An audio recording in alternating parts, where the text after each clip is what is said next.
let me turn this on. Actually, my voice. There we go. Oh, look at that. Oh. Grandma stat. How are you guys doing today? Thank you so much for tuning in and all that stuff. Today, I was able to... Well, not today. But I was able to pull that day. Heck yeah, let's go. As far as other things, I found like an interesting feature on my YouTube site. So as you guys know, I am dual streaming on both TikTok and Twitch. And now also on the shorts feed because, YouTube now allows that. So that's gonna be...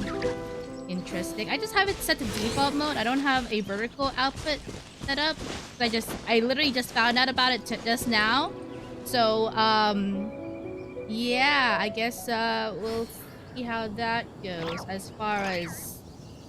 I mean, I'm gonna fix it. You know, I'm going to have a vertical output for... a vertical layout, I mean, for short speed. But it's just interesting that I have that feature now, so that's cool. Hello, welcome. Thank you for tuning. So yes, I was able to get Venti, and apparently there is a brand new meta with a bunch of old characters actually. The witches, I'm gonna just call it the witches factor. So Venti can now be used as a DPS. As far as unlocking that, I need to fix this artifact first of all. Is according to my trusted well, not this one, but a trusty guide. Which one is it? The animal one, this one. I'm just okay, I'm going to have to steal Wanderer's artifacts then. But you know what? We'll get to that after the main quest because I think it's locked behind the quest. Is he the bard who was famous in Reels? He is a bard. He is... I suppose he is famous. He's famous. I wonder if I... Okay, which is homework? Complete this quest to unlock which is homework. Okay, great. This one. Let's do this one first. So I can mess around with DPS Venti. Okay, before I do that. Artifacts. I have them mostly... Nope, I don't have them. Okay, never mind. I did not work on his talents. We'll fix it.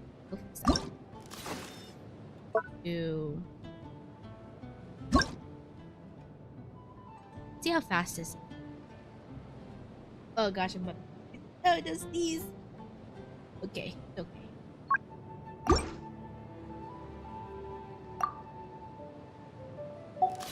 Okay, I don't know how to do this. Alright, I'm just gonna steal Wanderer's things. He wouldn't mind, right? I haven't used Wanderer in forever. Yeah, I just haven't in forever. Because I swore he was very useful when it came to... movement and flying around and stuff. Crit rate, crit damage. I know that should be good. But,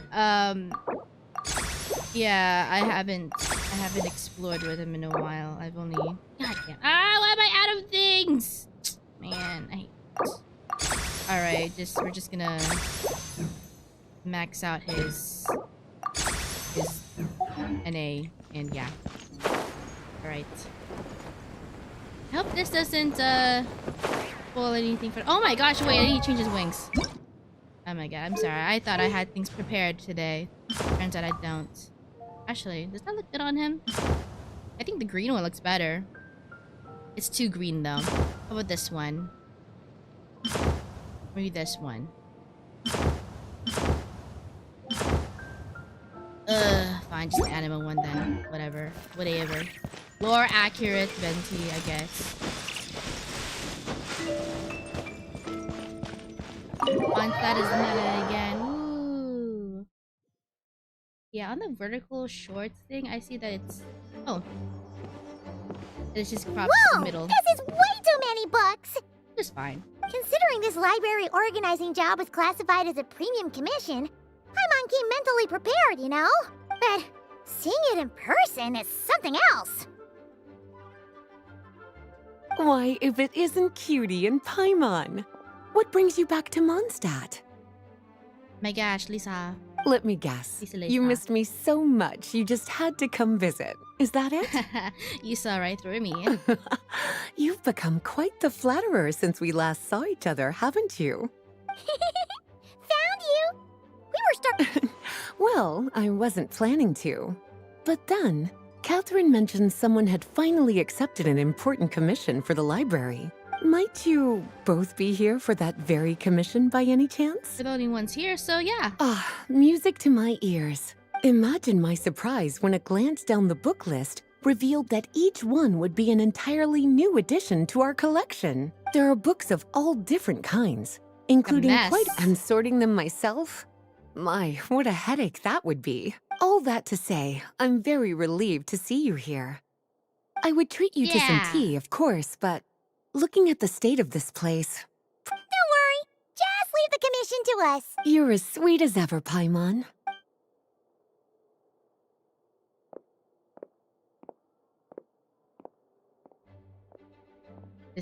Is that... Okay, wait. Oh, it's just bottles. Frozen bottles as a cutscene. Finally! What even are some of these I thought my books? game froze for a second. A Hilichurl's Guide and... What's this one? The Little Witch's Dictionary? Huh. No, That's yeah.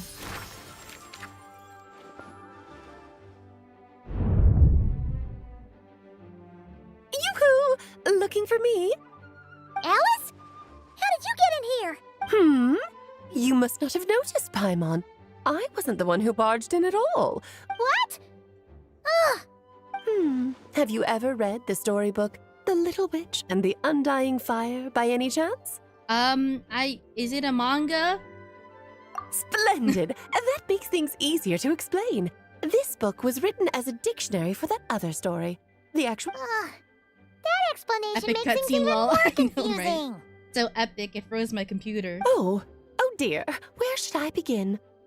Namely that in my... Well, waiting around for danger to rather than a scenario where we jump in and save the day out of nowhere, it makes more sense to lay the groundwork over time. That's how M put it. Besides, who knows when such a crisis could occur? So, I gathered the mages together to write this dictionary. Of course, it had to be under the guise of being related to that storybook. Otherwise, I would never have been able to get them in one place. An important world-bending power in a book transcribed as a children's story. Got it. Well, we looked into Barbie's scryglass and came up with a series of tasks tailor-made for the people of Mondstadt, striving toward a common goal, overcoming obstacles alongside trusted companions, becoming better versions of ourselves. Oh, you make it sound like something bad is actually about to happen. Now, I never said that. Wait, the huge book donation? That was just an excuse to get us here, wasn't it? Oh dear, I never could have imagined you would need to go to such trouble. Uh-huh. Well, this is an important book. Much better to hide it in plain sight, you see. Besides, it's not like this is a bad thing. Just think of it as an excuse to reunite with old friends. Okay. If the goal is to help the people of Mondstadt, then we'll Mondstadt take the dogs. dictionary. Wonderful.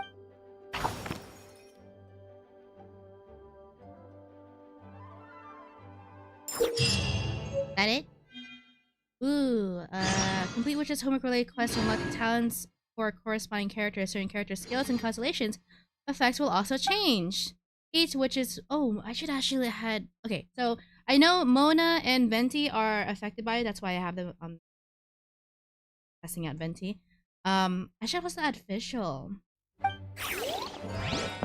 There's more? Oh shit, there's more to the story.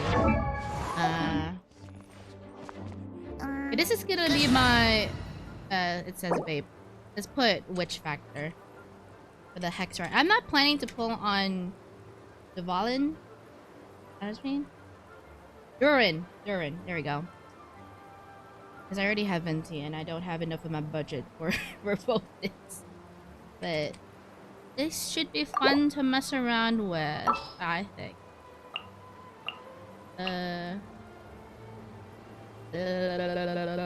Where is she? All the way at the bottom. But she's not all the way at the bottom because I used her. Behold, the Prinzessin der Verurteilung. Be right here. There you go. That's a good setup. we're keeping Bennett on long, you know, just for safety measures.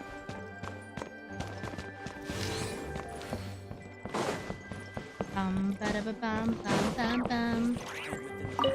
Oh, you finished sorting Wait, already? is this That part went of much this faster quest? than I didn't know. expected. I feel like she should be. Now then, what would you like in return, cutie? Hey! Oh, that's all?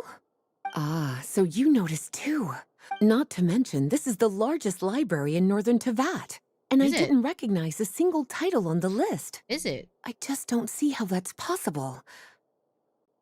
Wait, how? I mean, physically modeled in-game wise, the Samara library is pretty big. The Academia library, I mean, it's pretty big. I mean, I guess there's other secret rooms in this library then. Unless... Actually, Trouble, I presume? Besides, if it better for them to remain here... Anyway, here's your payment.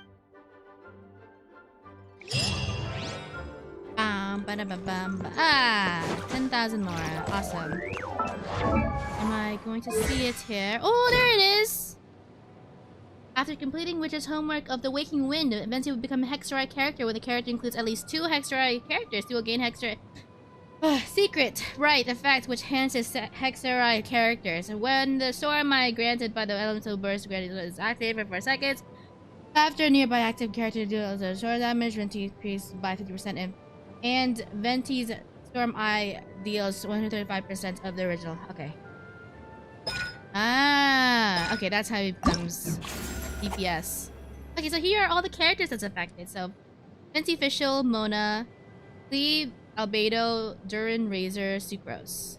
Oh, Sucrose is also affected. Why isn't Lisa affected? Oh, I guess she's not technically a Hex and Circle character or affiliated character. Like in terms of affiliation, Mona, you know, Mona's master is part of it. I guess, well, Klieg is Alice's daughter, and then by proxy, Fischl and Razor, and because of the adventure, yes, and then Albedo, created by, what's her name? I know who. It's in my brain right now, but I can't remember the name. But she's also one of the, you know, big powerful entities that created a bunch of things in Tevat. Very big, important lore person that's also in the Hexen Circle. So Albedo, Durin, and then Sucrose by proxy of Albedo, and then Venti by proxy of Alice. Yeah. Anyways. Oh, she has to be level 70 for more. Ah, God. I should have done this earlier. Alright. Wait. And I know I'm supposed to be doing the main quest, but I'm getting a little bit. I gotta start this. I have DPS Venti on my Twitch title, and I can't clickbait. I actually have to make sure that we're doing. Be faster. I'm doing that. Yeah, I've skipped Venti for like 4 years. In the 4 years I've been playing Genshin, I've skipped them because I didn't really feel the need. Because I got Kazuha. Oh, look at that. Now he's buffed. Oh my god, look at him. I'll take that as a yes then.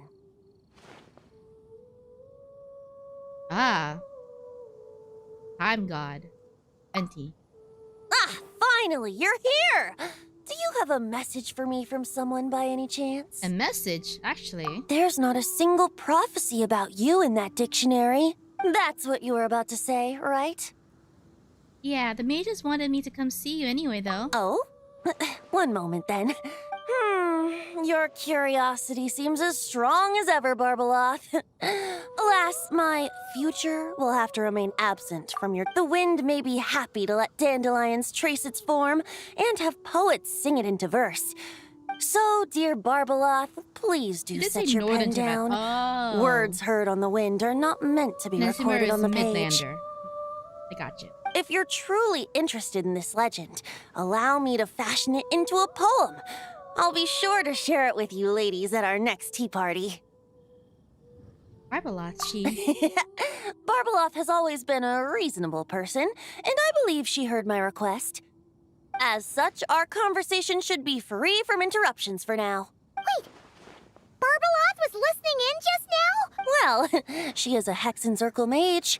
They all have quite a few tricks up their sleeves. Still, you noticed right away and even got her to leave us alone. Doesn't that make you the real master at cards here? Given the various practical factors at play, I'd call myself a master with limits. There you go, being all secretive again. Well, anyway, there wasn't a single thing about you in that dictionary. Yeah, she just told me to come here and wait. You being here is enough. Barbeloth's prophecy concerning me may be incomplete, but it's not incorrect. There's something I need to do, and I could indeed use your help. You can count on me. Trusty as always. Could you play a song with me later? Huh? Sure. Yep, that's all. But don't worry. This isn't a performance to decide the fate of some consequential event. The last time I played this song, the howling gale was my sole audience, and the notes scattered in all directions, leaving only fragments of the melody behind. But now, with a friend like you by my side, why should the wind alone bear witness to this music? Besides, I think my hands will be just that much steadier, playing alongside a trusty friend like you. I play the best. That's all I ask. Now, let's head to the performance venue. All right, let's get going. Whoa. Just relax and let the wind lead the way. Oh, that's cute. It has Venti's, trail thingy. Oh. This live or recorded video. It is live. What a way to find out, huh? No need to hold your breath. In and out. Easy does it. I let the birds know we would be coming, so we won't run into them. Yeah, welcome, welcome. How are you doing today? Hope you're doing well.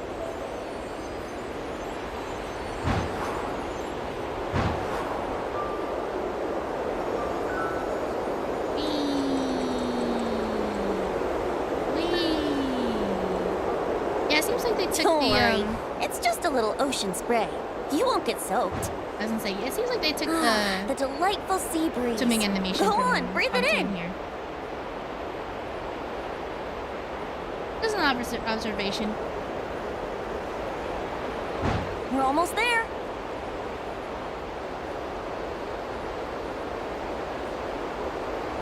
Oh, there's a. Did it used to look like this? Like those other remnants? I just remember. Yeah, this is the time island, right? Yeah.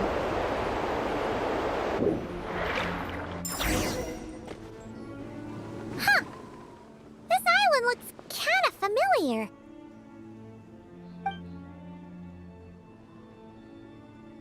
Island, is it special? Not always. It was once an isle like any other. An ordinary, unassuming aggregation of sand and gravel. That is, until seeds of stories were brought here by the wind and cultivated by time. And in due course, the wind brought forth new tales, and time caused them to grow into legends. So with that, allow me to this is the place where time and wind met in the distant past. Whoa. You suddenly sound so serious, Tone Deaf Bard. Paimon's not sure she's following this conversation anymore either. Fret not, dear Paimon. The best stories always start with a bit of suspense and intrigue. Once upon a time, I summoned the first winds of freedom on behalf of Mondstadt's people. With the aid of those winds, liberty was returned to all who were owed it. I don't know why my But notifications aren't popping. forceful gales like whatever. that are most suited to wiping things clean, not helping things grow. So, after a few crises in Mondstadt were resolved, thank you for subscribing, be I sure. made the winds gentler. I don't know just if my strong enough notifications to went up, so I bolster can't the people confirm, in but I'll times take of your word need for without it. knocking them off their feet. We're here now to do what exactly? Shadows gather in the distance. I'm sure you felt it too. I've heard about the Pyro Archon's face-off with the ruler of death, Renova. Ah, yes. And what happened to the Fatui Harbinger, the captain. Capitano. And that's not even mentioning how abyssal activity has been encroaching closer and closer to Mondstadt. I fear the impending crisis may be beyond what humans alone can solve. In light of that, I need to be prepared. It is the Animal Archon's duty to intervene in times of need. As such, I, Barbados, will bring forth a wind strong enough to disperse whatever storm lies ahead. Oh, he's about to unlock his power, But or reveal his powers. If I whip up a gale of such strength in Mondstadt City, it would just turn the place upside down. Clothes, hats, the flowers that rest on people's balconies. That's why I chose to do it here. The place where I once offered an ode to time. Ooh. Who knows? Perhaps time shows this island special favor precisely on account of my lovely, lovely music. Wait, so is this place really that special? It sure doesn't look like it. We're getting lore. There's a tide that ebbs and flows, and a bunch of birds that come and go. It just seems normal. Time's impact on things isn't limited to what the eye can see. Think of it like a ripe sunsetia. If the outer peel remains intact, it's nearly impossible for the average person to tell whether the fruit inside is ripe. But even the tiniest hole in said peel will cause the fruit to rot. Nestled in the hands of time, not one blemish marks this island's peel. Thus, time's influence on its very essence remains hidden to all. At the most fundamental level, of course. All things that lack time's favor will be erased at some point. But with the power that remains here, I can leverage time to draw a boundary around the wind. That way, the outside world won't notice a thing, no matter how powerful of a gale I whip up here. Of course, as the one requesting help, I should offer something in return. That's why I invited you here, Traveler. So we could perform an ode to time together. Isn't that literally the symbol on Paimon's belly? But also the symbol that we saw in the, Thunders? You know that trailer that had Renova and all of the other godly-looking beings? They had that symbols too. Those symbols. Just let me know when you're ready. Oh, and I can lend you an instrument if you need one. It is one of it? Am I remembering it wrong? Yes, ready. Great. Oh, there, right there, right there. You see it? It's over there, right there. Can we? Oh, it's highlighted. Okay, good. That's good.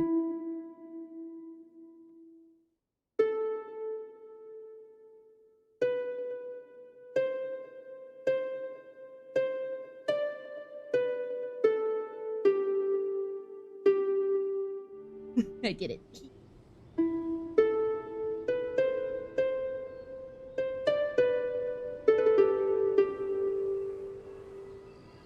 Well, it's actually similar. I think Paimon's has 3, and then the thing on the floor has 4.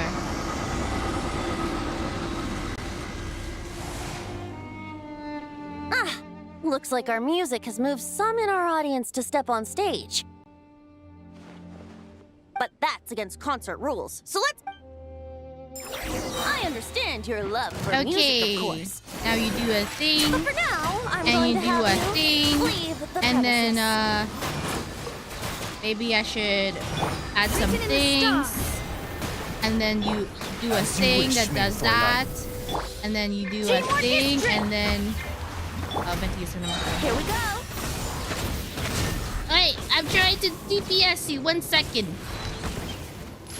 Yeah. Yeah. Think you can get away? Oh, look at that. On an animal slime. That's cute. Yeah.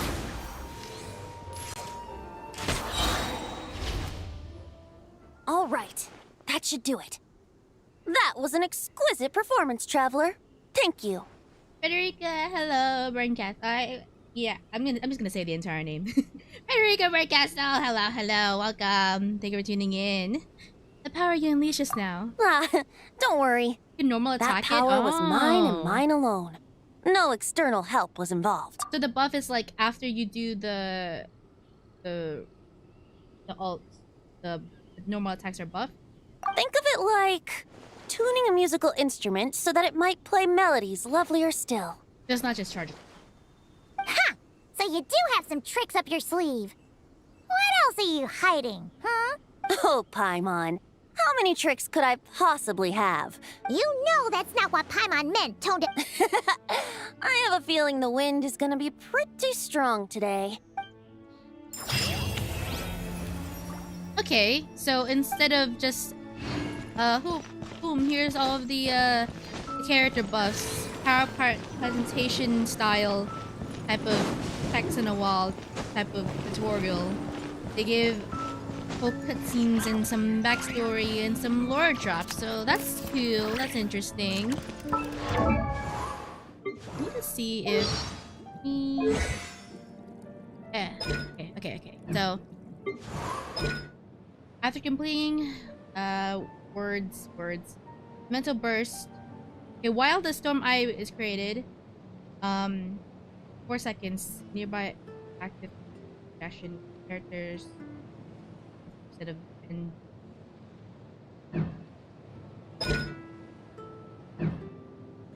Alright, so what is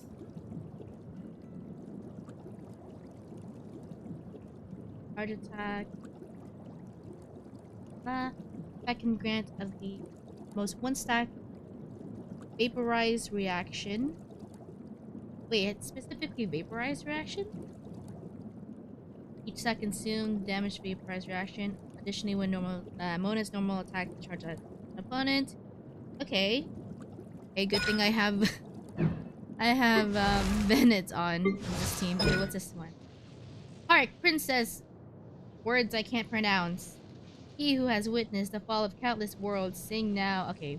After nearby party members triggers overload reactions. Official and other members. After nearby party triggers electric charge or... Okay, so I think this team is pretty good for this. Interesting. Apparently I don't have Mona. Send it to the last amount. I guess I can take care of that. I guess I'll just take care of this afterwards. But for now, I want to do the main quest. Because that's probably going to be a while. And it's going to introduce the other Hex and Circle members. And it's going to be so cool. Seeing all of them. Can I do this one? I also have an Alakino team. I like my Alakino team. Here's my Alakino team. This is actually like my international team as well. Because every member is from a different nation. Yes, they are all from different... Yeah, let me just go with this one. Because I want to. Alright.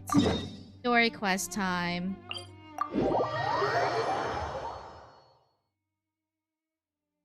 Because, yeah, the last quest, everything in terms of Rear, he was defeated. So what is next for the rest of the story? You shall see. The witches and all that stuff. Do I still have my Paraculi. Oh, you guys can't see it because I'm covering it, but I still have Paraculi location devices equipped. Because I've yet to finish Natlan. I still haven't touched any exploration or anything extra other than the main quest for Nod-Krai because I haven't finished Natlan. I want to go in order. Thank you for waiting. I finished checking your adventurer handbook. Here are your commission rewards. But it just keeps building. We have no every other patch. urgent commissions on the books at present. Thank you for all your hard work lately. Amazing! Paimon never thought we'd end up having downtime in Nod-Krai. Things were pretty hectic when we first got here. Everywhere you looked, it was either the Wild Hunt causing chaos or the Vatui stirring up trouble. It felt like this whole region was one giant slime in a barrel, ready to go boom at any moment. We really have achieved a lot since we've been here, haven't we? The Traveler and Paimon strike again. That's right. Another win for Tibet's top duo. Ah, yes. Are you two aware that the Moon Prayer Night is soon to take place? Oh, yeah. Llama told us that was coming up soon. Wait, why do you mention it, though? Do people in Nasha Town celebrate it, too? You're partially right. Most people in Nasha Town just see the festival as an opportunity to do business. They do not concern themselves with the religious element. The festival was first celebrated by the Frost Moon Scions. On this day, they would wear moon prayer blossoms and celebrate the birth of the moon goddess through song and dance. They would also prepare food and handicrafts and give them as gifts to others.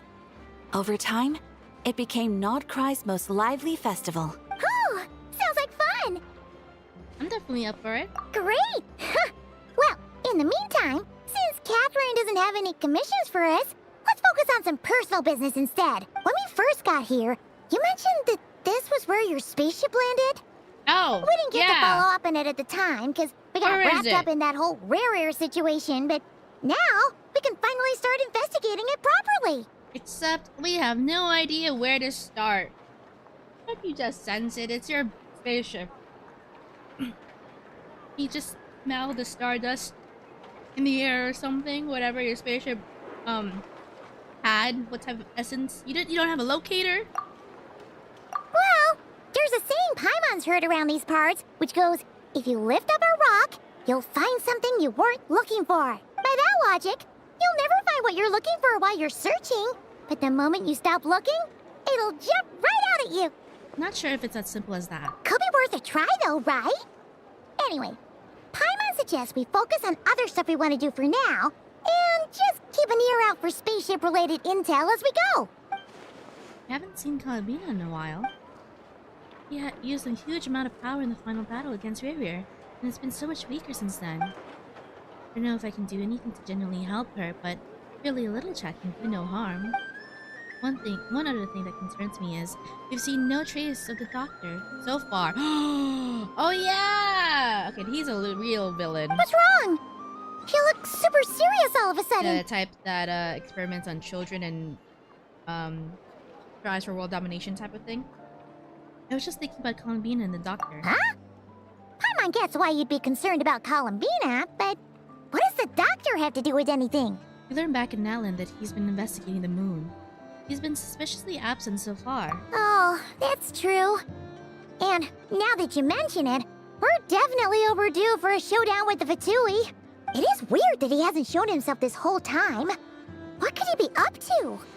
Engrossed in one of his experiments, perhaps. Either way, his current inaction is a good thing.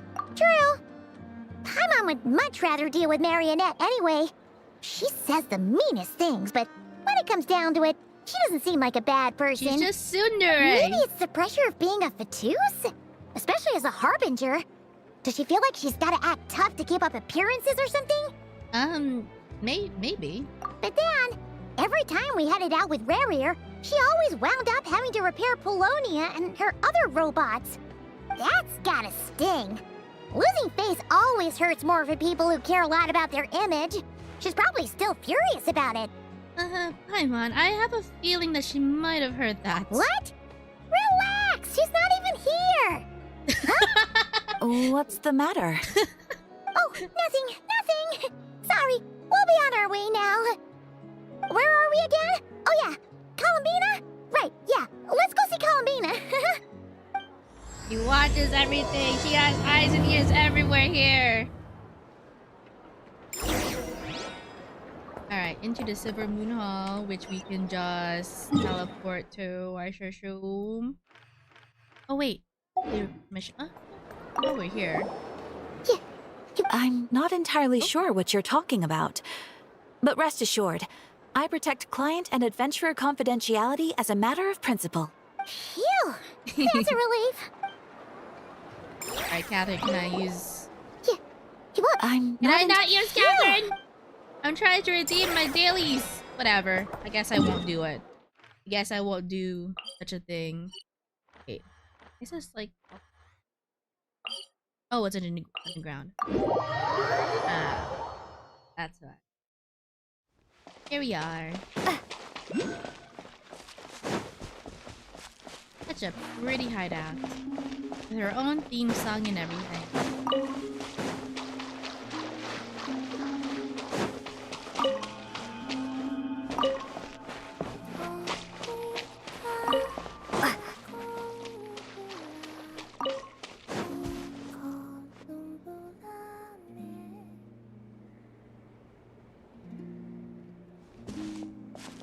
Hey, she's sitting Is me sitting here a rare sight? No, we just thought you'd be resting. Perhaps I would have been, were it not for the sudden arrival of some unexpected guests. Not that I consider it a disturbance. After all, you are the only ones who are free to enter. Aw. Would it not be a little unfriendly of me to lie down while we speak? I didn't realize you put so much thought into little things like that. We're not her besties. Her besties. Go.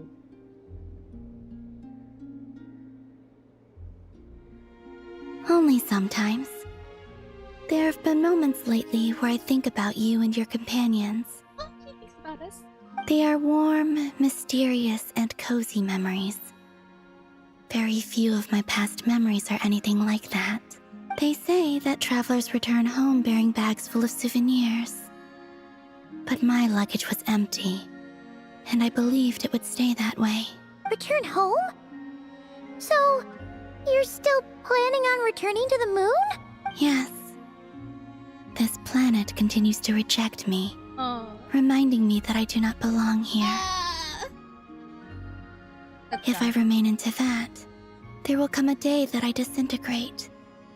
And I don't mean reduced to dust or turned into food for the flowers. I mean, I will cease to exist entirely. All right then. Well, we're sure gonna miss you. But it sounds like we'll have to say goodbye. How do you intend to return? The moon prayer night is soon to arrive. On that day, the moon will be closest to Teyvat. The Kuvaki in this land will reach its peak at that time. I merely need to grasp the tide, and with relatively little effort. Oh, Paimon gets it! It'll work like a slingshot! You make it sound like she's gonna get blasted up to the moon. If I did that, I suspect I would crash into the false sky. I will be using a much gentler approach. But I do like the analogy. It's fun. You see? She gets Paimon's sense of humor. In the blink of an eye, the time has come to part ways. It does feel that way, doesn't it? Time seems to fly fastest when you are enjoying it. I have always thought of myself as a wanderer on this earth, and it has never expressed any desire to keep me here. Yet, just as I plan to depart, it tugs at my arm. Is this a gesture of affection? Or is the world mocking me? Oh. Were you hoping I can answer that? Yes, you are a traveler, so you must have a lot of experience in this area. Then, what I would say is, enjoy the moment. That's right! Don't overthink it! Happiness is happiness and joy is joy! The point is to enjoy it, not analyze it! I see. Then what I would say is, even though I am very tired right now, I am still happy. I can't tell from the tone of your voice. Oh, really? You don't think I sound happy? I'm just kidding. I could tell you were in a good mood today from the moment we saw you. Ah, a joke. Albeit not a funny one. Anyway, I assume you're here about you-know-what. Give me your hand. Actually, it's not that. There's something else we wanted to discuss with you. Oh, then, do you still want to give me your hand? Or not? Sure.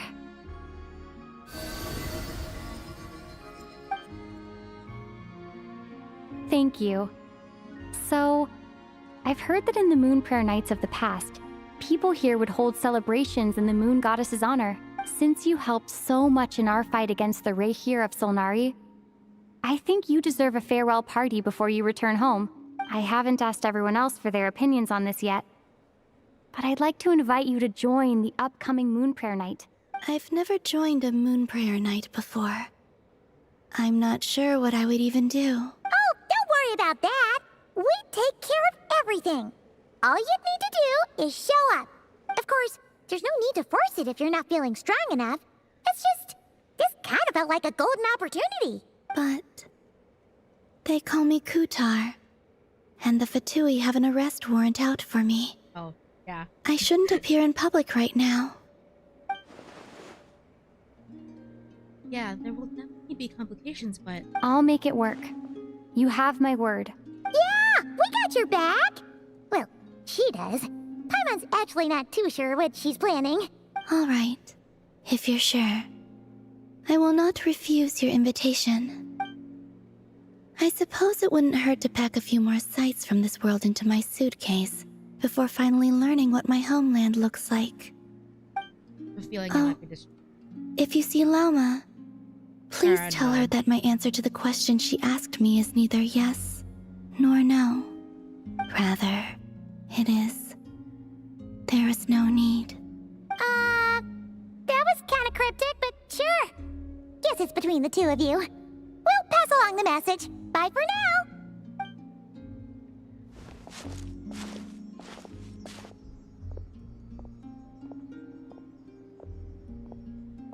I'm guessing that Llama invited her to join, or to come live with her. And also, I do not know. Hey, it might not be that then. Humans embrace. Since she's agreed to join the festival, let's go see who else wants to take part. Llama's gotta be in the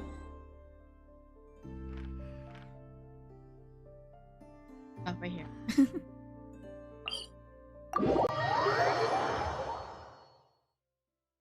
Also, what exactly is your plan to keep her safe? Not sure yet. I'll figure something out. Good amount of traveler dialogue What? so far. Are you serious? And Paimon even gave you her vote of confidence back there! When did you become so sneaky? I really talked with Columbina so far. In this Hey, Llama! It's us! version. Varka? What are you doing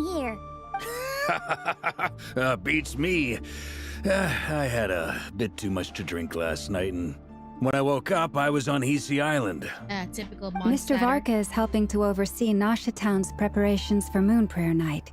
He is here to go over some details regarding the decorations and custom cloth designs. Right, yeah, that too. What do you mean, that too? The preparations are already underway. Yes, celebrating this festival is a long-held tradition here in Nod-Krai. On this day, the crescent moon at the top branches of the verdant crest turns into a full moon, and the moon prayer blossoms bloom with a special radiance. It's an especially welcome event coming off the back of all that nasty business with LOREEEE. And Everyone gotta got put celebrate. through the ringer recently, and now they're looking to turn their fortunes around.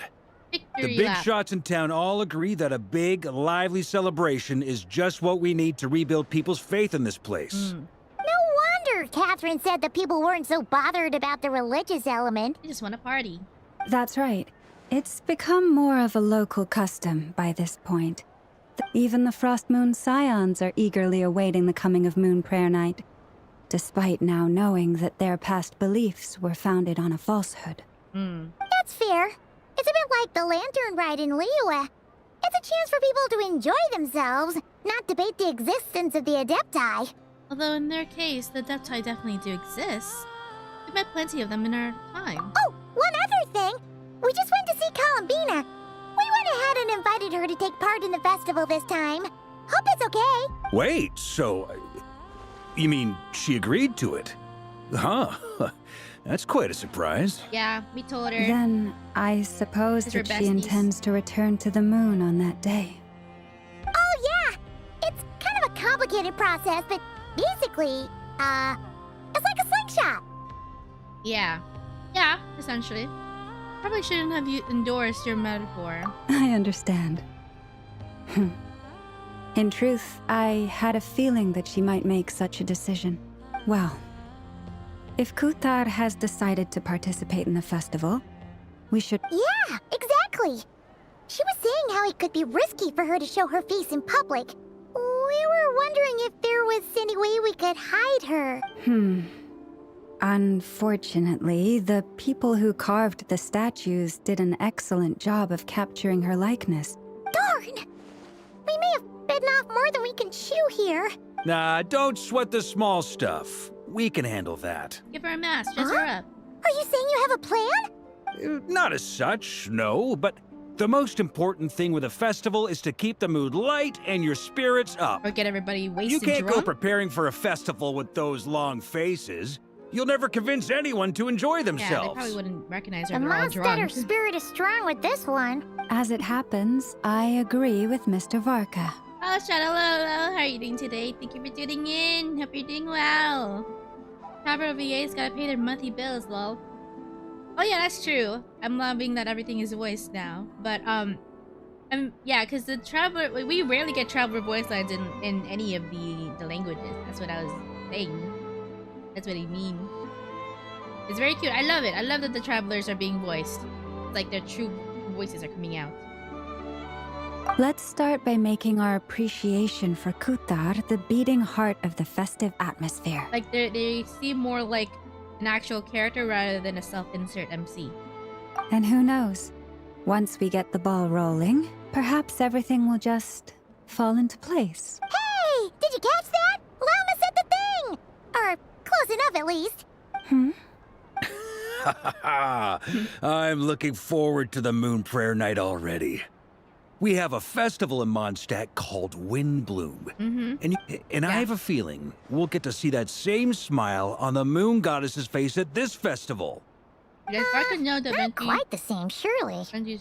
Anyway, I'll take care of business in the I city, think you but should. I'll have to leave the decor up to you and the Frost Moon Scions. Probably does. No one else can capture that traditional aesthetic quite like you guys. But lastly, there's the final key element that brings the festival to life. Companionship.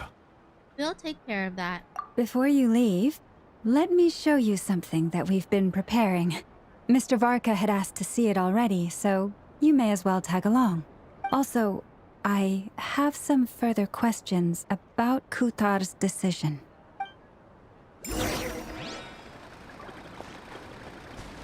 I want to see the slingshot. Better get an epic 15 of the slingshot. Oh, look at the decorations. They have a little balloons, some chairs with like moon and antlers. Oh shoot! Huh! What's this? They sure look like they're having fun. Is this part of the plot, or did I trigger something else? I believe so. Kuhenki seem very skilled at playing drums like these. Maybe it's an innate talent? Lunatar. Lunatar! You want to play too? Guess not. Yeah. She looks more confused than anything. Maybe we can teach her next time if we... Continue falling in love. Oh, okay, it's part of the thing. What are these floaty things? Moon veils. We hang them from buildings in the city during the festival. When you look at the sky through them, it creates a lovely misty effect. What the heck? Come on. Ah, let's go. That's so cute.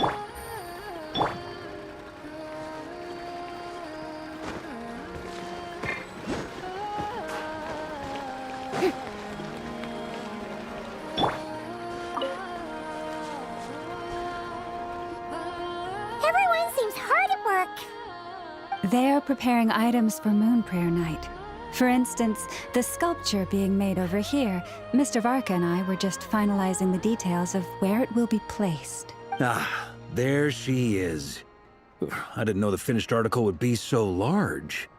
Not to worry, though. All the necessary arrangements have been made. Just let me know once it's ready, and I'll get some people to ship it over. You have my thanks. And over here, we are preparing a very traditional confection. Oh, look at all these colors! It looks great! Can Paimon try one? Of course. I have a feeling you'll like it a lot. You bet! If you included those in the Feast of the Moon, I bet Paimon would have joined the Frost Moon Scions by now. There will also be verdant crests like this present. The timing of Moon Prayer Night is not completely set in advance. We make a rough estimate, then observe the changes in the verdant crests and moon prayer blossoms to guide us. As such, the wait itself is a fun feature of this particular festival.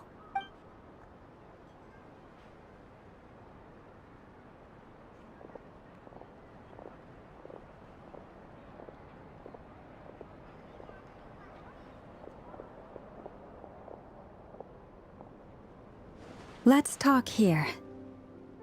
To tell the truth, I am very surprised to hear that Kutar is willing to participate in the festival. I once asked her if she'd be willing to stay with the Frost Moon Scions. I could introduce her to everyone, and we could be a family to one another. She did not answer, but she has not appeared here since. I took this to mean her answer was no, but if that were the case, she would not have accepted this invitation. Oh, that's what. Okay. Speaking of answers, she asked us to pass along this message. There is no need. Oh, and then she said, I don't know. The end. The traveler left. Ah, I see. Maybe she is right. Maybe the Frost Moon Scions of today no longer need a moon goddess. But my wish was not for her to come here and be worshipped as a deity. I simply wanted to offer her a place to stay. Yeah. I'm sure she believes that showing herself here might invite Fatui intervention, and as such, she does not wish to cause us trouble. But what really pains me about all this is that this is her birthplace. She ought to belong here, yet no one has been able to grant her shelter. I think I'm qualified to weigh in here. When someone's about to depart on a long trip, what they need is blessings, not burdens. We should wish her the best, not make the journey harder than it already is. Anyway, she's agreed to attend, hasn't she? All we need to do is simply respect her decision. I see your point. Yes, she will soon depart after all. Our job is to leave her with some happy memories. Besides, who's to say her journey to the moon is a one-way trip? It's not like she can't come back and visit if she wants, right? Sounds like foreshadowing. Paimon agrees Sounds wholeheartedly. like exactly what's gonna Festivals are all happen. about having fun, so let's keep it simple. All right, I'm gonna head back to Nausea Town soon. Want to come with? I'm guessing you have some other folks to visit there. Sure thing, let's go. Bye for now, Wilma. Thank you all. Goodbye.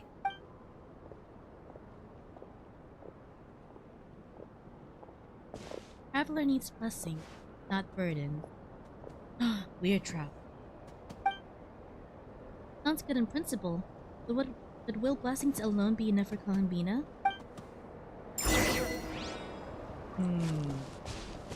Interesting.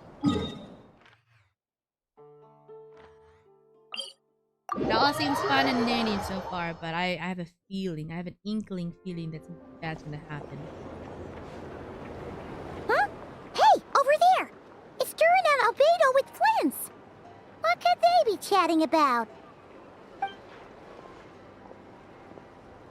Your guess is as good as mine. Ah, Grand Master, and the Traveler and Paimon. Hello there. It's been a while. Perfect. We have some new volunteers for our investigation. Sorry, what investigation? Wait, let me guess. The righteous Lightkeepers are finally ready to hunt down the Abyssal Dragon? Dragon? Haha. Yes, that too. Yeah, right. Oh, wait. Why does everyone keep saying that too? Well, to be precise, the facts match, but not the causality. Wait, so I guessed right? Half right. Don't act so impressed with yourself. Maybe I can explain. We ran into Mr. Flint's north of Nausea Town. At that time, we just noticed a few abyssal creatures out in the wild, but the strange thing was, I didn't detect any traces of abyssal energy on them at all. On closer inspection, we realized that they were not real monsters, but something akin to reflections in the water, or perhaps a mirage. Huh? What do you mean? Like, you could see them but not touch them? Exactly. It was very peculiar. They roared and tried to attack us, but we could not make any physical contact with them. I think I've heard of things like that happening in Nod-Krai before. Yes, it's a known phenomenon. From a distance, they appear quite real. I myself thought that Misters Durin and Albedo were locked in battle with abyssal monsters. But after sharing intel and investigating a little further, we can confirm that these illusions are harmless. I see. All the mirage stories I've heard are either animals, rocks, or small houses. It's a first for me, too. So, what about you two? Any plans? Alice contacted me a few days ago. She'd like me and Durin to assist her with an experiment. Can we see her too? We should be able to see her. But Yes. we lost contact shortly after receiving the message. I'm sure that comes as no surprise to anyone familiar with her. We don't know when the wind will blow. Yet when the wind blows, we will know. Yeah, that tracks. Okay. Well, I suggest we investigate this mirage business in the meantime. It's piqued my curiosity, and I'm pretty sure I know someone who will already be 10 steps ahead of us. well said. Right? Whatever's happening in Nod-Krai, she always seems to be the first one to know. Let's go see what she knows. We can... Curatorium. Oh, I still... Yehoda also released, but I have yet to get... Wait, Yonfei's here. Oh, wait. But yeah, I haven't gotten Yehoda yet. And I would like to get her. Just to have her, you know.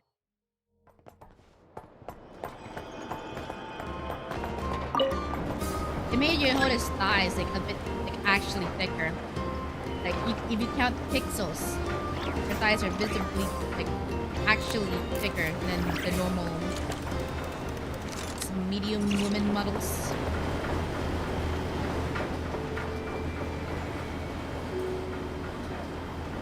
This is a very it would have been faster to go down all the way. Here we go.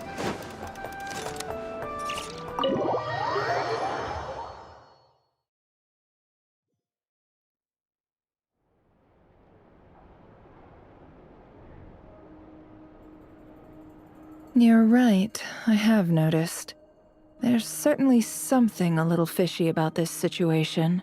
Records indicate that this phenomenon can occur in the days before and following Moon Prayer Night. The odds of encountering these phantoms are similar to looking up in the night sky, happening to see a shooting star, and managing to make a wish before it disappears. But this time, either everyone's getting lucky, or they're appearing far more frequently than usual. Yehoda's out gathering intel as we speak. In the meantime, let me check off some points of interest. First, the Abyss. The ones we saw seem to be abyssal monsters. Indeed. But we have identified one location where many more of them have made an appearance. Given the scale and nature of the phantoms, it's almost as if someone's last memories are coming to life. Oh. So you mean the phantom monsters are hunting down the phantom humans? Oh, thank you for following Workout Style and thank you, appreciate it. Exactly. The phantoms can interact with each other, but we have no means of intervening. In addition, some of the human phantoms would seem to be from the very distant past. This is clear both from the clothing they wear and the stories they tell. So some of them might have seen the spaceship one that be a very big hint or direction to go to. They claim to be from Hyperborea, a name which I've heard from Lauma before. Hyperborea. If this is true, it means they must be from 6,000 years ago. Did Paimon hear that right? It sounds like this merits further exploration. That'd be a big help. I'll leave it with you, Albedo. My knowledge of ancient history is non-existent. It's quite a miracle that you were able to understand these phantoms' speech, given how long ago they lived. He is a historian. I suppose you're right. Which, in this case, hopefully means earning myself some good favor with our dear Lady Moonchanter. Actually, I skipped quite a lot in that one just now. I suppose you're right. Right. But I'll leave the archaeologists to ruminate over that conundrum. As an intelligence okay. broker... I mean, she just knows. She just knows because she knows. So calculating. Whew, this intel broker logic always catches Paimon by surprise. Sounds to me like we could split the work up. I think the abyssal phenomenon is best left to Albedo, Flints, and me. Agreed. It coincides with my duty as a lightkeeper. For my part, I'd like to understand the abyss. This is certainly a rare opportunity to study the abyss. The Curatorium will take the lead on investigating the Hyperboreans. That just leaves our trusty team of 2 unassigned. Seems like it, yeah. Wait, we're a team? Since when? Since you became an honorary knight, of course. This was part of my grand plan all along. Yeah, because he's the Grand Master, so he has grand plans. Oh yeah! By the way, we managed to convince Columbina to come to the Moon Prayer Night celebrations. Would you and Yehoda like to join too? She agreed to that? Huh. Quite an achievement. Never underestimate the traveler, I guess. Because we're besties with her. Are we connected? We share a bond, of course. I'd be happy to join. No point shutting myself inside when the streets are all decked out. And Yehoda loves a party. So I'm sure she'll jump at the opportunity. Oh, what a good boss. Letting her employee party. No. No. No. No. No. No. No. No. No. Way to contradict me in front of... Wait. No, that's not what I have bad news, boss. So many people. All right, everyone inside, quick! Dang. Okay. He's a runner. This is gonna sound crazy, but hear me out. I saw one of those phantoms at Star Sand Shoal, and it was some sort of flying ship. Oh, there we go. Like a spaceship? Spaceship at Star Sand Shoal. That's gotta be the one you came to Tibet in. You said you saw the same thing through the moon marrow, right? Huh? You already know about it? Wait, back up. You came here in a spaceship? Now my mind is blown! What's it like on the inside? Was it like flying through space? I want to know everything! Maybe that's a conversation for next time. This is still a huge discovery on your part. Yep, exactly. Huge discovery. Wow. I guess that decides where we're heading next.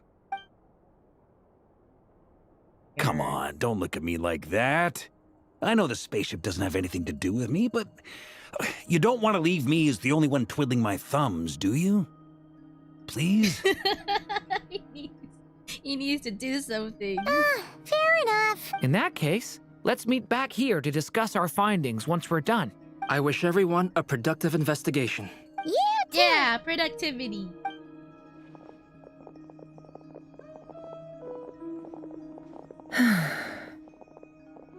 What's up, boss? Tell me, Yehoda, when did the Curatorium start giving out intel for free? Oh, sorry, boss.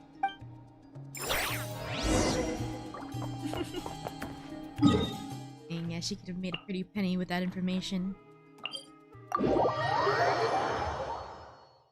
Oh well.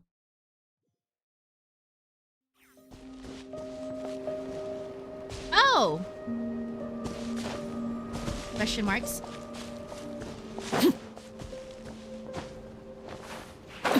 There a crowd gathering? Oh, there's other people here too. And the... yeah.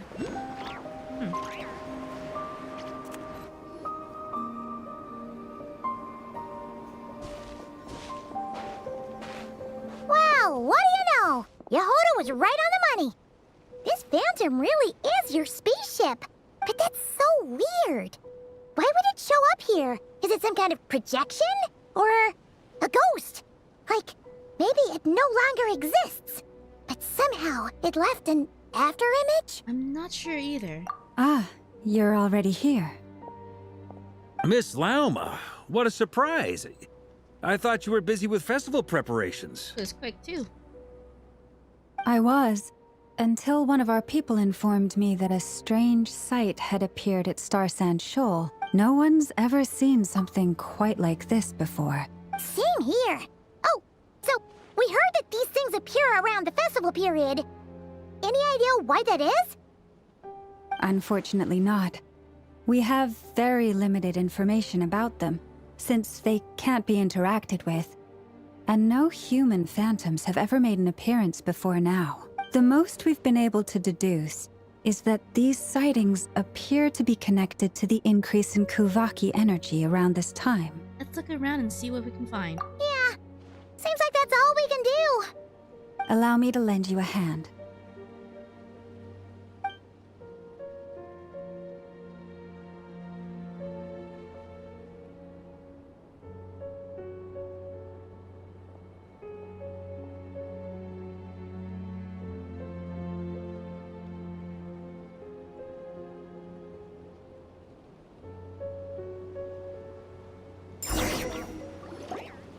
Everyone, our friend here should be able to provide us with some information.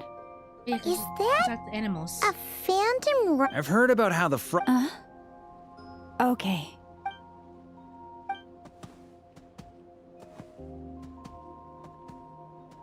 Oh, it's leaving. It appears to share our curiosity about this giant spaceship, so I asked it if it wouldn't mind investigating along with some friends. In return, I told it about some nearby spots where the wild fruit grows abundantly. We may live in a different era from these phantoms, but I trust that the terrain, climate, and ecology here are more resistant to the effects of time than... Let's give them a moment. After a few moments, the Reinhorn reindeer here. all back together. Must. Indeed. Now let... Yep. It did find a lot of wild fruit. This puffin circled in the air several times, but didn't spot anything out of the ordinary. Huh. Well, it definitely... Indeed. Other than that, I was also thinking that the world these phantoms see is also different from ours. Oh, I get what you mean. The wild fruit exist in both times and spaces, but there might also be things that only exist in that space-time, which we can't see. Because we don't see their whole world. We only see fragments. Good point.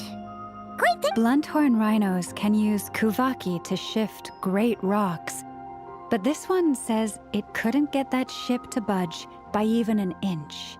The sniffer mole tried too, but despite being a skilled digger, it could not get through. They say that the spaceship looks robust and undamaged. It seems completely impervious to any and all attacks. Whatever lies within is well defended from harm. So, just like us humans, there was nothing they could do about this spaceship either. Yes. Still, they deserve our thanks. We are grateful for all your efforts, dear friends. I've noticed some other human phantoms gathered nearby. Embarking, continue the phantoms. Hopefully they speak the same language. Probably. Scan on it? Oh! Ah! Yeah, we literally can't interact with it. What's over here? Is a... I don't know, explore. This looks curious. Oh, there's a little rhinos. This always... Is there like leftover starlight or whatever? Space fuel, space dust?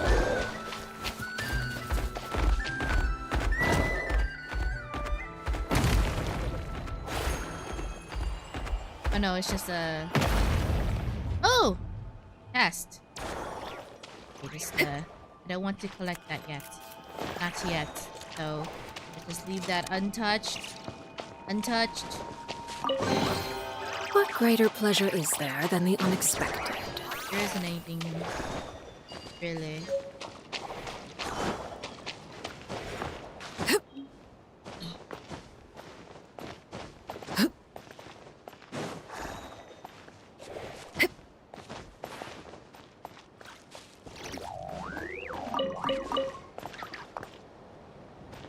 Looks like space junk, or just junk. Alright, let's ask the people. What is this thing? I've never seen it move, and there's no way to get inside. Goodness knows. My grandpa says it's been sitting here at least since his grandpa was still alive. Oh, What wow. about his grandpa? Did he say anything to your grandpa's grandpa about it? Huh? I don't know. In all likelihood, it was here back then too. Hard to imagine something this huge could move. Guess that means that as far as they're concerned, this ship's been around a long time. That's it? Oh. Okay. Unhelpful. How about you? Come on, brothers. If we can get even a small chunk off of this thing, it's gotta be worth a fortune. Huh? You mean Paimon? Yes, brother. I shall join you. Let's make our fortune. We should go with them. What the? This thing is crazy tough. I can't even scratch it. What's it made of? Sorry, brother. Looks like we'll have to seek our fortunes elsewhere. Enjoying yourself? I was just seeing if I could influence this phantom's perception by playing. But nope, no dice. I'm sure we're all starting to build up an idea of what's going on here now that we've spoken to some of the people. These phantoms are reenacting real historical events in Nod-Krai. It's almost like we're in some kind of interactive stage play. It makes sense. History is set in stone. The objective facts of the past cannot be changed. Paimon totally thought you were just goofing around earlier. But actually, you were... Of course I was. Anyway, at this point, I think we're forced to conclude that although the Phantom spaceship is right there in front of us, we aren't going to learn much about it from these people. Only this showed the moment when my brother was searching for me. Maybe then I could have discovered why he wasn't in the spaceship. Or if it showed the moment when it appeared, I might have found out who was piloting it and where they were headed. No such luck. All we've seen is an arbitrary moment in time during its long stay here. Don't be discouraged. If nothing else, this is proof of the ship's existence. And think about it. So many people tried to hack their way inside, but no one could get the door open. To me, that says that we'll either find the ship itself or the story behind it. It's just a matter of time. Thanks, Varka. I mean, did we already confirm where the ship... I'm pretty sure it's with the Fatui, and they're just like, you know, hacking away at it. Shipping it for parts and data. 100% sure it's in there. Huh. Every now and then, when Varka gets serious, he actually does seem like Grandmaster material for once. I wonder how the others are doing. Sounds good. Wait, we have a team name now? Am I in Team Knights of Favonius as well? You're very welcome to join. We've even got a cathedral ready for you. Isn't that technically blasphemy? You wouldn't dare make a joke like that if Barbados was in earshot. Nah, I'm sure Barbados doesn't mind a little harmless blasphemy once in a while. It's a little harmless blasphemy to your Archon. No biggie. Hello, this is the big Gonzo Grunge. Hello, how are you doing today? Oh, no! Get away! Oh. Huh? I know it's hard to stomach, Mr. Durin. But as I'm sure you've noticed, there is nothing we can do to intervene in that which unfolds before us. But we have to at least try. And try you have. But are you aware of how many unsuccessful attempts you've made now? I wasn't keeping count. I'm afraid this is the 39th failure so far. Dang. Or the 5th if we're only counting this particular victim. There are no indications that these phantoms may be altered in any way. You seem to have calmed down. I'll make us a fire. You should rest and have some water. Feeling any better now, Mr. Durin? May I ask a few questions? Be my guest. What exactly are we witnessing here? My guess would be that we are seeing Nod-Krai during the Conrian Cataclysm. Would that be accurate? Conria. Yeah. That's some fishy That business is going correct. on. What we learned in As the you know, previous once hack. the Abyss senses even the tiniest crack, It floods in and spreads like wildfire. There was a time in the distant past when it permeated all of Nod-Krai. Then 500 years ago, the whole of Teyvat suffered an abyssal disaster. I see. In the face of the abyssal onslaught, all were like grains of sand tossed around by a tidal wave. The moment you witnessed is but one drop in a whole ocean of catastrophe. All right. I guess that answers my second question, too. I wanted to know why there's nothing I could do to help them. That would be my guess as well. As I understand it, history and fate are not all that dissimilar. Yes. Fate was determined long, long ago. I still have a couple of other questions for you. You mentioned more than one abyssal disaster that is... And also, how are you able to stay so calm when you're talking about these events? From everything I know about you, you're not cold or ruthless, and you're not indifferent to the suffering of others. Alas, I am forced to show my age. I must be 600 or 700 years old by human measure. Wait. Sorry, I'm sorry. So, you... One is not easily moved by history when one has witnessed the truth firsthand. I'm sorry. You needn't apologize. Your passion is a good thing to have. Now, at the risk of offending you, I have a question in return. Your curiosity toward the abyss, is it born from hatred or because you sense its call? I only ask because I kept a fragment of LOREEEE's body in my lantern for a short time. Specifically, his heart. So I know what a burden it can be to carry the abyss with you, and I hear its power growling from somewhere within you. In my eyes, your mere existence is a miracle. My honest answer is... I don't know. I don't think I have the confidence to say for certain. What I will say is the abyss is not the only issue that haunts me. Even before I became who I am today, the question dogged me constantly. Should I even exist at all? My doubts remain unresolved.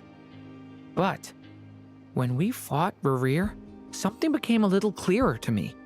Sometimes it is the darkness within us that allows us to achieve the impossible. I certainly got the sense from your 39 attempts that you were trying to achieve the impossible. It sounds like you've resolved to see the truth for yourself. Absolutely. Then I wish you every success. Well, if everyone's caught their breath, I suppose we should head back.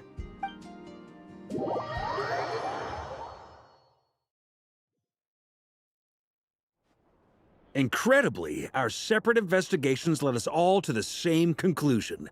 Hooray for consensus! Yeah, but we barely learned anything, though. I totally thought this would be the mother lode. Talking with the ancients? And all this stuff about moons and hyperopia. What a load of baloney. Seems like people back then had a few screws loose. I understand your frustration. We found the same issue. Each phantom only showed a very brief moment in time. There isn't much value to be found in these miscellaneous fragments of a civilization's history, no matter how glorious it may have been. If there's a silver lining, it's that these phantoms are harmless to the present reality. Paimon agrees. And not just because it's the first thing she understood in this whole conversation. You look disappointed, Nefer. What do you think? We all worked our tails off, but the only one to gain anything from it was you, Lady Moonjanter. Well, please do share the Hyperborean records with me. I will gladly inscribe them in our people's documents. Oh, duh! Yeah! That was it! Hyperborea! Hyperborea. I'm serious. Only an expert in the Frost Moon Scions and their history can turn these records into valuable research material. The alternative is to let them gather dust on the Curatorium's storage shelves until the pages turn yellow. Nefer, you're wise enough to know that cooperating and sharing the profits is the best course of action here. Well, that goes without saying. Huh? But didn't you say we aren't supposed to give out intel for free? Sorry. Now is not a good time to push Nefer's buttons. Anyway, back to Moon Prayer Night. I'm thinking that we should prepare something a little special. You mean a parting gift? Can't go wrong with food. Perhaps a lantern would be a better choice. It could prove difficult to light a lantern on the moon. What about a clockwork mecha model from Fontaine? None of these sound like things she would be even remotely interested in. But we don't interact with her enough to know what she likes. Yeah. It would really save us the guesswork if someone could find out what she's into. She likes marionette. Wait, what the? Traveler? They're all looking at you. We could ask her. Okay, I got it. I'll find a chance to ask her. Great! Haha, problem solved. Then let's leave it there for now. We all have our own business to attend to. Traveler, if you find out what Kutar likes, let us know right away. Gotcha.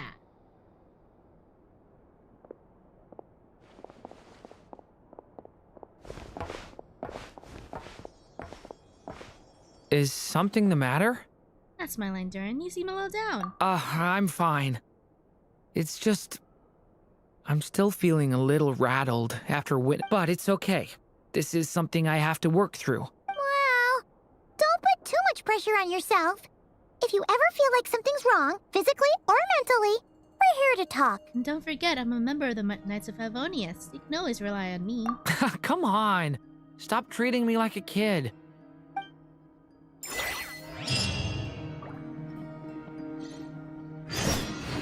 We'll meet Columbina. Guess we'll go.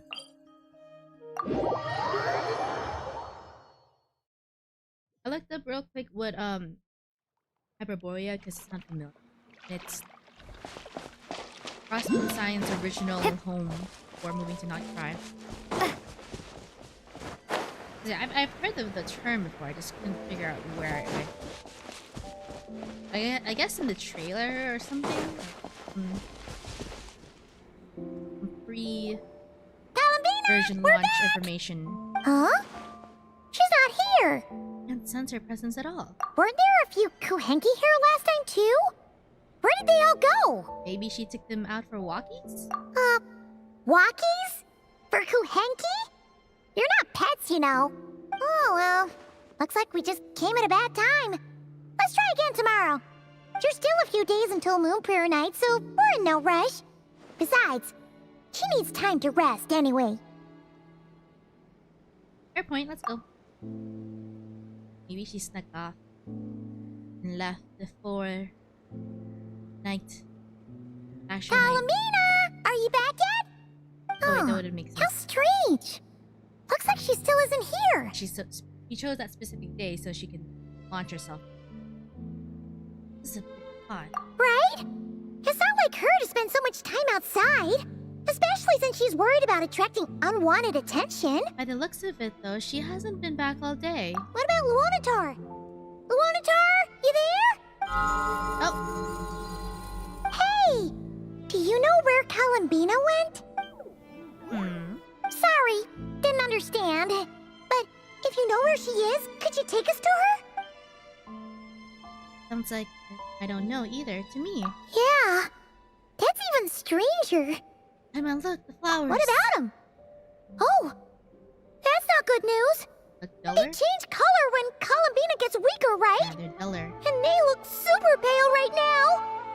Let's go, we got to find Lama. Good idea. She might know what's happening.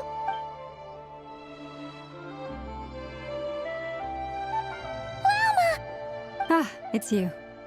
How is Kutar? Is she okay? Well, she's missing. Has she visited the Frostmoon Science by chance? No, she hasn't. I came here to check on her after I noticed the flowers had changed color. Based on past precedent, she must be very weak right now. Not to mention that she doesn't do that at the best of times either. So yeah, this is super weird. Has anyone approached Silvermoon Hall lately? No. Very few people are in the know about Kutar's whereabouts. Come on, let's go to Nasha Town. Makes sense. Yeah, we got a missing moon goddess.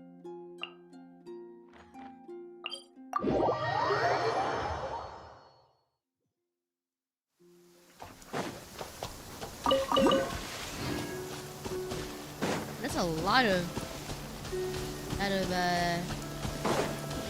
fly around me.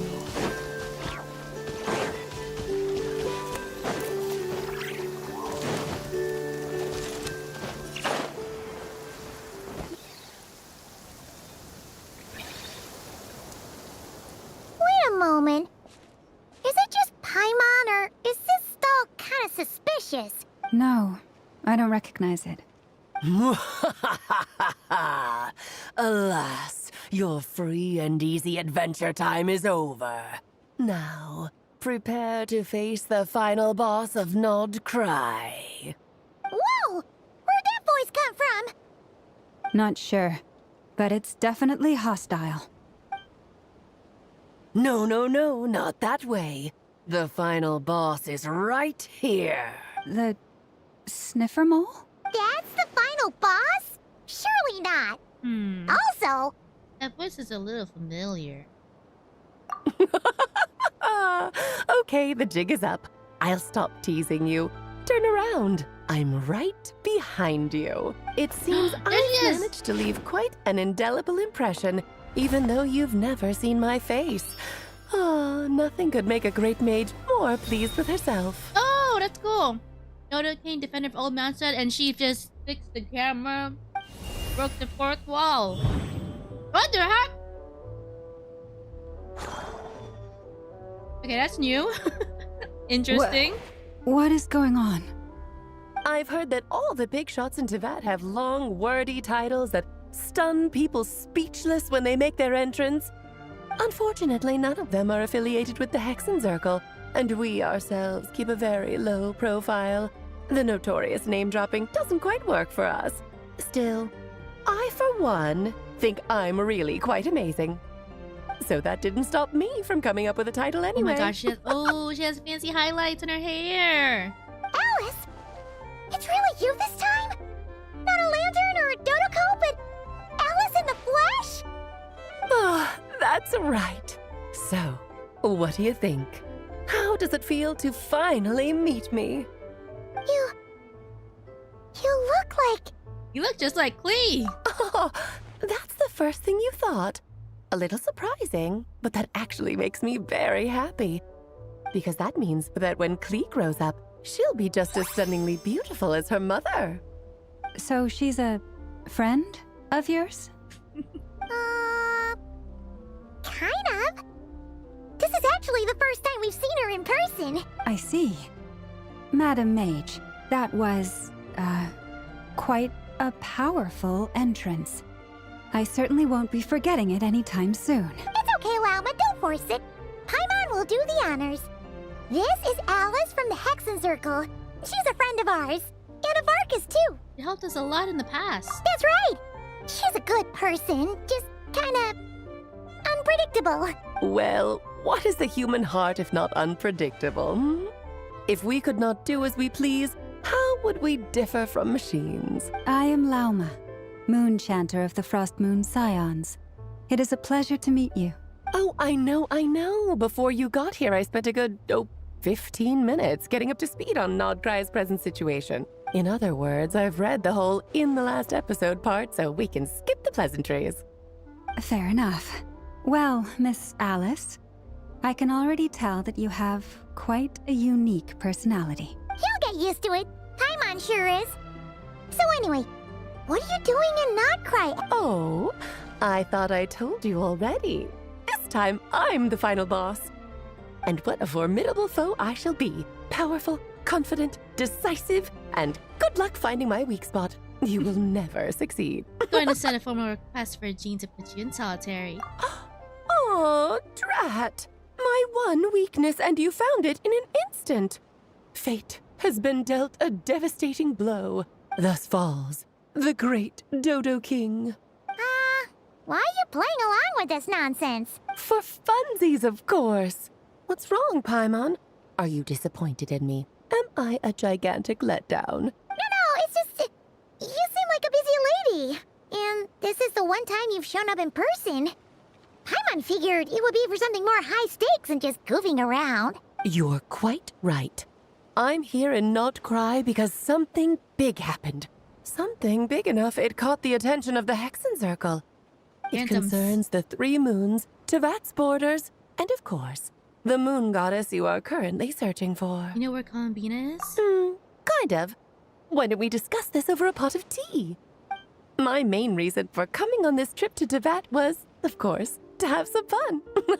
But I do technically have a job to do as well, namely, maintaining the stability of Tevat's borders.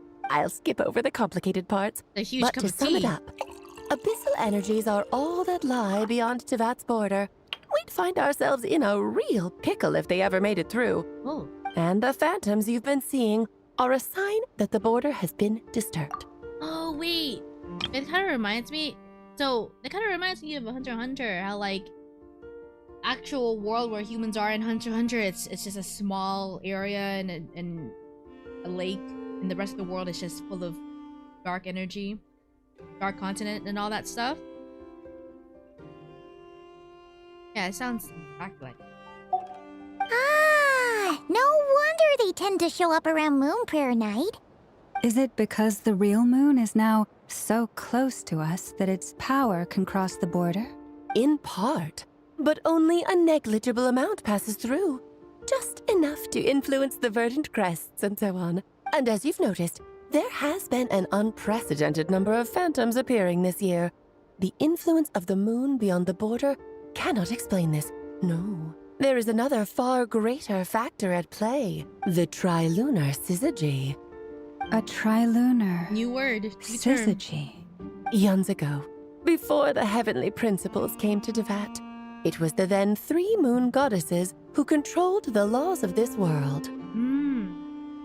You're talking about life, death, and such, aren't you? Oh, that's exactly it. The 3 goddesses split these powers amongst themselves, promising never to consolidate them into one singular body. This was meant to keep the world stable. But, fast-forwarding to the present, the eternal moon's marrow is with you, while the iridescent moon's marrow, which should never have appeared in this world, has been retrieved. Add that to the presence of a moon goddess in the flesh and... the power of all 3 moons is gathered here in Nod-Krai. There hasn't been an event like this since the War of Funerary Flame, and it's having a noticeable effect on Tevat's borders. Oh, hence the projection. Why are you so concerned about said borders, if I might ask? Because I wish to give my darling daughter a peaceful, sunny environment to grow up in. Is that a good enough reason? Kinda sounds like you're dodging the question, but it does make sense. Well, that's one reason anyway, and the most important one. The others are a little complicated to explain. For instance, cleaning up after dearest Miss R. Granddaughter. That's her name. That's what I Albedo forgot. could tell you more about that if you're curious. But right now, I have a more important question to ask you. Why are you collecting the moon marrows? Granddaughter might be like actually the main end game villain. With the amount of things that she is connected to into that in terms of destructive entities, other than Albedo and Durin, at their current form at least. Although it was hinted that Albedo might destroy Mondstadt way back when, way back in version 1, and then, you know, Durin, he just came into a new form, so I guess they're on a watch list right now. Albedo wants to use their power to return home. I see. Nicole told me about that legend once. Nicole? You mean Mage Anne? Oh, so you remember. We heard her voice in Fontaine. Yes, of course. That was a story about fate, her area of expertise. But back to the story of our dear moon goddess. I'm afraid her intended method of returning to the moon is unlikely to work anymore. Oh, but also we heard Anne's voice in the end of Sumeru. Right? When we were doing those loops. And those loops, the samsaras. What does that mean? She may be missing, but she hasn't gone anywhere. She has disappeared. Once long ago, the damselette who lived here walked the. Ah! Why did you go too fast? Something words. My body is so heavy. Wait, no. It's my mind that's heavy. My arms and legs are as light as a feather. What's happening to me? I feel drowsy, like I've been asleep for too long. Is it daytime or nighttime? Is the moon out? I think I'll go for a walk. Are we playing as her? Who? As her? No, it's just... Are you out for a walk too? Oh, it's a cutscene. Huh?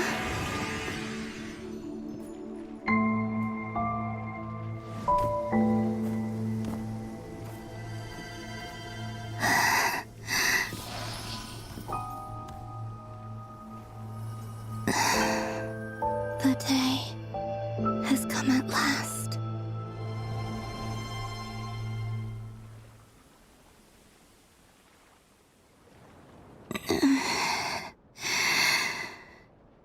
Have I grown so weak that I can't even sustain my physical form? But Moon Prayer Night is nearly here. I was so close to returning home. Oh! Death is near. Is this how it ends for me? Will I return to the moon after I disappear? Or... I don't want it to end like this. So far, at least, I still exist. Even if not physically, I can still feel. But as my power wanes, I'm sure that too will fade. I suppose I might take one final look at this world. The world where I was born. Maybe your last chance to visit the Frostmoon Enclave. Don't let us slip away. Is that the game telling me to do that specifically? Come on! Come on! Wait for me! The Frostmoon Enclave. How much it has changed since I was born. These decorations, they're so heavy. It's times like this when you kind of wish men could be priestesses and acolytes. How fascinating. I've never had the chance to be privy to people's private lives in this way. In the past, people would get so solemn and serious the moment I showed my face. Karina, Lametti, it's time to eat. Coming! I want to watch them a little longer. Oh.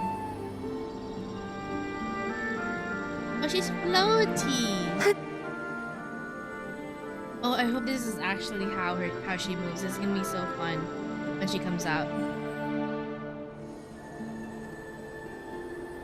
So just fill these balloons with air? Yep. Try a couple now to test things out. The rest can wait till Moon Prayer Night.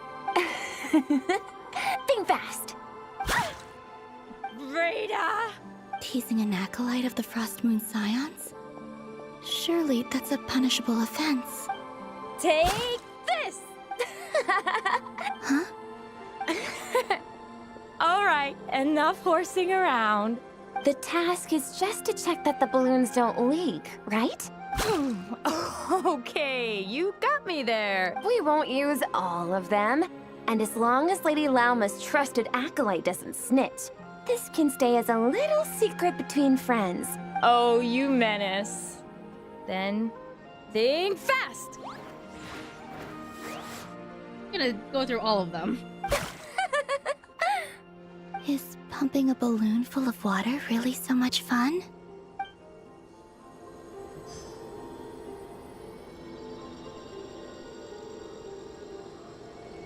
Oh, wait. Okay, I was trying to see if I can pull up her character. Obviously you can't. Ah. Didn't hurt to try.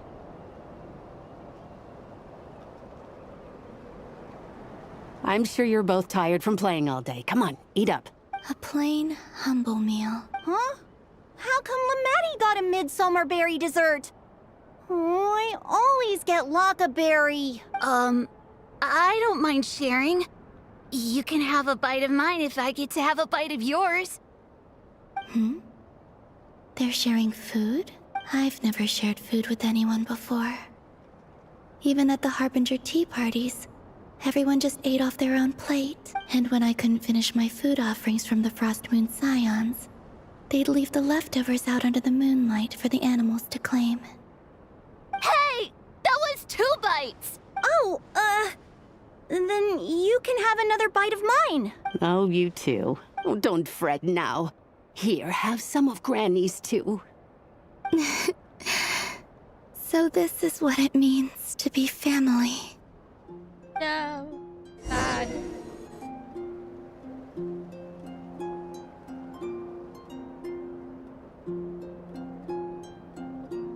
I'm seeing so much that I'd never usually get to see. They'd never act like this when I was around. It's nice, being able to just watch people in peace in these final moments. What a rare opportunity. I think I'll go take a look around Nasha Town, too. Maybe the Traveler will be there.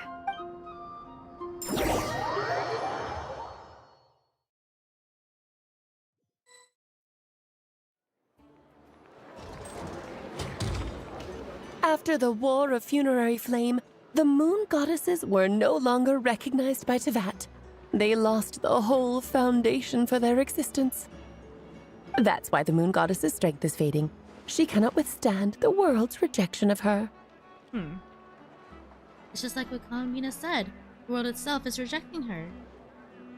To be more pedantic about it, the moon goddesses did something to offend the heavenly principles, and that's why they were ousted. Whoa, Something really? of a recurring theme in Teyvat's history. These heavenly principles. Theoretically, speaking so candidly should put me in their crosshairs too, but they can't tell me what to do. I'll say whatever I want. Anywho, the Moon Marrow energies were but a drop in the bucket for her, and that battle against the Ray Hair of Solnari only weakened her further. Fortunately, it happened close enough to Moon Prayer Night when the Kuvaki concentration here is high. That's the only reason she managed to survive this long. What do you mean, fortunately? You said she disappeared. We're too late. Ugh, what a headache. I thought this was all common knowledge. I guess I have some more explaining to do. Okay, buckle up. It's time for another lecture. Because I'm wondering when that timeline... I said earlier that the moon goddesses lost the foundation for their existence. When specifically they can't be to start disappearing. I'm wondering that. The reason for that has to do with the natural order. Basically, the rationale for their existence in Teyvat was lost. The same logic applies to the present moon goddess too. Consider her existence so far. Her comrades in the Fatui called her Damselette, and she was worshipped as Kutar by the Frost Moon Scions. But these connections have now been severed, whether by her hand or yours. So, the rationale that once sustained her existence is now gone. Because she existed as Damselette by the... Okay. It's because she was known by other names. Other identities is what connected her to this world, but now that she is by herself, away from those institutions, I guess. Yeah. Wait, we did that to her? I'm making her independent. Oh no! Oh, well, strictly speaking, yes. But let's not start pointing fingers, shall we? I'll only end up as the big bad villain, and that's not the kind of final boss I want to be. If you're making light of this, hopefully that means you have a plan, right? Of course I do. I'm only the greatest mage in the whole entire world. Now, if you wish to find your moon goddess, there are 2 problems we need to solve. Firstly, we'll need to strengthen the connection between her and Teyvat, at least enough to sustain her until Moon Prayer Night. Strengthen her connection. But does that mean I'll have to rally all the Frost Moon faithful behind this? I'm afraid a bygone faith and a former home won't be of any help to her now. Do you know her name? Her name? Yes. Names are very important things. A name is a fundamental concept that anchors one's entire existence.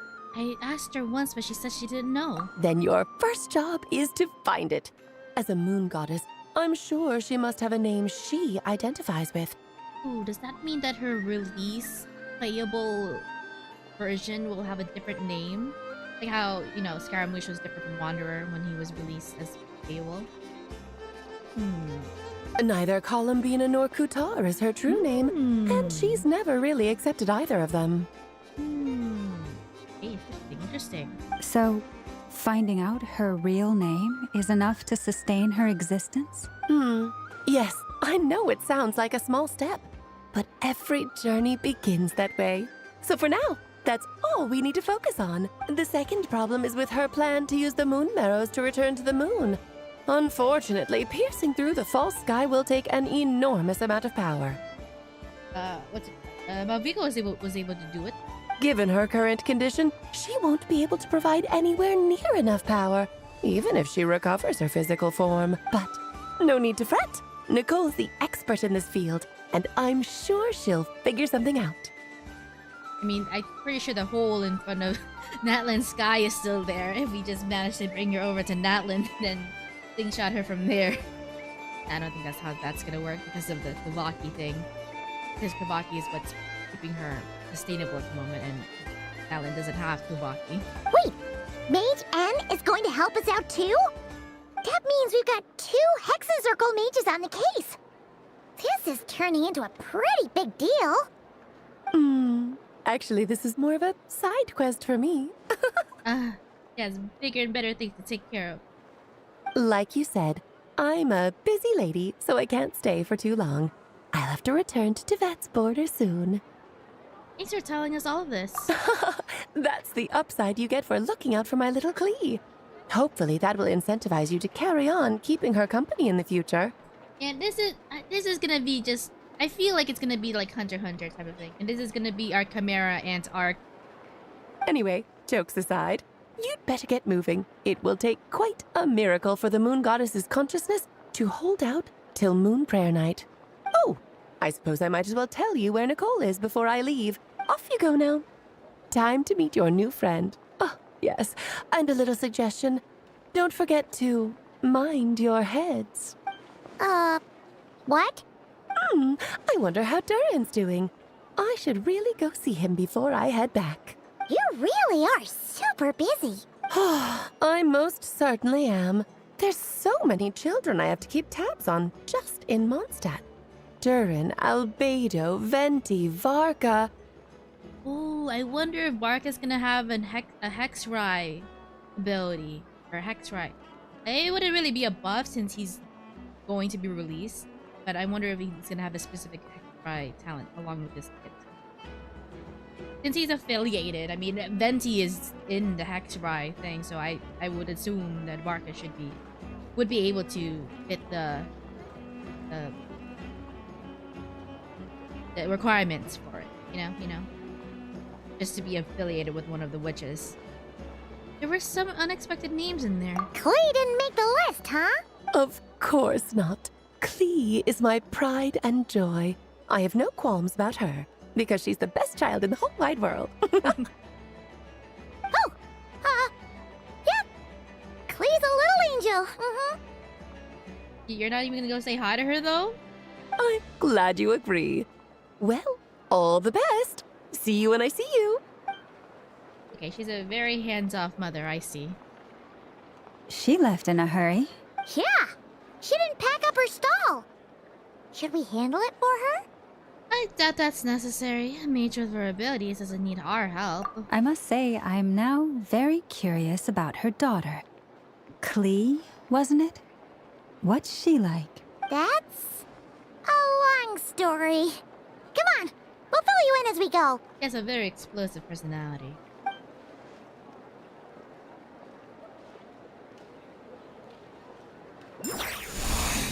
Oh, Columbina. Very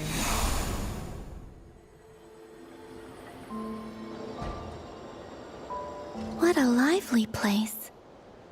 I've never experienced Nasha Town like this before. Hey, you old geezer! Your hammer's rusted through! Who are you calling old geezer?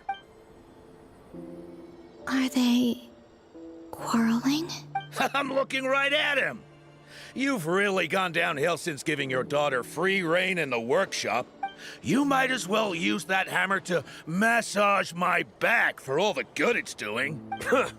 Don't run your mouth, or you'll get a back massage that'll put you in bed for the rest of your life. Yeah, at least he's still getting that massage. I'll bet you send all the materials to your little princess.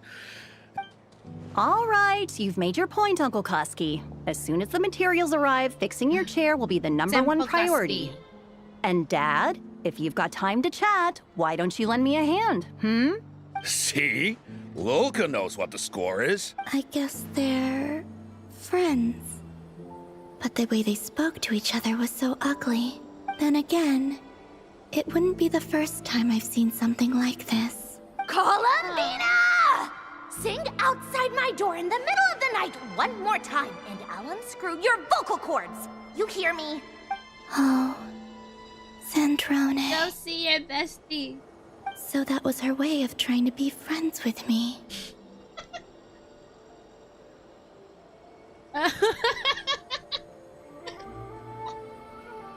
Oh my god, they're so cute.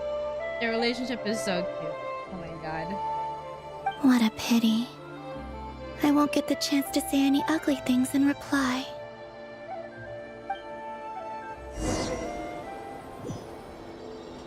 Go to her. Might still be at the base. Hey, have you decided what to give her for Moon Prayer Night? I sure have. She's gonna get the surprise of her life when she's least expecting it. Then I'll whip out the ring and pop the question. The surprise of her life. What a fun turn of phrase. Cool, I get the picture. You can spare me the gushy details. Ooh, looks like we have a customer. Hello there, ma'am. Would you like some Moon Prayer Night candy? Huh? Is he talking to me? Can he see me? Huh? Here you go. Oh. Oh. Come back anytime. Right. Now, where were we? Oh, stop. She held out her hands. Ah! I don't know why, but I still held out hope.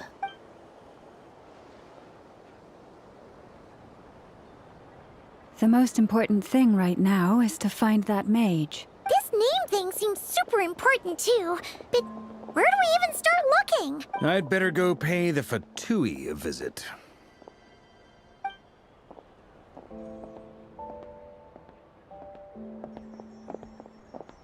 Oh, not even a traveler with the moon marrow can sense her. Not even a look back? Come on. Come on, traveler.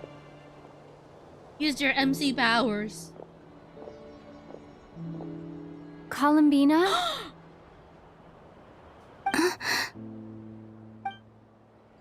There you go. There it is.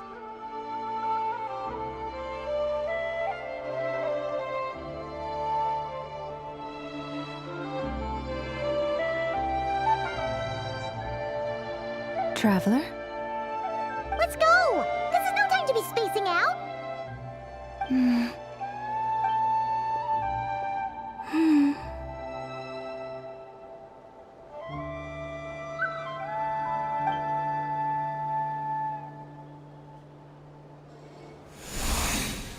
Maybe it's not so bad just quietly staying by their side like this.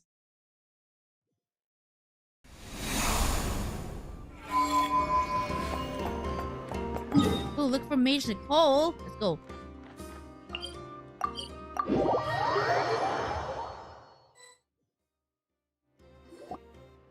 Where are they going?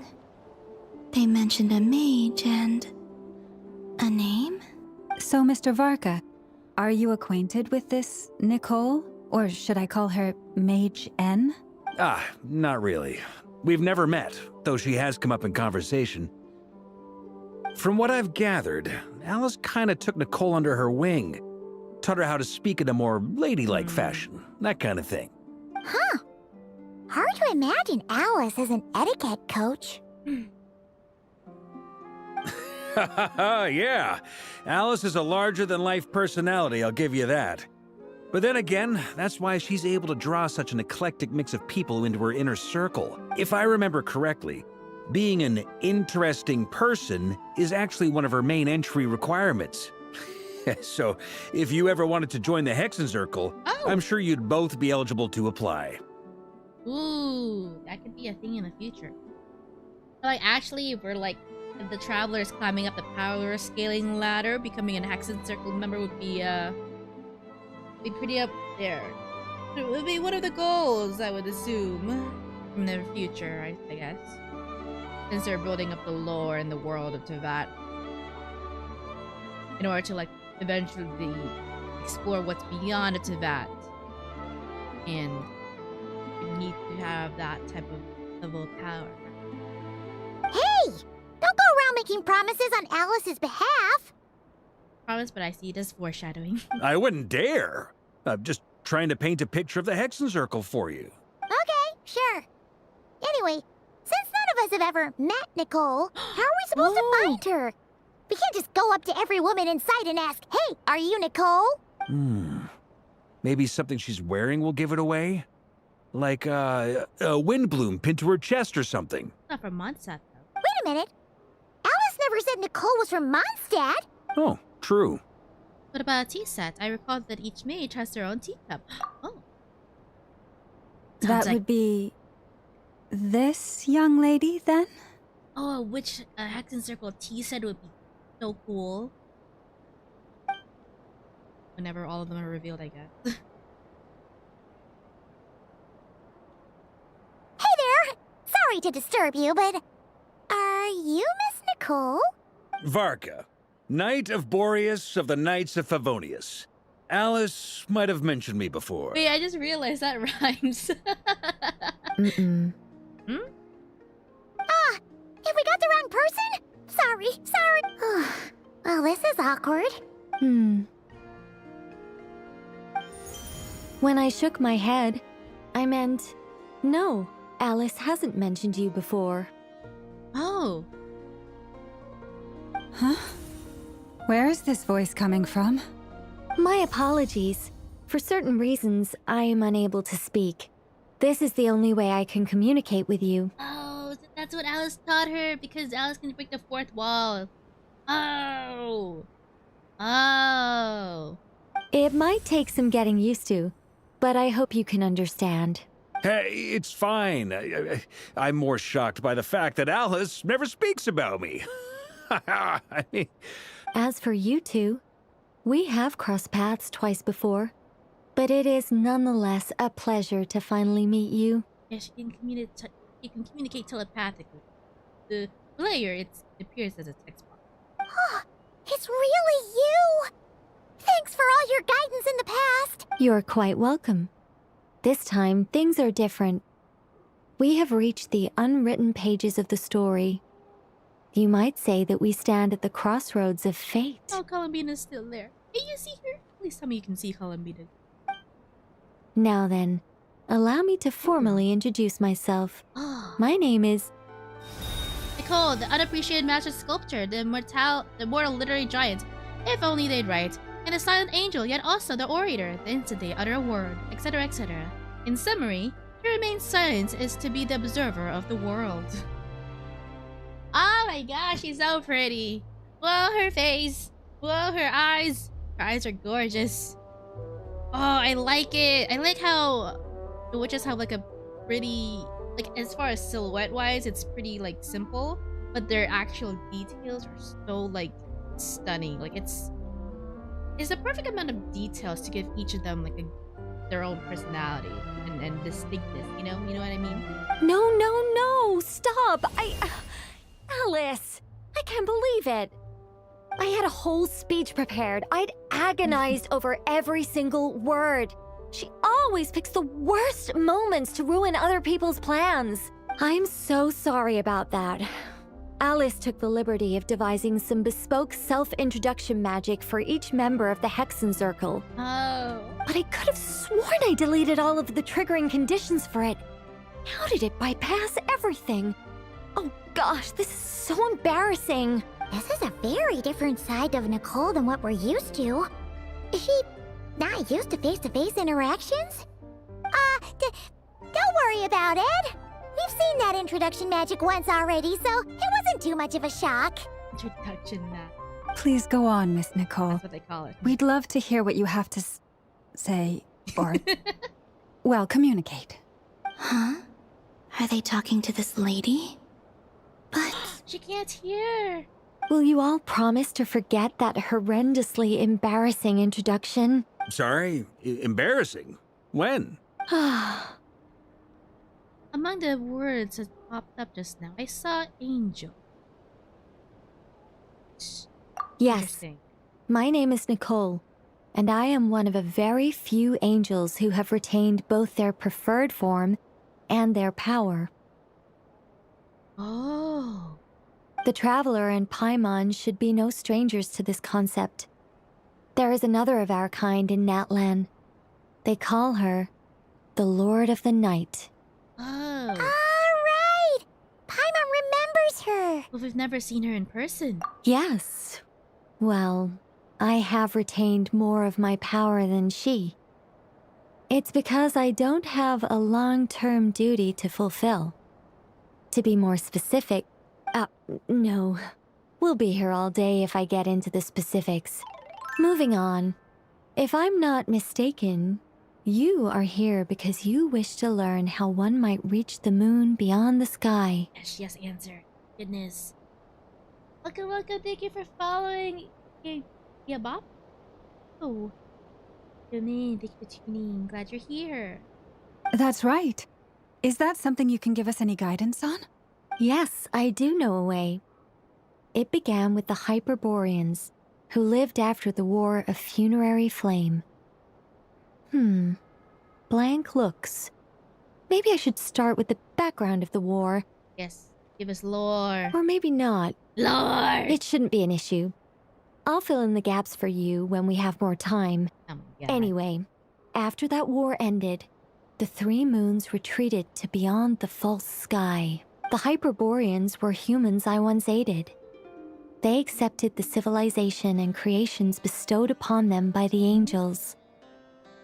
But despite accepting many blessings of the angels, many among them still held on to their faith in the moons.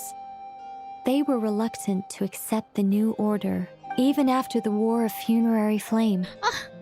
They sought to contact the moon goddesses beyond the sky, but all three had passed away by that point. The Calvina's just doing her own thing because she can't hear the entire conversation. this mage has a unique method of communicating. Is she talking about the moons? Oh, wait, can she hear? Oh, wait, no, she can't hear the thoughts, but she can hear, the Traveler and them speaking out loud. Yes, but they did not know. And so, still they prayed for the moon goddess's mercy. After building titanic structures that consumed vast amounts of Kuvaki, at last they glimpsed the moons and heard their voices. But of course, they were gravely disappointed. For it was then that they realized the three moon goddesses were dead. Oh, that's such a sad story. It is. Humanity was in a very sorry state at that time. The angels who had once aided them were gone, and the War of Funerary Flames had left them homeless and destitute. Just a second, I gotta ask. How relevant is all this history to the task at hand? Well, I mean, it's... Okay, it seems we've drifted into irrelevant narrative waters. Drifted into a tangent. It's been a while since I've had the chance to speak inside someone's head. As soon as I got started, I lost control and the words just flowed out like a waterfall. What I'm trying to say is... Right, yes, that's it. The relevant part is the ritual created by the Hyperboreans. Oh, that's so fishy. The fact that they bypassed the false sky and saw the true moons implies that they successfully built a connection between Teyvat and the outside world. Which means, with enough Kuvaki and a sufficiently stable connection, it should be feasible to send one person over the border. Okay, so they built some kind of portal? Oh, yes. A portal. Yes. Is something wrong? You sound disappointed. I just didn't expect you to summarize it so well. It turns out I could have said all that in one word, if only I'd managed to think of it. No, please, it's fine. This is invaluable knowledge. I'll be sure to record and preserve everything in writing. Yeah, lore. Oh, really? Well, in that case, I suppose I could backtrack and add some more detail. I did gloss over a few things so far. Whoa, whoa, whoa, time out. Let's summarize what we've got first. The Hyperboreans were the last ones to use this method, right? So we somehow need to find whatever structure they built and make sure there's enough Kuvaki to power it up. Luckily, we have the moon marrow of both the eternal and iridescent moons, so we're all good for Kuvaki. Which means the key issue we need to focus on is finding the place. Am I right so far? Yes. Although I expect the structure is long gone by now. That said, what if we could take advantage of the phantoms to travel back to a time when it still existed? Well, travel back isn't quite accurate. It's more like we'd be creating a handshake between 2 points in space-time. We wouldn't even have to pick a time when it still existed. It could just be a time when it still appeared in phantom form via projection, or we could project our own phantoms, fold them together, and... Huh? You look lost. Was that too hard to follow? Yeah, things got a little, technical there. Paimon's brain is reaching capacity. All right. Let me think about how to put this more simply. Okay, got it. Put it into pictures. Make a picture book. Over the next few days, I'll search for phantoms that we can use. Once I find one that meets the criteria, I'll let you know and we'll regroup. By completing certain rituals, specific individuals will be able to enter the phantom and make it to the Hyperborean structure. If everything checks out and it looks feasible, we'll just need to wait for Moon Prayer Night, and we can send the moon goddess back home. I'm really skimping on the detail here. Is this making any sense at all? I think so. For now, we'll just wait to hear from you. Yes. Basically, yes. Great. Counting on you. In the meantime, we'll focus on finding the moon goddess's name. My name? Are they looking for a way to stop me from disappearing? Yes. Excuse me, Miss... Go on, Miss Nicole. This conversation was a little all over the place. I didn't catch your name. I am Lauma, of the Frost Moon Scions. Ah, I did wonder. I noticed that you listened very intently when I spoke about Hyperborea and the moon's history. If you'd be interested, I'd love to visit you this evening and go through it again in greater detail. Ah, yes. Also, if you were serious about making a record, it would be too risky to simply write down the raw details as is. I would suggest some tweaks. Maybe rewrite the stories as fairy tales or fables, perhaps even prayers. Anyway, we can cross that bridge when we come to it. So, see you later then? Oh, and no need to prepare anything. Just a cup of tea will do. See ya! Oh, she's really here in the flesh. She seems friendly. It's just... It's so nice to find someone who's actually willing to listen. I've been dying for a chance to finally go through all this systematically from start to finish. Any longer and I'd probably start forgetting it. Now Paimon gets why Alice told us to mind our heads. Ha ha ha ha! What did I tell you? A lot of quirky people in Alice's orbit. He's just a yapper, and also a great source of knowledge. Now then, the next order of business is, where do we start looking for the moon goddess's name? Maybe the rest of what Nicole has to say might give us some clues. Oh yeah, she probably... Yeah, maybe we should ask her. Once I've heard her out, I'll summarize the salient points and share them with you all. I'm also inclined to review our other documents. Yes, our faith was first established by our Hyperborean ancestors, but many of the more factually accurate records are from after Kutar's birth. I have a hunch that the Fatui might know something too. Sounds like we're gonna follow Columbina's journey through Devat, huh? In that case, we'll start by heading to the Frostmoon Enclave. Sounds like a plan. Take this with you. I'll see about getting in touch with the Fatui. It'll probably just be Arlecchino and Sandroni again. They're the only ones who would want to help. Thank you, Mr. Varka. Don't mention it. Honestly, I'm more comfortable dealing with the Fatui than prying into the details of a young lady's childhood. Catch you later. I should follow them, just in case there's some way that I can help. Columbina's gonna follow us. Hopefully she can be saved.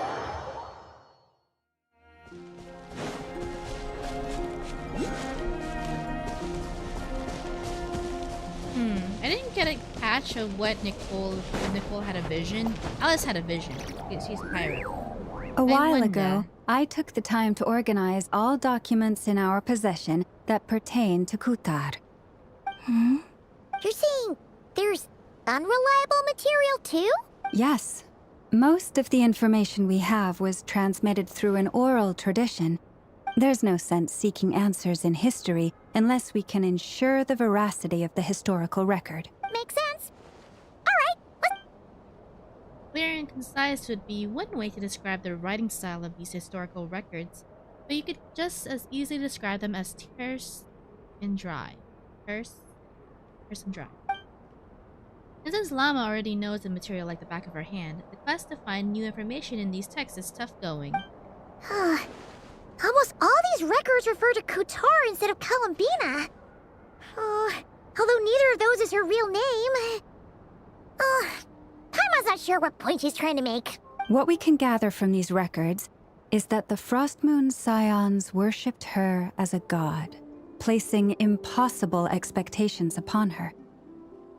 You know, the Sarisa might actually know. I'm pretty sure if anybody in Tevat would know, the Sarita who recruited her specifically might actually know. I cannot fault them for their earnest faith, but for all their devotion, worshipping her day in, day out changed nothing. I imagine that none of it resonated with Columbina. It wouldn't surprise me if, even back then, she had already begun to reject the name Kutar and everything it represented. Llama speaks the truth. When I heard them call upon Kutar with hope and expectation in their voices, they may as well have been calling upon somebody else. When you were organizing these texts, what criteria did you use? Well, that's a bit complicated. I looked at the level of detail, perceived authenticity, prose style, and how realistic their portrayal of Kutar seemed to be. Amongst the Frostmoon Scions of today, only I know of her existence, and I alone have spoken to her face to face. As such, I know that there are certain things she simply would never do. That being said, I have sensed some changes in her lately. Your real family. Mama cares about you. Changes? Me? Seems like this is getting us nowhere. Sure. Give me a moment.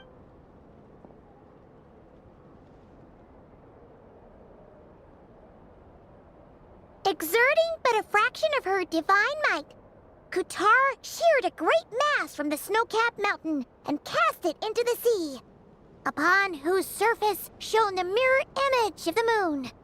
Thus was formed the island of Hisi. Yeah, right.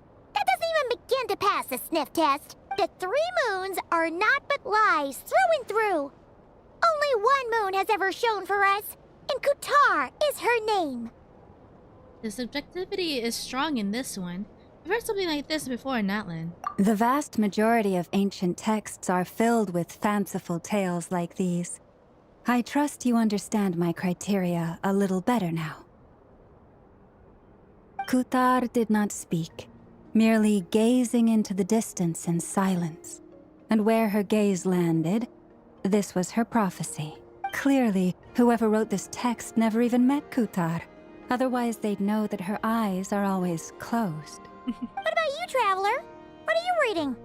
Seems like a collection of anecdotes. Come on, let Paimon see. The child wished to build a wooden nest with which to shield a fledgling bird from the cold. But being so young and lacking in strength, the child could not snap the branches from the trees. Kutar was passing by. Upon seeing the child, she summoned forth a Kuhenki, who built a beautiful nest for the child. I remember that. Not knowing the meaning of Kutar's divine intervention, the child dared not to respond, and thus ran home to call their parents. But Kutar was gone. The moon chanter declared the event a miracle and took the nest as a relic, placing it on high for all to see. The child was named as one favored by the goddess and was greatly respected amongst the people. Yet, no further miracles were bestowed, and this matter was forgotten in but a few years. Huh. Any thoughts after reading that? If it's true, it's giving off a somewhat lonesome feeling. Yeah. Columbina probably just wanted to join the kid in making nests. Ah. I'd originally considered this a fabrication, because Kutar did not perform any similar actions in subsequent records. But now that I think about it, it does seem like something Columbina would do. It's just that... She didn't know how other people would interpret her actions. She was probably worried about making things difficult for people. And so, she gradually stopped joining in. Yes. Oh.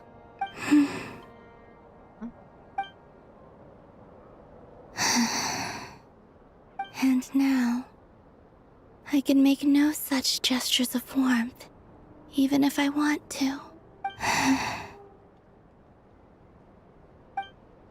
Still no name.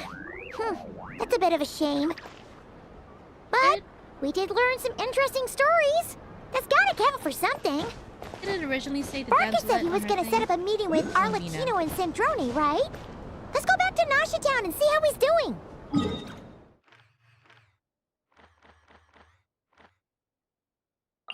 Did her Venus name change? Was it always the damsel? I know when we were transitioning to Columbina POV. Pretty sure it's like Columbina. Let's see. There's Varka.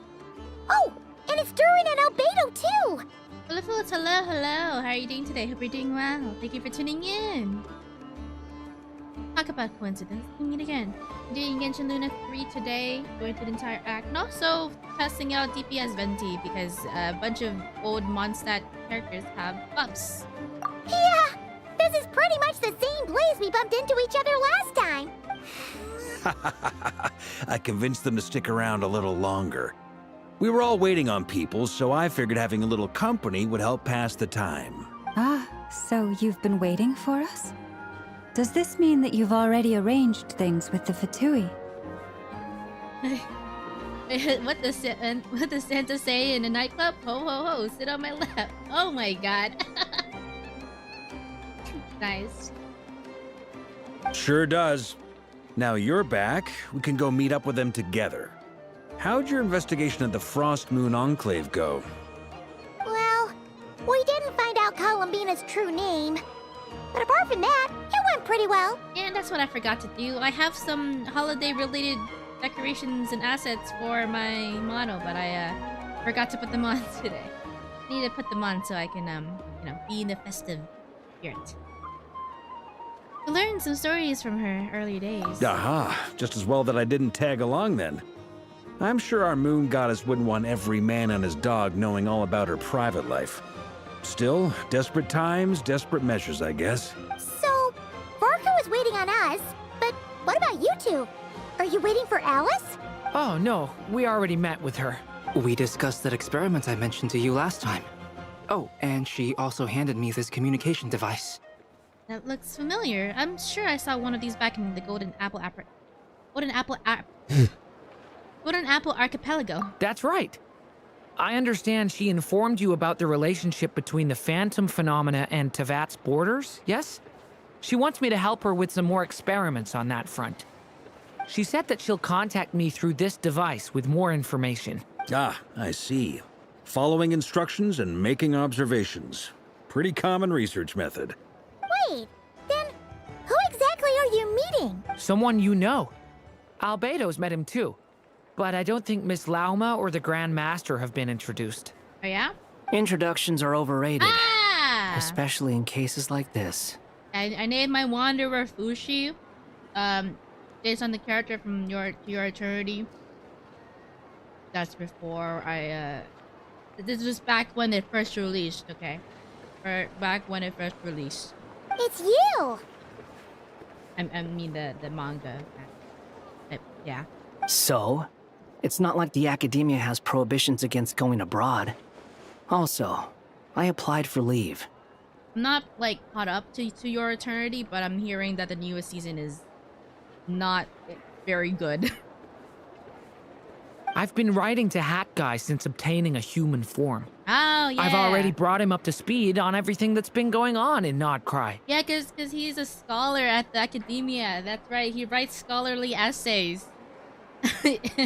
And he uses Hat Guy as his pen name. Hat Guy? Turns out, I actually have heard that name before. Is Kaboom Albedo experimented on Barca? I don't know. I mean, they're part of the Knights of Favonius, technically, so they would... Oh, maybe. Oh? Then why did you react the same way I did?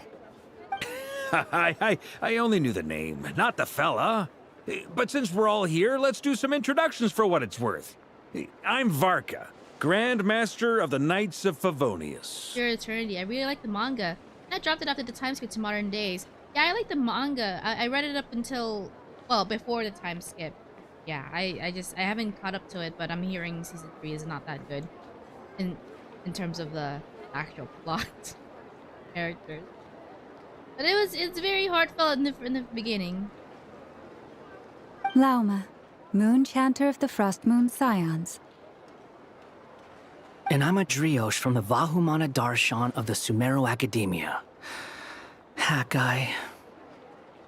That's a wordy title.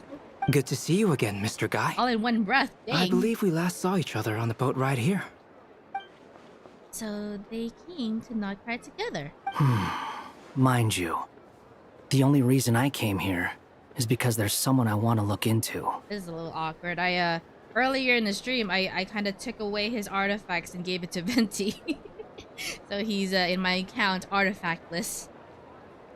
Oh, but he's looking to Dottore. He has to be, right? Who's that?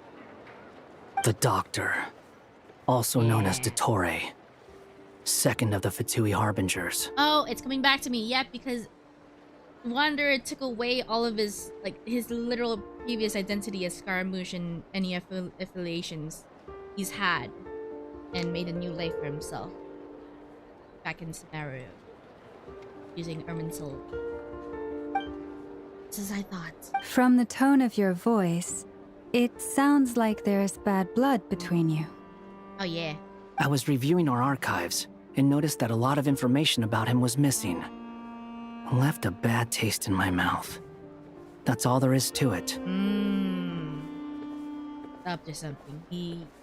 He's stripping the data or whatever. Dottore, Wiping his record clean. or Zondik, as he was then known, Zondik. once studied at the academia, but he got kicked out before he could graduate. I saw this one thing about Dottore's real name. Cause like somebody was like, oh, Dottore's real name, it's kind of similar to Genius One Society, Genius Society in Honkai Star Rail. His name is Xander One Kuwabara, and they were like, oh, Stand One K Kuwabara. That might be a stretch, but I mean, knowing that they're both Hoyoverse titles, it could very well be not be a stretch. So the Harbinger's #2 man is a college dropout? Ah, how embarrassing for them. Last we heard, he was planning something. We actually heard that a few times before, even coming to Nod-Krai. But we haven't seen a trace of him since we got here. He only appears when something interests him. For all we know, he might have left already. But the fact he did something here at all is worth noting. It'll fill a couple extra lines in his file. Why does it sound less like a file you're writing and more like a criminal record? Anyway, we were just about to meet two of the other Harbingers. Want to come along? You might learn a thing or two about him there. Sure. Oh, but he already knows of them. But then, even though they're Harbingers, well, they're old acquaintances of ours, so, you know, when you talk to them, try to be... I got it. I wonder, I mean, they shouldn't know about Wanderer anymore. The Frost Moon Scion's relations with the Fatui remain tense. Forgive me if I do not attend. In that case, we'll continue assisting Miss Alice with her experiments. Good stuff. Everyone's having a fruitful time. All right, we better get going. I'll lead the way.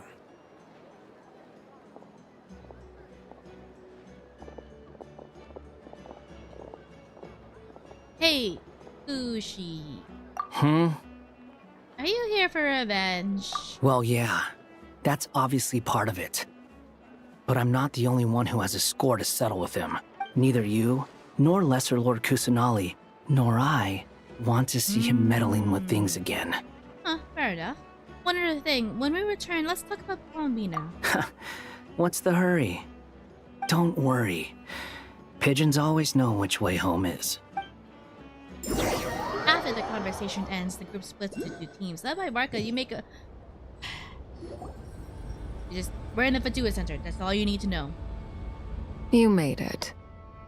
Who is this? Oh, okay, they don't recognize him. Alright, cool. I prefer the other name of the manga. For the manga. Oh, for To Your Attorney? To You, the Immortal. Yeah, I think so. That makes more sense. I agree. I think To Your Attorney started my interest in immortal characters and or half-dead characters. Yeah, To Your... God, it started out such a good premise, and the stories were so good in the beginning, but I mean, I don't know. I'll check it out again to see like if it's really as bad. Like, you know, try to give a chance. But from what I'm hearing, it sounds like the current plot point is really bad. But there's another series that I've heard about that's similar. Oh, Siri, shut up. No, not Siri. Series. That's kind of similar from what I've heard to Your Eternity. It's called Orb, or it has Orb in the name or something. Yeah, something about Orb. Yeah, I need to go check the title of it. But I'm gonna try to see. I want to watch that one because I heard better things from it with a similar premise. A scholar from Sumeru. They call him Hat Guy. He's an old friend of the Travelers. Yes, that is exactly his identity. Full, complete identity. Wait, this is the academia representative you wrote about?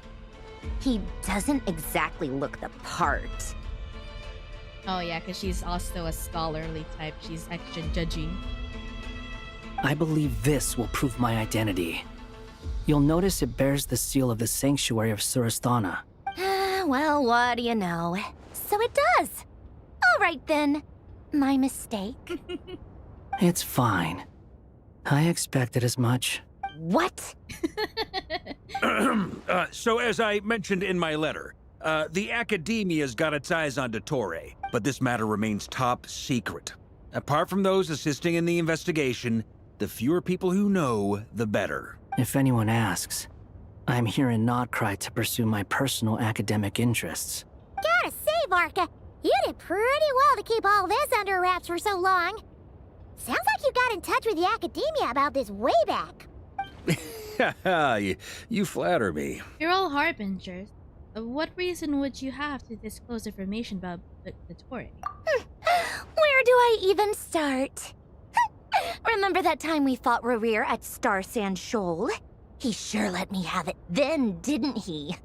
I'll bet Dottore had that all sketched out, with me as his convenient little pawn. He could not care less about us if he tried, but hey!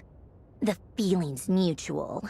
Does Dottore really strike you as the sort who values his relationships with his colleagues? Fair point. Definitely not. Which is why I always keep my guard up whenever he starts making suspicious moves. To that extent, our motivations align. On top of which, I consider you trustworthy people. Ah, hell yeah. Now, back on topic. In the wake of the Reikir of Solnari episode, Sandrone and I grew suspicious about Dottore's complete inaction during the entire affair. So we tried to find out what he'd been up to, but unfortunately to no avail. He never lets anyone in on his plans. The more he cares about something, the more secretive he gets. No one likes Dottore. Exactly. That we can all agree on. He's done some horrible things, inhumane things. Indeed. Perhaps he believes that by keeping a low profile, he can avoid trouble. But that trick isn't going to work on his colleagues. Yeah, I mean, he's been researching the ancient moon's remnants. And he's been trying to get his paws on the moon marrows. Only an idiot would believe he doesn't have something more planned. With this in mind, I returned to Snezhnaya and relayed my thoughts to Her Majesty the Tsaritsa, entreating her to have him recalled. That's pretty direct. Did the Tsaritsa agree? Yes. I made it abundantly clear that the Fatui's business in Nod-Krai is almost concluded, and we do not need 3 harbingers in this territory. Her Majesty concurred. Okay, well, sounds like they have a pretty good flow in the corporate ladder. Accordingly, Dottore has returned at her orders. I imagine he is continuing with experiments, which no one besides he would ever have any interest in. Common sense might mean nothing to him, but he's not stupid. He knows that no good can come from opposing the Tsaritsa. Power scaling. What if the Tsaritsa turned out to be like one of the angels? No. There's multiple ones. Smarts alone won't get him all the way. He needs the Rooster's resources and Regrator's Mora, both of which the Tsaritsa can strip from him by waggling a finger. But doesn't he have a track record of publicly following orders while going against them in private? He probably has it down to a fine art by now. Knows firsthand. Wouldn't put it past him. We worked together on a research project once. Only briefly, but it was enough to show me that we're fundamentally different people. He has no interest in doing things methodically, stage by stage. His thoughts jump all over the place, and the moment his curiosity is satisfied, or he gets the results he wants, he disappears. The only similarity we share is that, once we set our minds on doing something, we will see it done. Whatever it takes. I wonder why they keep him in the Fatui. Probably to keep like a leash on him. I mean, maybe there's other, like, lore-related things that we're not aware of yet. But I'm assuming, like, if you'd want to have such a potentially dangerous person on a tight leash, give them, a space to play around with, like, money and resources, but also just to keep a close eye on him. Oh, we definitely saw some of that in your battle with LOREEEE. You got so competitive. Ugh, do not remind me. Then I believe we all concur. Dottore will not simply give up. But, I mean, in the end, it's all under the Tsaritsa's order. So, I mean, they all work under the Tsaritsa, so she probably has something else in plan. Fantastic. Now this is turning into a whole day of unpleasant memories. Ugh. Are you talking about the moon marrow stuff?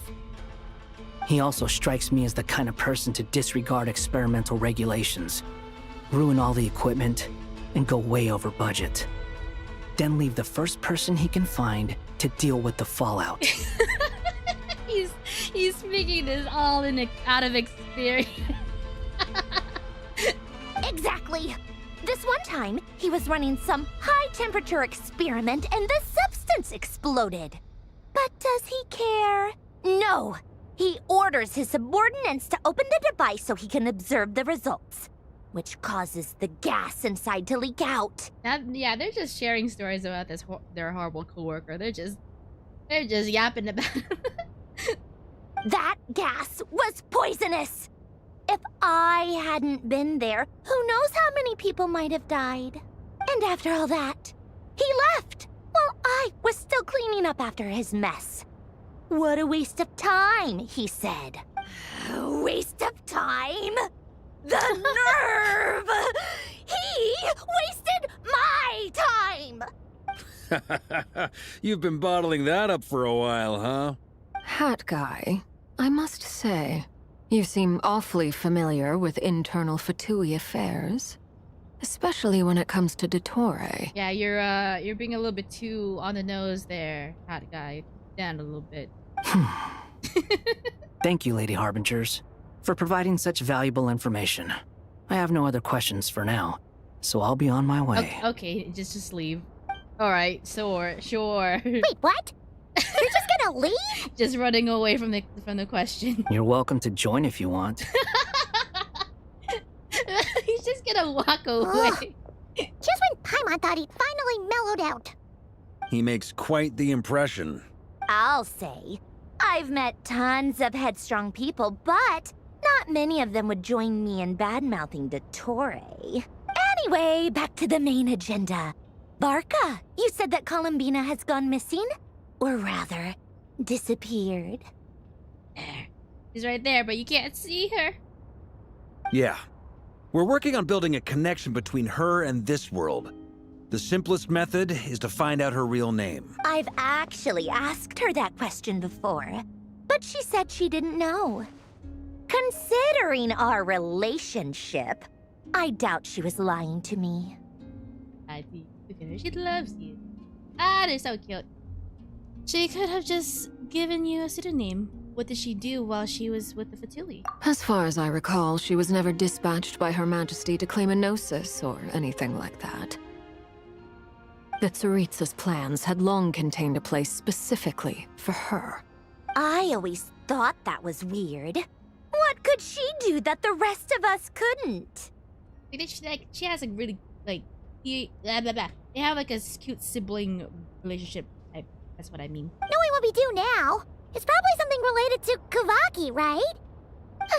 More than likely.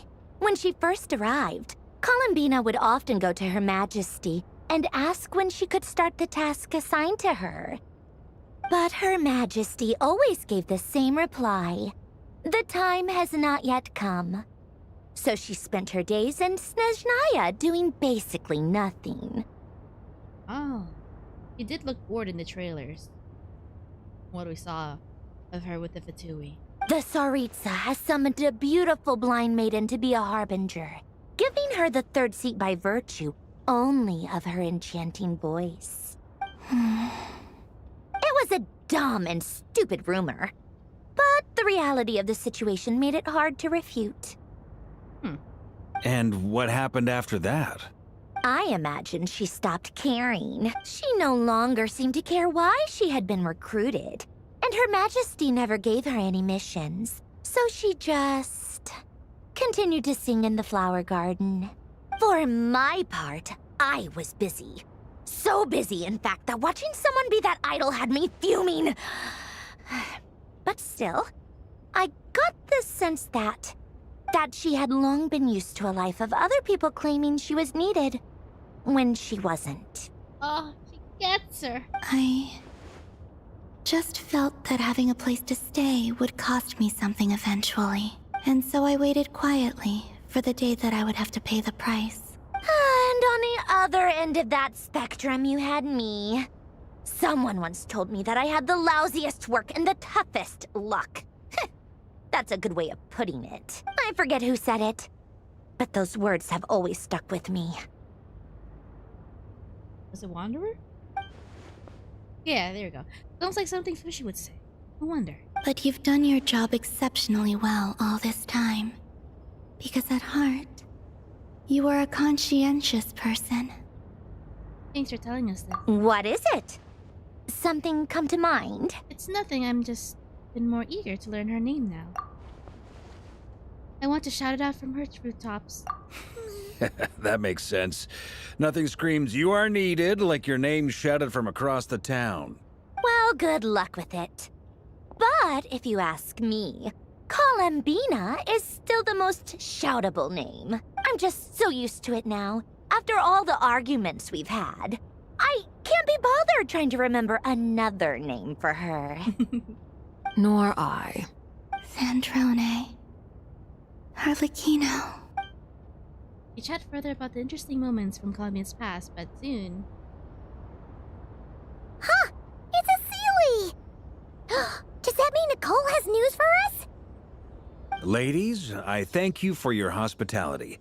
If the chance ever comes up, I definitely owe you both a drink sometime. I'm sure it will. You can make your own way out. Heck, you've been here enough times, you probably know your way around better than I do. Take care, everyone. We'll be in touch if the situation changes. Okay! Time to do what adventurers do best. Follow that Sealy! Oh yeah, because Sealies are technically angels as well. Right? Yeah, I'm pretty sure. Whoa. Here you are. The full building. Yeah, they kind of ran out of story when time skipped to modern days. Oh, for to your eternity. Time skip is so large that it disconnected the story before and after. I mean, I'll still watch or check out To Your Eternity just to see how bad it is at this point. That's disappointing to hear, disappointing to know. One of my favorites back in the day. So much so that I named Wanderer after Fushi. Oh, that guy. How come you're back so soon? Did things go all right with the Fatui? Fine. Dotori's been summoned home by the Tsaritsa. Couldn't get much more than that. How about you? Any progress with the investigation? Unfortunately not. But yeah, what are the... We still need to get turned back around to the spaceship thing. The Traveler's spaceship was one of the projections. We need to find out what happened with that. We've tried everything. Different phantoms, different locations, different points in history. But the results were the same. Each abyssal monsters roaming the land. People crying out in despair, with no hope of being rescued. Every time I see it, I can't help but think, is this what it was like in Mondstadt when Dragonspine Durin attacked? Oh, dang. Oop. And if I fail in the task I've been given, will I create yet another tragedy? Well, that's just meaningless speculation. When we encountered similar phenomena previously, I tried to interfere with those illusions, using sounds and lights to guide them. That's kind of similar to what Dan Heng and Imbibitor Lune, that kind of what's it called? Inner conflict. It's similar inner conflict because, you know, Dan Heng and Honkai Star Rail is a reincarnation or the next incarnation of Danfeng, and Danfeng was like destructive, etc. Honkai Star Rail stuff. However, we could not change their fates. At most, we were able to extend their existences. Alright, I found a funny meme, but how okay are you with gore? I mean, as long as it's not like extreme. As long as it's not super duper extreme. Yeah, and all that. Like, no real depictions? And feel free to put that in the Discord. The events of the past are like fate that has been written into Irminsul. There isn't a living thing in Teyvat that can escape its past.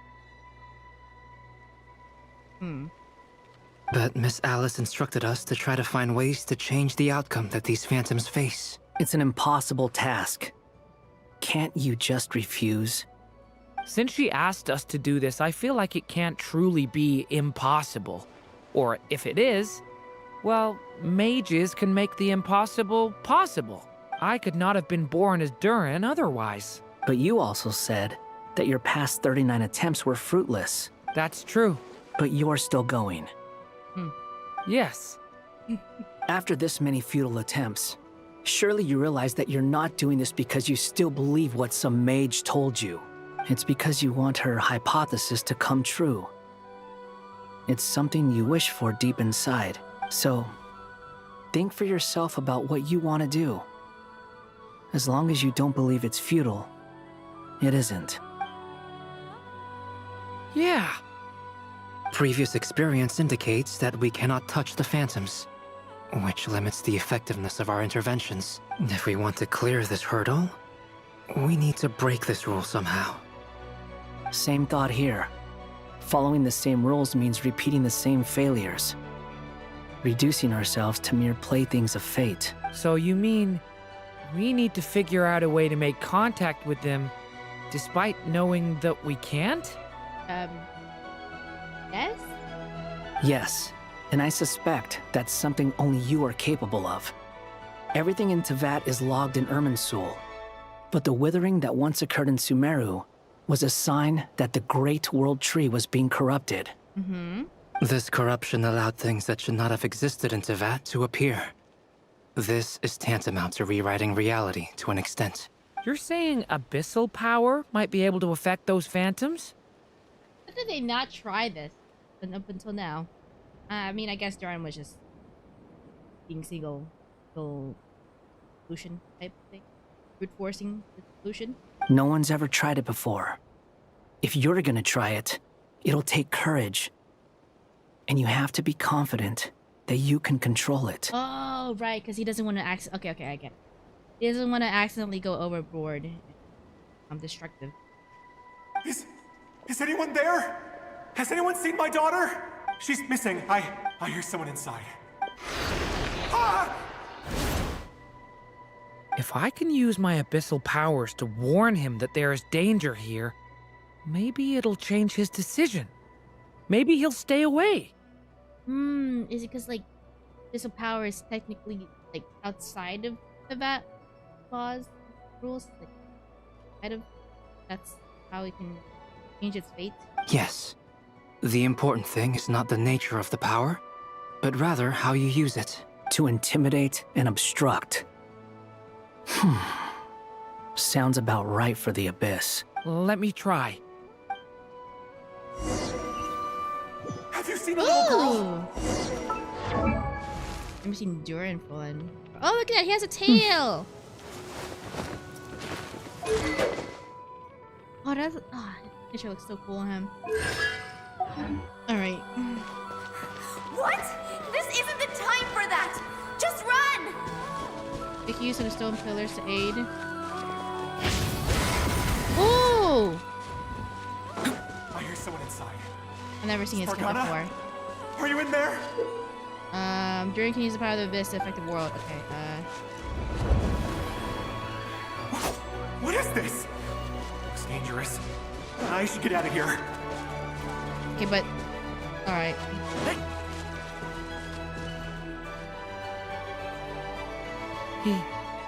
He really left. Ha! We did it! Don't celebrate too soon. Follow him. See what he does next. Monsters approaching from the front. You need to stop them and create an opportunity for him to hide. Okay. There's monsters ahead.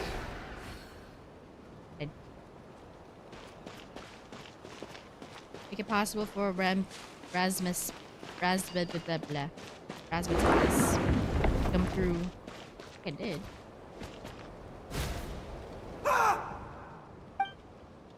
Oh, I mean, I did it. In the first time, nothing else was happening. Man. Monsters approaching from the front. You need to stop them and create an opportunity for him to hide.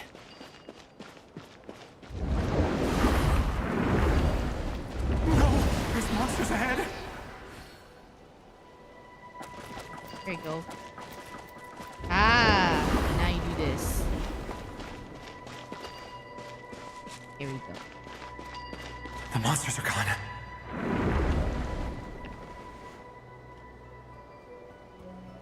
I went out too far. The barrier's gone too. How odd. How odd indeed. Anyway, I guess I'll keep going. Quickly, let's keep up.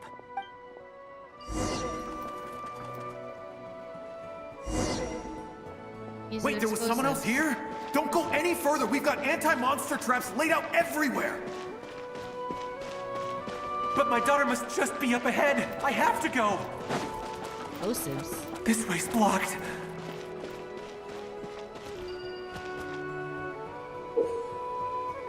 Okay.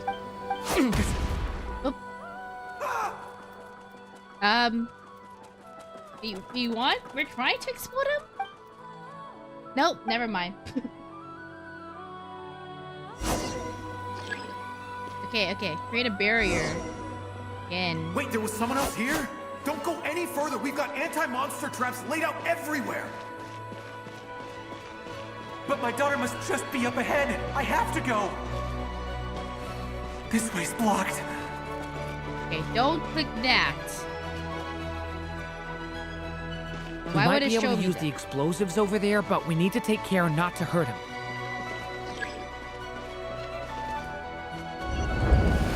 Ah. Okay. I'll use the barrier to keep him at a safe distance. Yeah, stay back. This barrier seems to be helping me somehow. Hey, wake up! Oh, no good. Gotta keep moving ahead. There you go.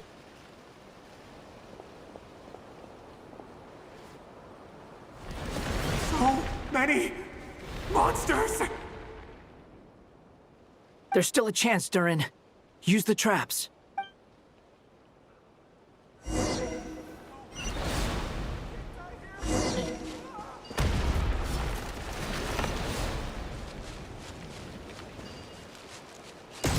It looks like I missed one. Ah, sorry. Help me! You can deal with one. No, never mind.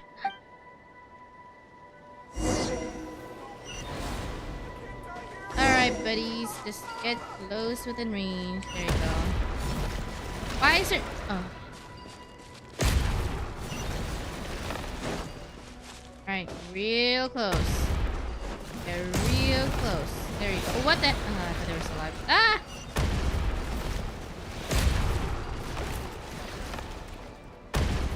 Real close. Is that it? Is that all? This is a new development. I've never seen this happen before. We might just be able to save this person.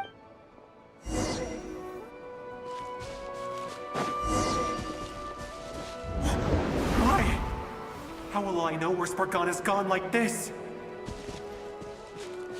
You know what? I'll trust this strange barrier. It's gotten me this far after all. Go, go, go. Go, go. Giddy up. Go, go, go.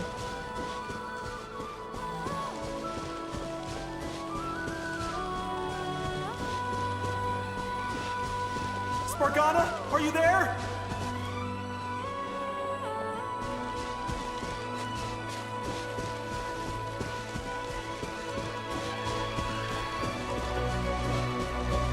Alright, any day now, buddy. Come on. What? Hey! Let us out!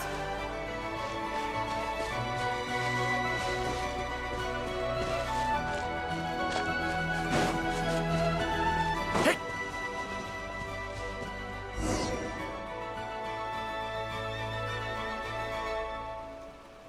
Huh? That looks like one of my daughter's books! Bang! Yes, it's one of hers for sure! Durin, just like last time. Use the explosives.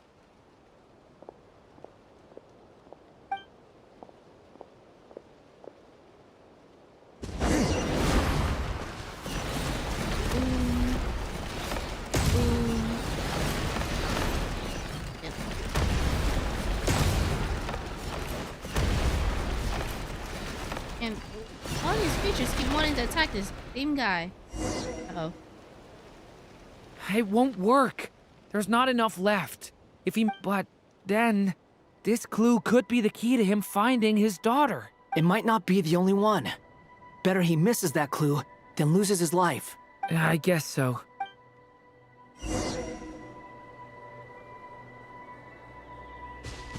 Stop him, Durin. We can't let him get any further in. That's my daughter's book!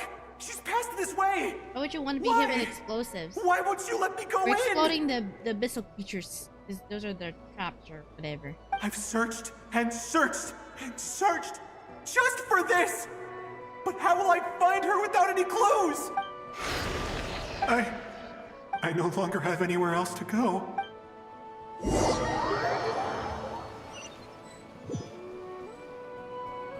Casey tried to redirect this guy. I'm sorry. I'm so sorry. That's a projection of a different time. He refuses to go anywhere else. Whether he opens this door or not, all that awaits him now is death. We couldn't change his fate. Albedo? Hat guy? Let's try one more time.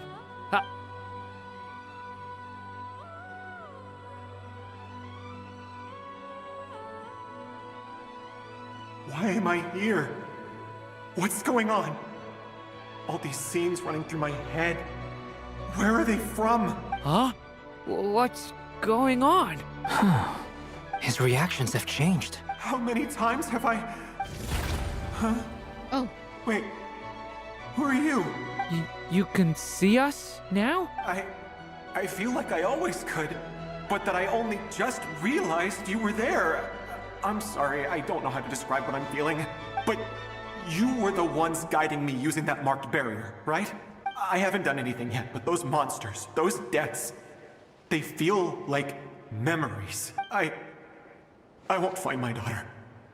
In fact, I'll ultimately die trying to find her. Isn't that right? Well, no, it isn't. Yes, it is.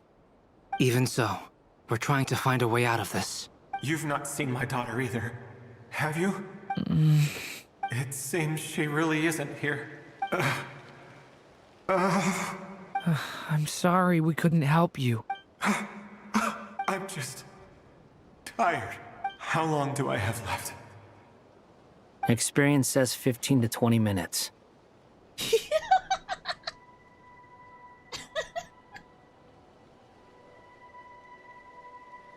Well, he's so blunt. 15 to 20. Thank you for all your help. Let's rest a while. Oh my god. You look exhausted too. He's taking it well, at least. Now's not the time for you to start pitying us. It's not pity. I'm just realizing that I've only got 10 or so minutes left. You know? He's probably just internally just crashing out. You say you're from Mondstadt, yes? A place with windmills, where people enjoy limitless freedom? Yeah, I got 10 minutes left to live, but I'll answer you a few lore dumpy questions. Sure. And you're from Sumeru, where they've built an academy into a giant tree? Yes. It seems you've never heard of either place. Is he from 500 years ago or 6,000 years ago? I think it should be 6,000, right? Because so before, like, a lot of major events in Teyvat occurred within 500 years because of the Archon War or whatever. This is like before. I think he's gonna describe information from before that time. Those names are unknown to me, I'm afraid. Yes. Okay. Have you heard of Hyperborea? Yeah, because he doesn't even know Mondstadt. I have, but I heard that it was destroyed in the distant past. Yeah, you got 10 more minutes to live, and your entire civilization is going to be destroyed and wiped away from history. Yeah, let's have a little powwow, have a little lore dump session, sure. I see. That was where my ancestors once lived. What about Delphi Pytho? Was it later rebuilt? I've never heard that name. Oh my god, this has to be the worst way to like actually die. To like find out facts of the fact that your entire legacy, your entire civilization is just wiped from history. Like sure you get to learn about some cool, awesome future facts, but just to know that you are, I guess, insignificant in the grand scheme of probably worse. 500 years ago was Conria's fall. Archon was about 2,600 year-ish. Oh, okay. Okay, yeah.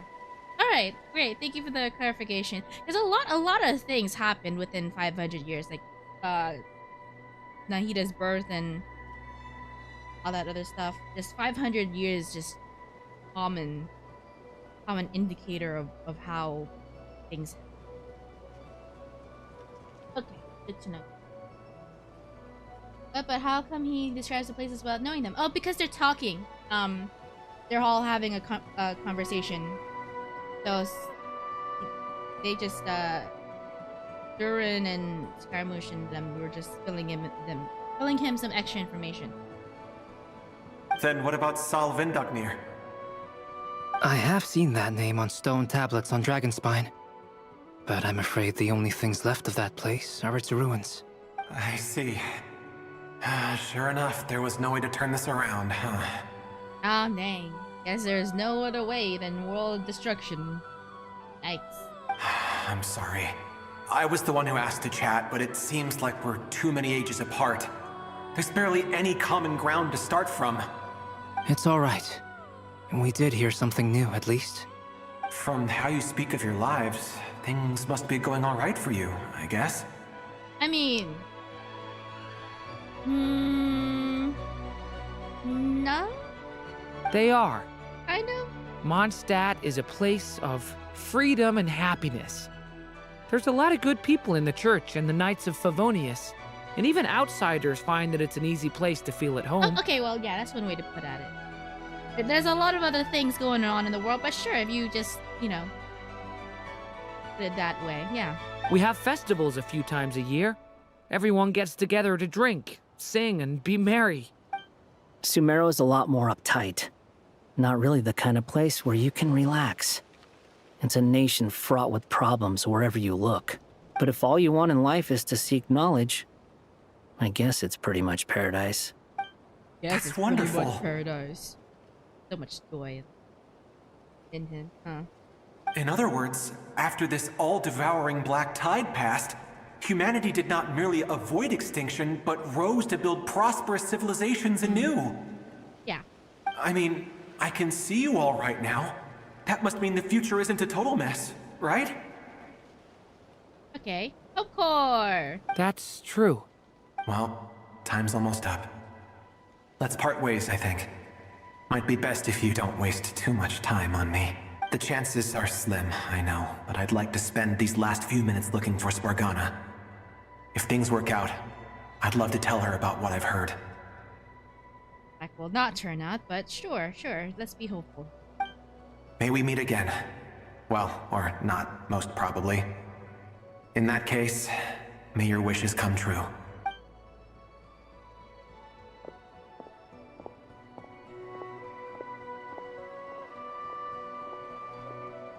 He's gone.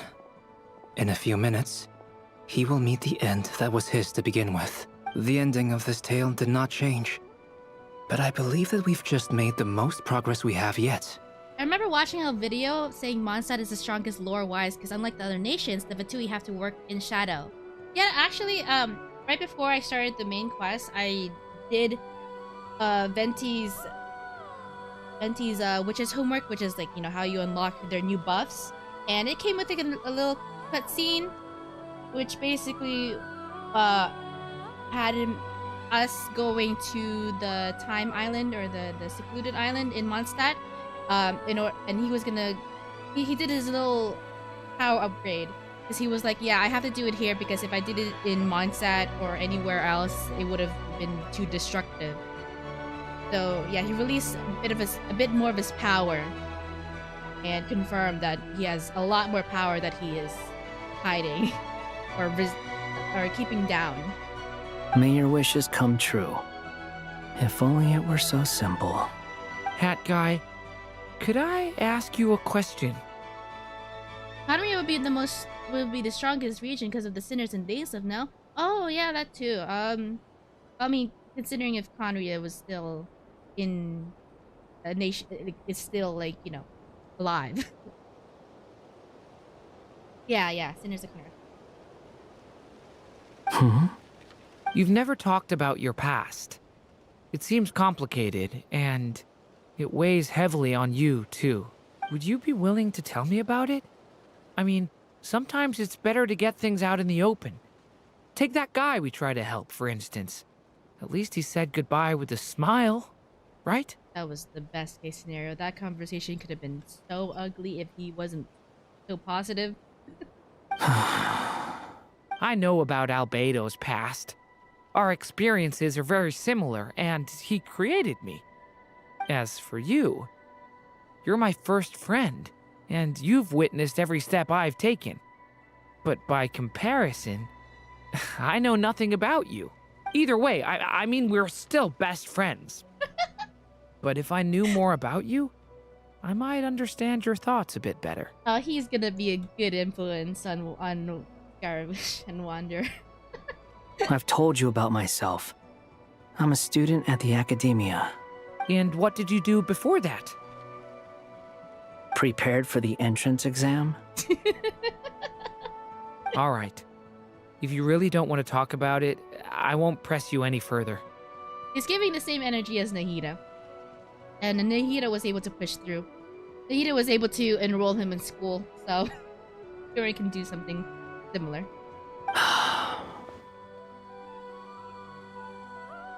I was a puppet built from the branches of a white tree, using technology left behind by the Conrian schools of mechanical engineering.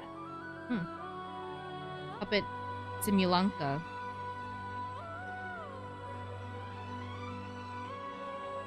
I was probably built from the branches of a white tree using technology left behind. Built off the branches of Herman's, or is he talking about the actual, like how Raiden made him? A white tree? You mean an Irminsul tree? Yes. A branch of Irminsul that was once connected to the main tree. So you had a human creator too? Yeah. But my creator abandoned me after deciding that I was a failure.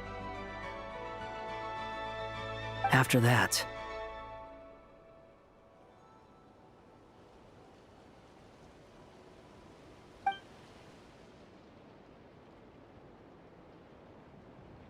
his OG design. Durin. Resisting the influence of the abyss, suppressing the urge to destroy, trying to do the right thing. None of these things are easy, but no matter how hard they are, trying to rewrite past wrongs is far harder. You asked me if you would create a new tragedy if you failed. I told you there was no point speculating about that, but the real answer is, yes, you absolutely will. The Nahida and Wander are very similar. I guess you can make them, I guess they could technically be siblings, in a way. Distant cousins.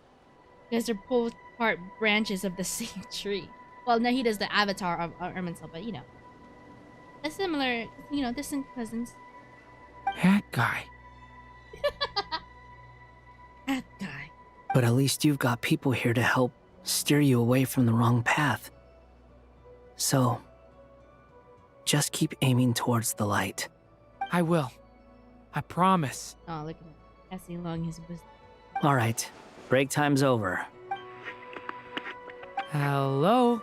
Durin speaking. Hello, friends, it's me. What have you been up to, I'm detecting some unmistakable fluctuations here at the border. The amplitude isn't particularly high, but they're completely different signals from the ones before. And the scale is comparable to those I've detected previously. Alice, we were unable to save that person. However, he appears to have retained a portion of the memories gained through that cycle. I see. Well, that is rather odd indeed. It definitely merits further attention. Could I trouble you to keep trying the same approach? I need to gather some more data. Counting on you. Dang. That's why I mean,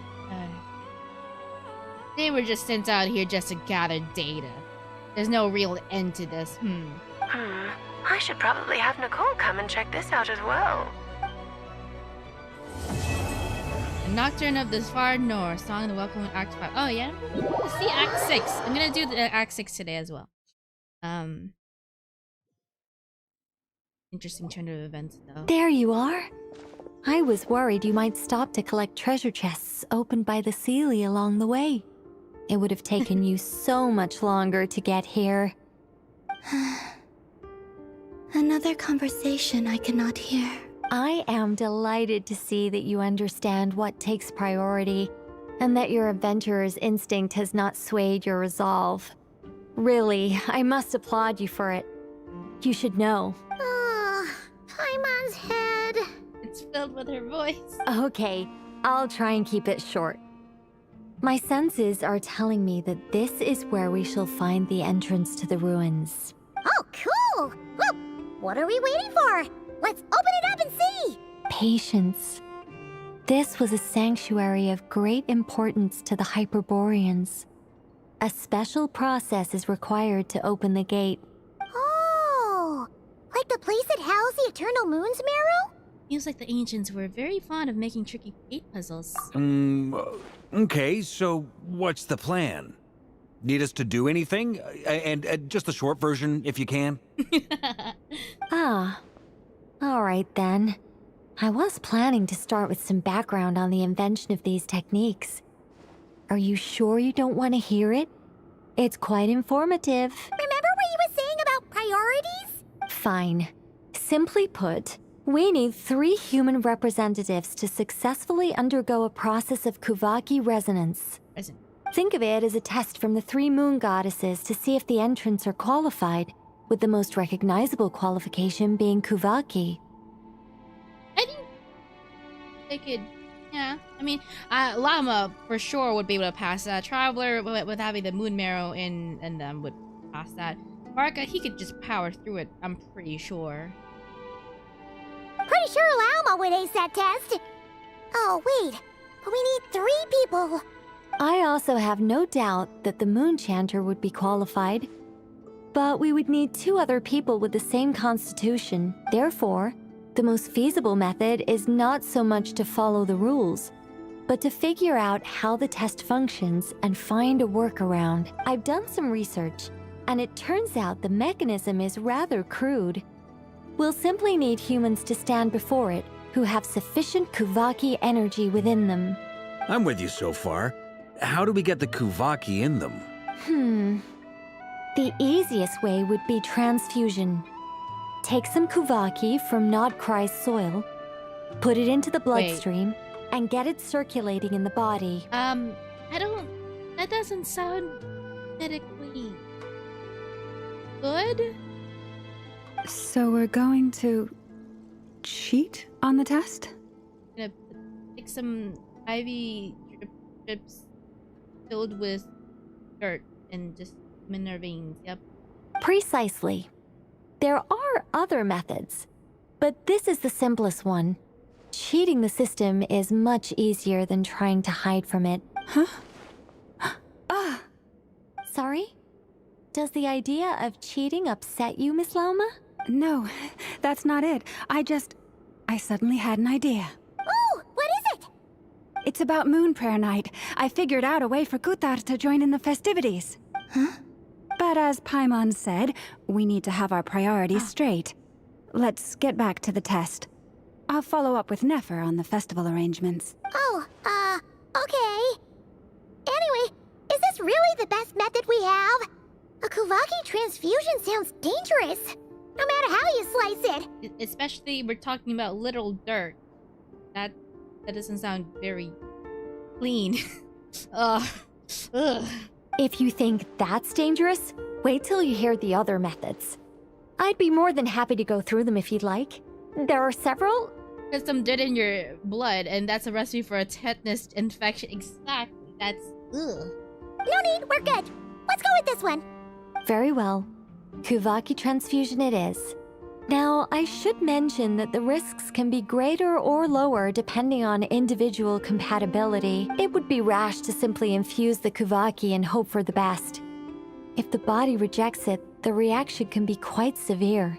Yeah, like a regular, like a blood transfusion if you are given the wrong type of blood. The symptoms are similar to another condition that some people living here suffer from, known as congenital Kuvaki sensitivity. So, before we execute our plan, I will perform a simple test of my own to see who is compatible and who is not. Once that is done, we will have to complete the resonance process as rapidly as possible.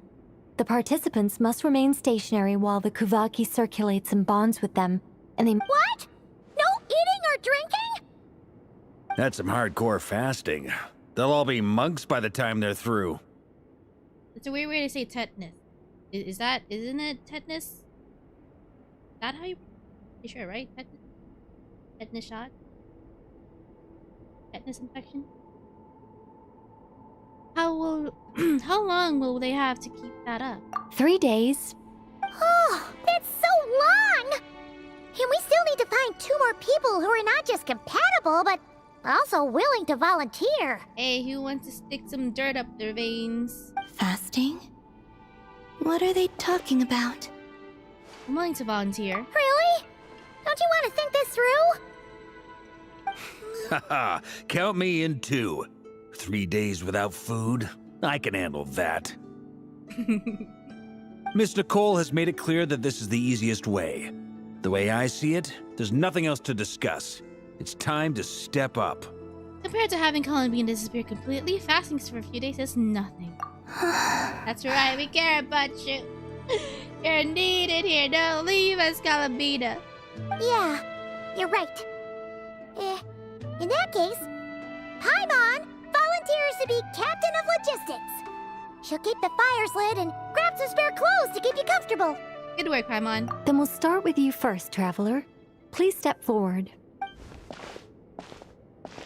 mean, the Travelers had some main character.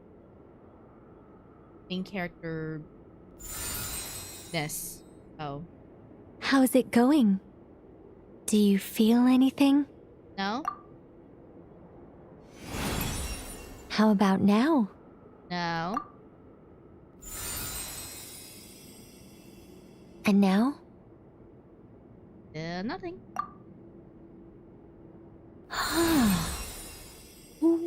What about now? Nothing at all. Did you do something? You guys, it's not a competition, you know. All right, I'm officially impressed. Even as a descender, you can withstand far more than I imagined. Yeah, because we have a limited pool of whatever it is. It's like I summoned a giant stone titan to arm wrestle you, and your arm hasn't even moved an inch. In my last attempt, I infused 5 times the amount of Kuvaki required. Oh, that much? Yes. Safe to say, compatibility won't be an issue for you. You're eligible to join. Heck yeah. You're next, Mr. Varka. Mr. Varka. But can Varka handle 3 days without booze? That's the real challenge here. Sure, here goes nothing. Maintaining a clean blood alcohol level. All right. I'll start where we left off. 5 times the required Kuvaki dose. Oh, shoot. Okay, you're not even gonna... Okay, sure. Whoa, hey, wait a minute. How's it going? No, not great. I kind of want to puke. Feels like I've been drinking too much. A few bottles of wine, then a big stein of Dark Horse, with some hard liquor from Liyue mixed in. Oh, man. Oh, no, that's a lot coming from him. You think this is funny? I just lost to a young lady in an arm wrestling contest. I'm never gonna live that down. My apologies. I'll lower the concentration and try again. Oh. How's it going now? I'm not as dizzy as last time, but I can still feel it pulsing around. In that case, you wouldn't be an ideal choice, Mr. Varka. Let's try someone else. Yeah, he's a foreign. I mean, he's not built for Kawaki. Okay. Let's go ask some of our other friends then. More for the muscle. It would be funny with somebody random, like Yehoda, that becomes eligible.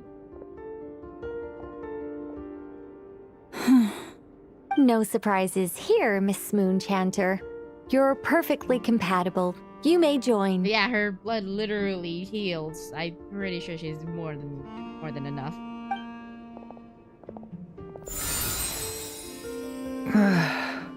I'm getting a slight headache. Shame. Come on, Yoda! Come on, Yoda! Come on, Yoda! Whoa!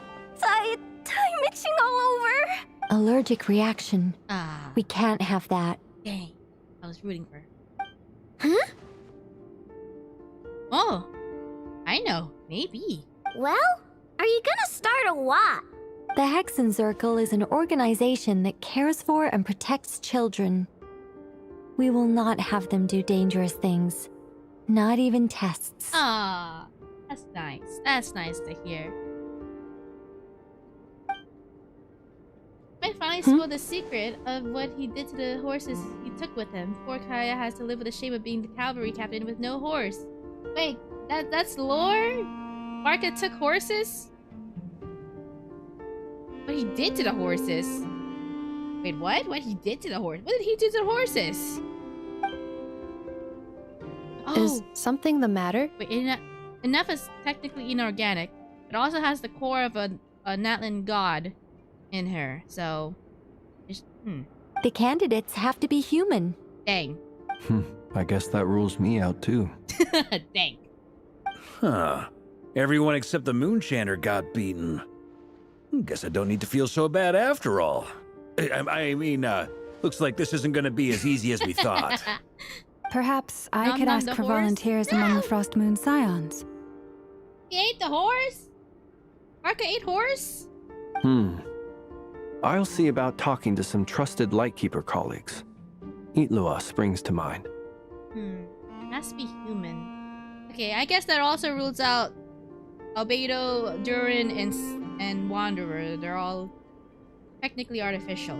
In fact, I think we had some former Frost Moon Scions join our ranks recently. Can you give me the scientific explanation for how the test works? I can probably make some kind of test bot. Then we can just zip through Nasha Town, going up to people and pressing a button to check their status. Wouldn't... No. Huh? Wow. No elaboration for once. How about I contact the Knights of Favonia's garrison in the Wave Chaser plane? Shame that Lohan's already left. And that guy's even tougher than I am. Strange. The moon goddess is clearly revered by many people. So why is she on the brink of disappearing? She mentioned that the world has rejected her from the very beginning. And when we fought the Reikir of Solnari, it seemed like she exhausted her power for our sake. Also, Paimon's not sure revered is the right word for how people feel about her. Gratitude, certainly. For my part, anyway. Oh wait, what if Arlecchino? What if Arlecchino's compatible? I mean, she's from the moon, kind of. She has moon bloodline. Yeah. It's basic reciprocity. She helped us, so she deserves our help in return. Yeah. Even though she looked like she didn't care, she still saved a ton of people, including me. A review of the relevant data leads me to conclude that Miss Columbina is a good person. Yep, you bet! They really think so? I'm super surprised that Columbina isn't her actual name, though. I think it really suits her. It's light and graceful and... yeah, just a really pretty name. I know, right? Unfortunately, that's not our decision to make. Columbina. That was the code name the Fatui gave me. But it also came up in the song I heard when I was born. Yeah, Sarita definitely knows more. You just asked Sarita. She might have given her the name Kalmina because of that. Akina has a moon mirror within her, so shouldn't she be the first pick? Oh, you? Yeah, right? And maybe they just forgot. But is that really all there is to it? What do I truly think of my own name? Living in Eastern culture myself, I wouldn't be surprised if there's some horse sake. Wait. Turn horse into booze? What? Sorry, I can't think about liquefied horse in people eating it. That's a little bit too much for me. That's a little bit too exotic for me. Is there anyone left who will still call me by that name? Told me to pick whichever name took my fancy. Why did I pick Columbina? Maybe because I felt that she never wanted to become Gutot and be worshipped as a god. Moon Prayer Night is getting closer by the day.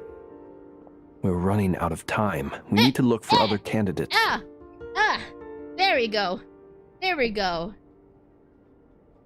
Then allow me to try. Okay, perfect. But also, when did you come in here? How did you hear about this conversation? Huh? What are you doing here? You contacted your friends via the Adventurers Guild. Sandrone has been keeping an eye out for something like that, so she informed me. Oh, yeah, because Sandrone is just keeping tabs, making sure that Columbina's gonna be okay. Oh.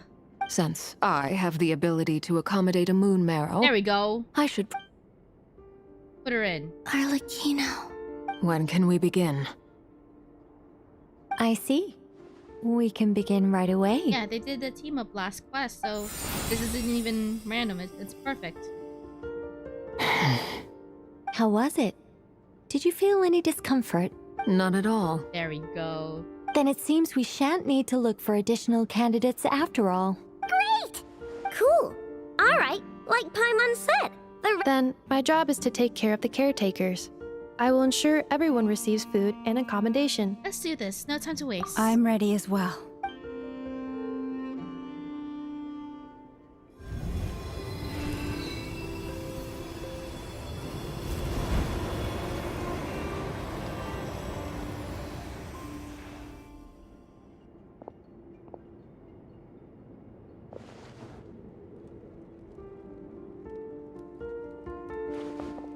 The 3 whole days of just doing that with no food, huh? Oh, even Columbina's asleep.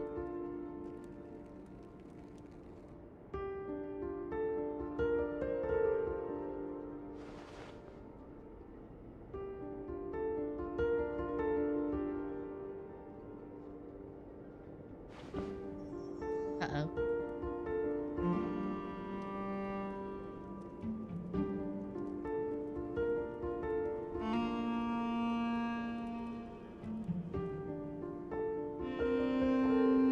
The work is done. The sacred scroll shut. The stars grow dim, the people silent. The white sun sets, the silver moon rises. O path to the temple, appear now before us.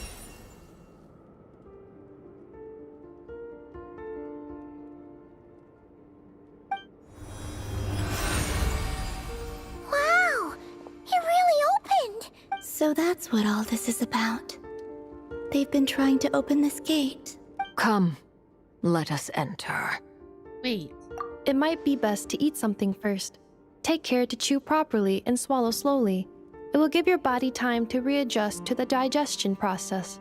Dang. They will head in soon. They will need to enter this gate. And I'm starving. Huh? I cannot pass through. Is it because I have no physical body? It has been 3 days. My strength has all but completely faded. Can I really hold on until Moon Prayer Night? Act 6. Melting moonlight in the morning mist. Interesting. Where does her name rest? Okay, so... okay. Plot interesting. Alright. I will be right back, actually, before we continue on, because I need to go use the bathroom. But, yeah, we're gonna pick up, you know, finish this entire quest line. You know, in another, expect another 3 hours at least of the stream. That's all good. I'm all rested. I just need to go use the bathroom. So, I shall BRB, BRB.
Okay, hello, we're back. Didn't want to make too long. Didn't want to make the break too long. Cause, you know, at least 3 more hours left of this story. But I'm up for finishing it tonight. Alright, go through the gate. And Nicole, open up once you're ready. Actually, it's quite perfect that I chose to use my Arakino team today. I didn't know that she was going to be part of like a major role of this quest, so perfectly worked out. Alright, into the Phantom of the Sanctuary. Ooh, recommended elements, fire. Perfect. It should be perfect. Oops. My international team. Alright.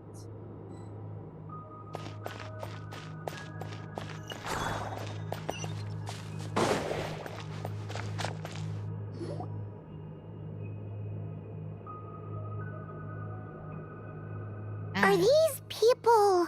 Lost civilization. Judging by their clothes, they appear to be phantom Hyperboreans from the distant past. That could mean they have some clues about the moon goddess's name, right?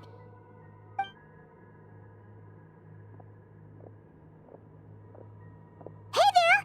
Could you tell us what the moon goddess's name is? So direct. How do you pronounce Sorry, that? that's probably a weird question, huh? How do we explain this? The moons are long gone, and their goddesses are dead. Their names no longer mean anything. When a new moon goddess is born, we will surely know her name. We have used every last resource at our disposal. All that remains is to wait, patiently and quietly. This is before Columbina was born. Were the After. people of the past all this devout? It looks like this phantom doesn't intend to converse with us any further. This is right before Columbina was born, but right after the moon goddesses were. Surely the new moon goddess he speaks of must be Columbina. Alas, Kuthar's birth came long after the age in which he lived. Huh. Okay. Salvation did not come. But, maybe if we find a phantom from a more recent age, they might know Columbina's real name. True. Keep an eye out. We should be able to tell which era they're from by the clothes they wear. Oh, nothing to say on the matter. Yeah, you've been pretty talkative this whole time. What changed? Oh, nothing. I'm fine. You all make good points. When the Hyperboreans speak of moon goddesses, they mean the three from truly ancient times. I can't imagine they would know anything about our current moon goddess. There once was a time when the moon goddesses blessed them greatly and protected them from harm. So, when the war between the gods and dragons plunged the world into chaos, it seems they looked once more to the moons for help, praying for a new goddess to be born. Yeah, that checks out. Let's continue on. Who knows what else we may discover?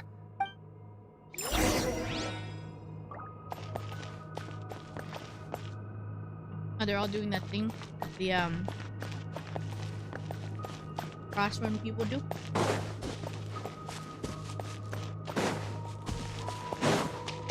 Yeah, I can...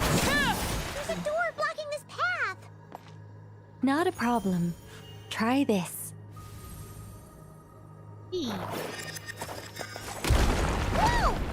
How did that door suddenly collapse? This device was maintaining the door's integrity. Remove the core, and the device stops working. Is this our destination? It's like Enkinomia. Impressive. More precisely, this is a device that will help us reach our destination. Let's go. We still have a long distance to cover. Exactly like Enkinomia, actually.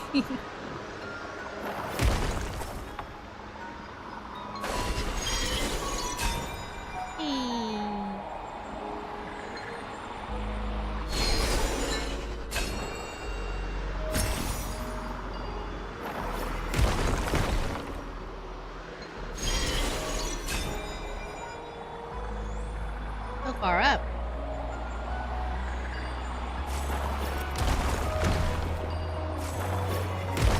Yeah, throw rocks at it. Throw rocks at it.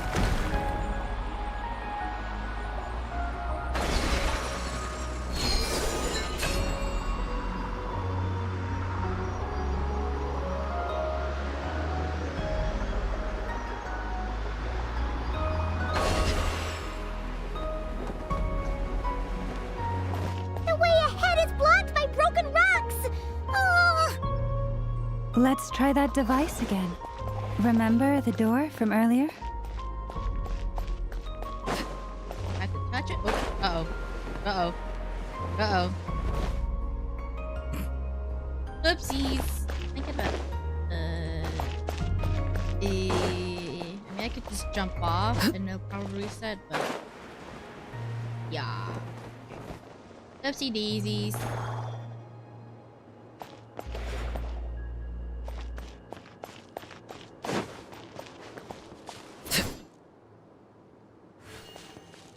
Thing to pick it up is not popping up. Transfixed. Has to be the door? Ah, there we go. There we go. There we go. I got it. I got it. Door works in reverse too. The humans we see are all phantoms, but the monsters are real. What a fascinating place. There'll be plenty of time to admire it later. Just give me a second. There we go. Overruled.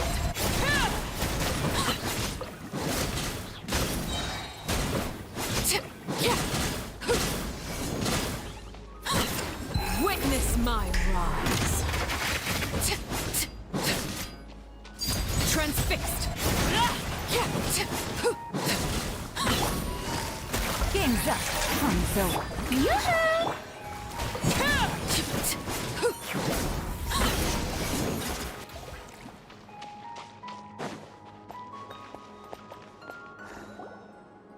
Hi, Bunny. Hi, small bird. How are you doing There's a today? whole bunch of artwork in here. Seems pretty old. Nicole, this is probably your area of expertise. What do all these paintings mean? Let me see. Yeah, thank you for tuning in. Hope you're doing well. To understand these murals requires some knowledge of the history surrounding the War of Funerary Flame. I shared a little of this with Lauma before. Yes, I think I follow. The dispute between the Moon Sisters, the transformation by Nibelung. Sounds like a long story. Maybe it's one to save for when we get back? Oh no, it's no trouble. I'd be delighted to share the tale again. Alright then. Tevat's 3 moons and their goddesses were brought into being by the will of Nibelung, the then ruler of Tevat. But when the heavenly principles came, they changed the world completely, down to its very foundations. The moon goddesses were nowhere near strong enough to challenge this entity. But the heavenly principles did not view them as heretical entities that had to be removed. Essentially, the 3 moons existed to keep this planet alive and operational, which did not directly conflict with the heavenly principles' aims. Nevertheless, the inherent precariousness of this arrangement would soon be revealed. Nibelung returned. Yes. He did, and thus began the War of Funerary Flame, a battle for dominance between Nibelung and the heavenly principles. Discord would soon emerge between the 3 moon sisters. One would voice the opinion that they should follow Nibelung, for it was he who first hung the moons in the sky. Another would argue that taking sides in the conflict would only bring the world closer to ruin. There was no telling where it would lead, especially since their creator had returned, bearing the perilous power of the abyss. Nibelung would eventually discover their disloyalty. He had all 3 imprisoned before transforming the moons into weapons with which to fight against the heavenly principles. What? Weapons? Yes. The very moons that had once defended the planet became instruments of death and destruction, striking terror into the hearts of all living things. And although the heavenly principles and the 3 moon sisters had once been at peace, it now seemed that the moons posed an unacceptable threat to Tevat. It is possible that the heavenly principles did not know of the goddess's imprisonment. If so, the weaponization of the moons would surely have been viewed as an intentional breach of the peace agreement. What happens then? Regardless of who knew what, when, the heavenly principles shattered 2 moons and flung the other beyond the skies.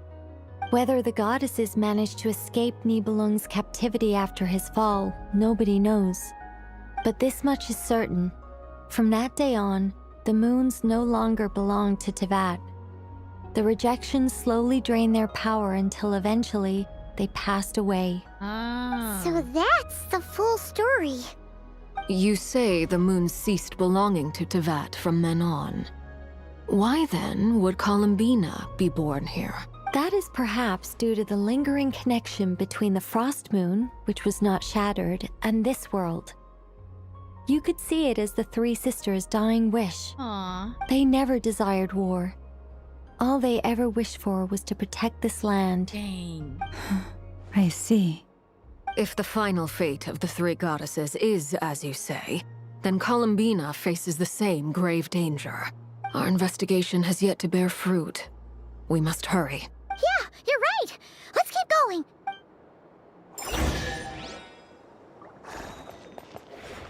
blues with 7 sovereigns, 3 moon sisters, and the abyss on his side. Alright, that's the entire pack. I guess the heavenly principles are just some extra powerful extraterrestrial. I mean, they are aliens, technically. Yeah.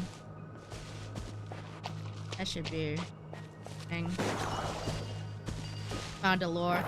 Yeah, at this point, I'm 100% sure. I'm very confidently sure, I should say, that Tavad is a Hunter x Hunter type of world. What the heck? Where like Tavad is just a small portion of What am I doing? What are we doing? That Tavad is just a small land compared to the compared to what lies behind it. Why not? Okay.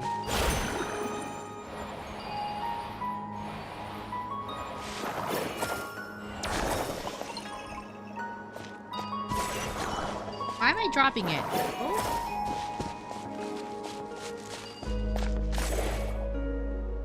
There we go.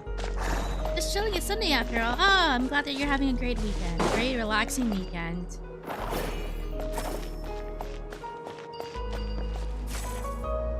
There we go.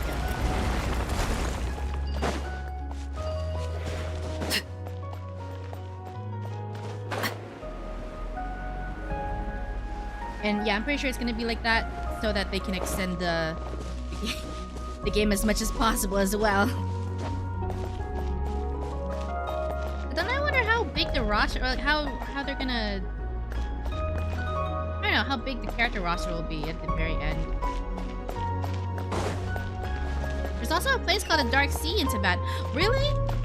Wait, where is that?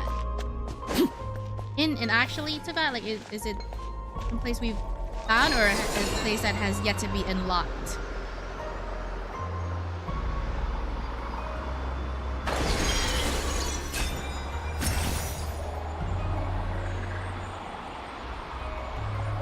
So yeah, they'll probably just, you know, continue giving buffs to older characters, but also in terms of newer characters, they're gonna plan to extend it as much as possible, as long as possible.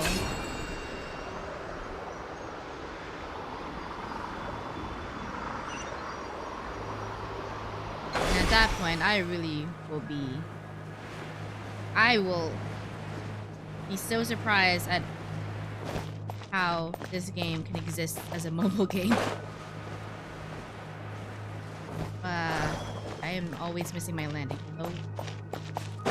Stop talking so I can actually focus. Oh, there you go, stairs! Perfect!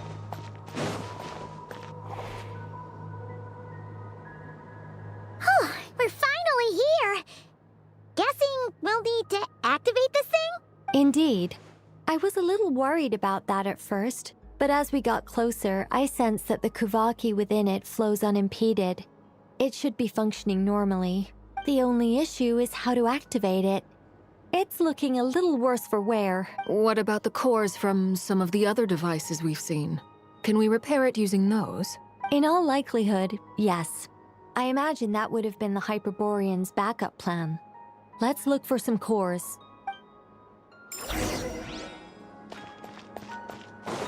Looking for some cores. Looking for some cores. Where are the cores? There are the cores.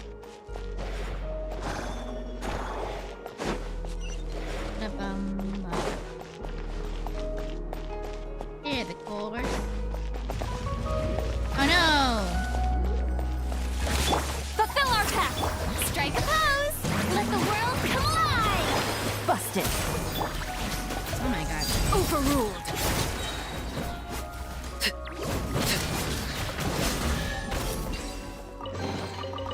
The Dark Sea is a place where the Sealies lived, and the gods that were defeated or imprisoned during the Archon War fled there, but eventually died. Oh! Okay, interesting.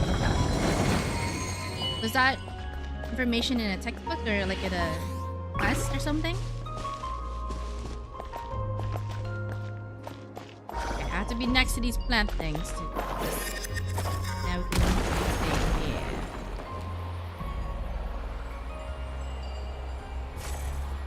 Yeah.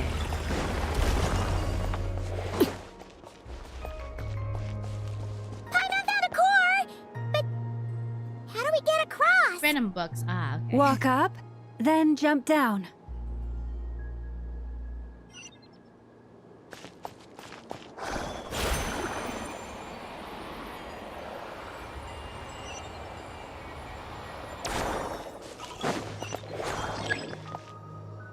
Enter power state. Blah blah blah blah blah.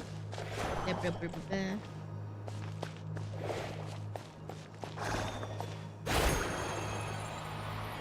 So we can enter through here. That's what it said.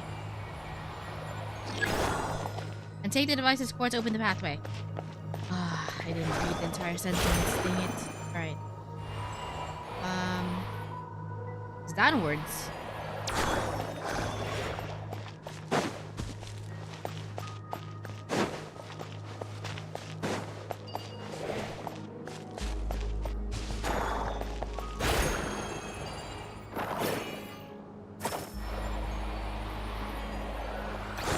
Dang it! Stop dropping it! Oh wait, no, we're good, we're good. We still have it, we still have it. Then I dropped it. One. Okay. Now we put it... Now we put it there. There we go. According to one of the live streams, Genshin story will last 20 years. 20 years. Dang.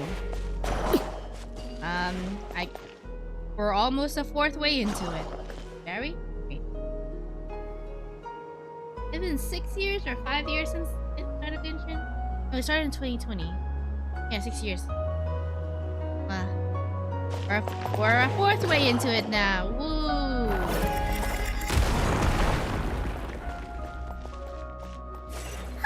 That should be enough cores. Let's head back.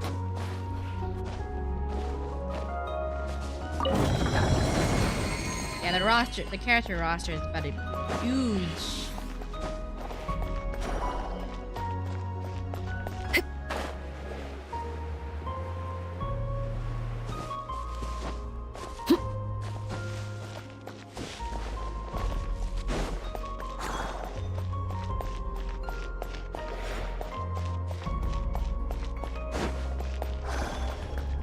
Oh, is this all in one place?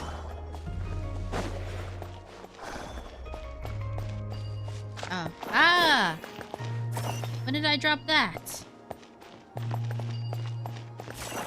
Ah! Okay.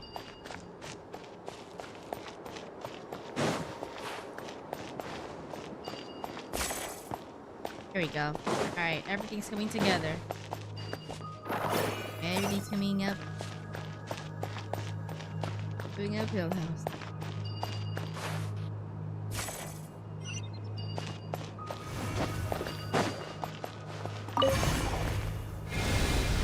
Yeah! The device is up and running. It's hard to believe that the ancients were capable of constructing such things.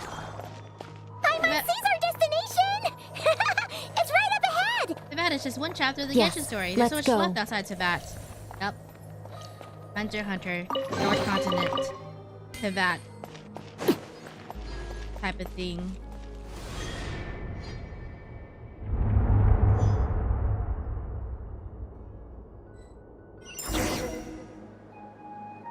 Or does her name rush?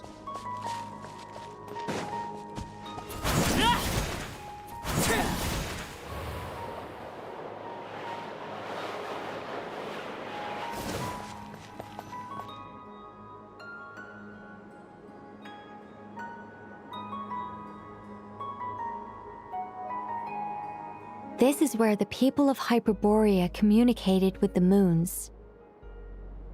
We need only place the moon marrow upon this platform on Moon Prayer Night, and we shall be able to open a portal to the moon and send our moon goddess back home. The assumption being, of course, that we can find her first. I got a question. The moon is beyond the sky, right? That's right.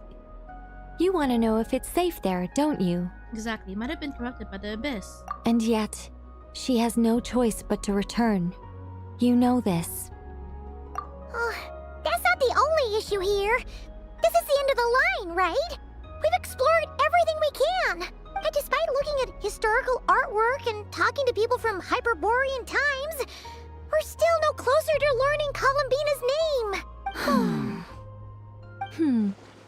If it's not too much trouble, could you tell me exactly what Alice said to you about finding her name? Oh, sure. What she said was... Then your first job is to find it. As a moon goddess, I'm sure she must have a name she identifies with. Neither Columbina nor Kutar is her true name, and she's never really accepted either of them. So she has to acknowledge her name. Is it not also possible that she has never had a true name? Not at any point in history? That would be a hard pill to swallow. But at this point, we may have to accept that that is the truth. No one knows how she came into being, and she certainly doesn't have parents in any sense that we're aware of. Perhaps she was never granted a name at all. But does that mean there's no way to get Columbina back? She's just gonna disappear and there's nothing we can do about it? Huh? Wait, why all this pessimism? Was it the way I phrased this question? You all seem to be taking this in completely the wrong way. What do you mean by that? Well, just because she's never had a real name in the past doesn't mean she can't have one now. What? Think about what Alice said again. She never once said that you'd have to find a new name, did she? Are you saying what I think you're saying? You want us to grant her a new name? Yes. Names are anchors that connect us to the world. If she doesn't have one already, then all we have to do is create one, no? It's like... yes. Traveler, when you first arrived in Teyvat, do you think you would have turned around if someone behind you shouted, "Hey, Tumaini"? No, I wouldn't. But what about now? Oh. Well, yeah. Contextual. I understand what you mean. Life is a long journey. Even the friends and family by our side can change over time. When people call you by different names, what matters isn't so much the words themselves, but what they symbolize. Yeah, Traveler has many names. Traveler, your actual name, Meaner, Aether, whichever one you go with. Honorary Knight, Captain of Swordfish 3. What was her name in Liyue? Forgot. Yeah, but they also have a title in Liyue. The first sage, Booer. That was name. We need Nahida to call Traveler that more often. It was such a good name drop as well. A wonderful moment. Now to Miney, Natlin. Yeah. And of course, whether that resonates with you. What is it? Like the hero of Liyue, I think? Liyue, savior. So something in the lines of that for Liyue. Ether. Oh, yeah. Could be that too. So, close your eyes and picture the moon goddess in your mind. If you were to call out to her in this moment, what would you say? Wait, what did she say, Ether? Whatever that resonates with. Columbina. Columbina. Hi, Mom would call her Columbina too. Well, she has long forsaken everything that Kutar represents. I think from now on I should call her Columbina too. Well, it sounds to me like you found your answer. Are you sure? Is it really that simple? We haven't found her this whole time, and not for lack of trying. For a journey like this, the process is every bit as important as the outcome. Had you not searched far and wide, rejecting every other answer you were offered, how could you have come to an answer you felt was finally correct? Oh, it all makes sense now. This has Alice's fingerprints all over it. Are you suggesting that Mage knew from the start that Columbina never had a real name to begin with? Of course she did. She can break the fourth wall. I can't say for sure. But I can definitely imagine her chuckling in satisfaction somewhere right now, saying, "Ah, what fun." He had a 3-day Slovaki transfusion. We're about to stick dirt into some IV drips. Well, good thing that didn't happen. But still. Llama! Your antlers! You should hurry. The festive moon has begun to rise. Do not worry, for when you called the name Columbina just now, I could sense that the power within was enough to summon back the moon goddess. And what are we doing here then? The power within what? The name? Yes. So, the thing is... What's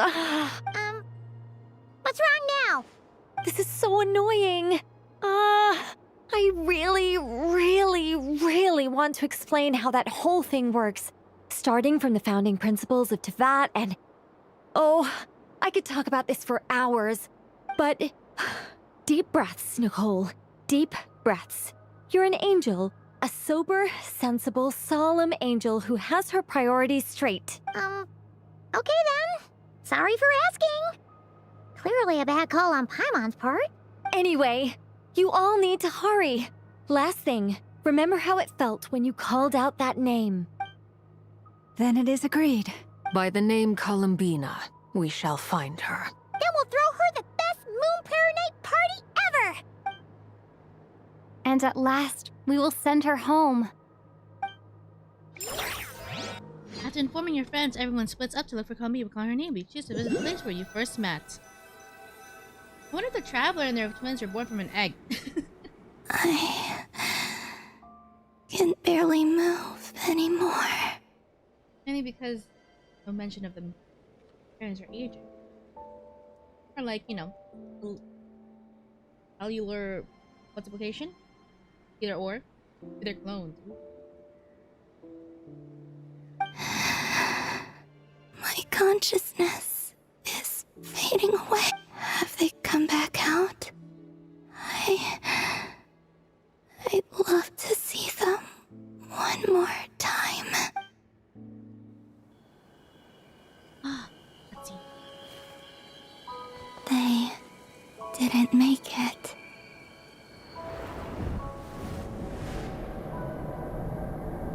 Could you tell me your name?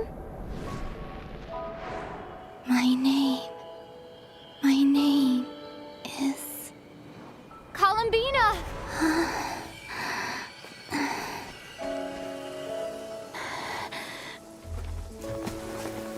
Columbina! Are you here? Columbina! That's the name you gave when we first met. And it's what I've called you ever since. Columbina. It's a fine name. I have many fond memories of Columbina, and so do all of your friends.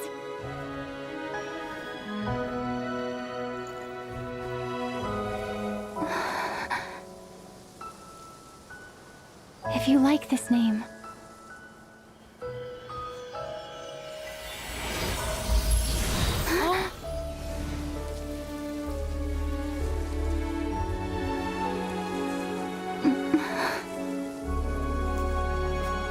Looking for me?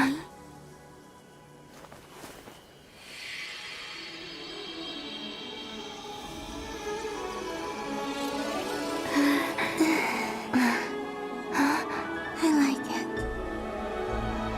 You can carry on using it. My name is Columbina Hyposelenia. Hyposelenia? Wait, where did that come from?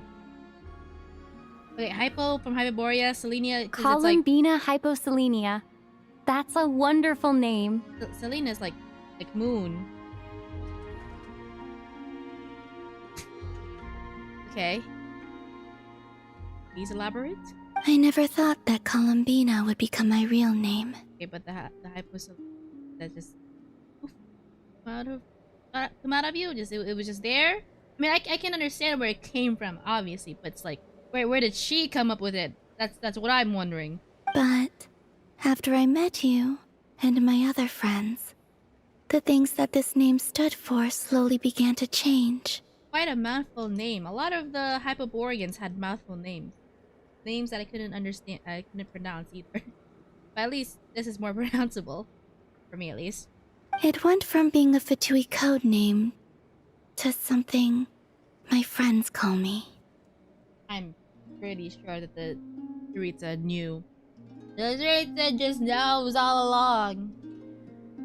Like, she gave it to Columbina as her code name, but also Columbina was a name that Columbina heard on the time of her birth. Or something. Didn't the moon marrow Alikina has called Columbina Hypo? Has called... I don't know, maybe I missed it. Did they mention that before? Much as she's changed since we first met. We never used to share her innermost thoughts. What is it? Why aren't you saying anything? I'm just so happy for you. Thank you. So, where's everyone else? We can go and meet them very soon. Everyone went to different places to try calling your name. Great. I'd like to thank them as well. Everyone's done so much for me. Searching for my name, entering those ancient ruins. Huh? Wait, so you were... Yes, I was there. Not physically, but my consciousness was still holding on. I followed you the whole way. Starting from when? You turned around and called out my name while you were in Nasha Town. Do you remember? Oh. Well, I mean, she sensed her. That's what that... I sort of felt the presence of someone. I felt someone pat me on the back, and I think I knew it was Columbina. Let's go. We don't want to keep them waiting. Sure. In that case, come with me. But... Before that... Could you call my name one more time? Sure. Come with me, Columbina Hyposelenia.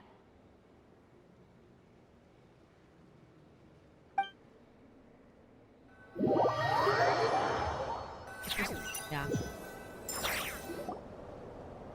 Columbina spreads the good news to your friends by the way of small animals. Thank you.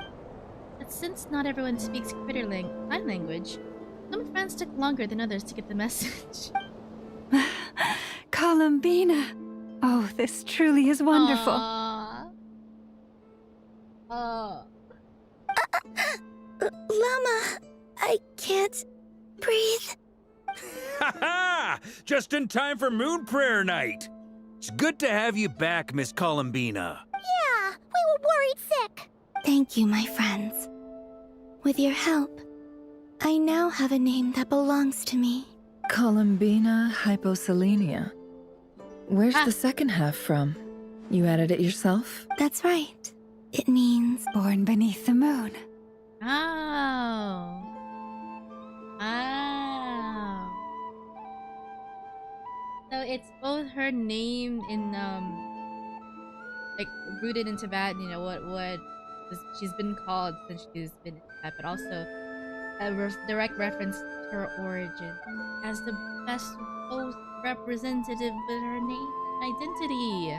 Yes, and by extension, it can also mean born beneath this world. A fine name. Now, as much as it pains me to interrupt this beautiful reunion, I feel obliged to remind you that the Moon Prayer Night celebrations in Nasha Town have already begun. Don't you want to enjoy the festivities? There's so much to see and do. And some of the ambient lighting and entertainments were sponsored by the kind souls in the Hexen Circle. Nicole? Why have you turned into Dodoko? So you're Miss Nicole. Thank you for helping us, and for helping me find my name. It's nice to finally hear your voice. You're quite welcome. Guiding lost people to hidden treasure is what we Seelie do. And if you ask me, Spiritual treasures are far more precious than material ones. Chests are all well and good, but this was what it's all about. Ah, so satisfying. I wonder if all the other Sealies, I mean, when they were back in their original, like, I wonder if they just have like, they're just like Nicole. They have a wealth of knowledge. That's why they're always guiding travelers, treasures, because they just know a good spot. Nicole is quite big for a Sealie. Yeah, she is one of the few that actually has retained more of her original power. She's an angel. Anyway, I had to go help Alice. It seems like she ran into some trouble. That's why I couldn't be here in person. Well, I guess all Sealies are angels. Like, yeah. That's what she... But don't worry. We're with you in spirit. We'll be celebrating right along with you. Keep an eye out for the Hexenzirkel's festive stalls in Nasha Town. I think you'll like what we came up with. Alice said she even managed to rope B in this time. Oh. The Frost Moon Scions have also master? prepared various attractions. I believe Aino, Ineffa, and their crew are setting things up as we speak. On that note, Nefer, about that request I made. It's all in hand. Yehoda is on site to ensure that everything goes off without a hitch. Wonderful. In that case, Traveler? Got it. Huh? Bestie? Come on, Columbina. It's time to celebrate the best Moon Prayer night ever.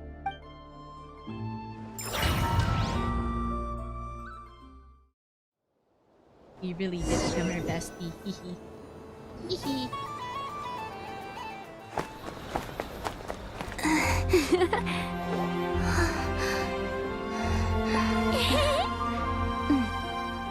Hey, young lady. Would you like some Moon Prayer Night candy? Happy Moon Prayer Night. Oh, yeah. I almost forgot to say. Welcome home, Moon Goddess.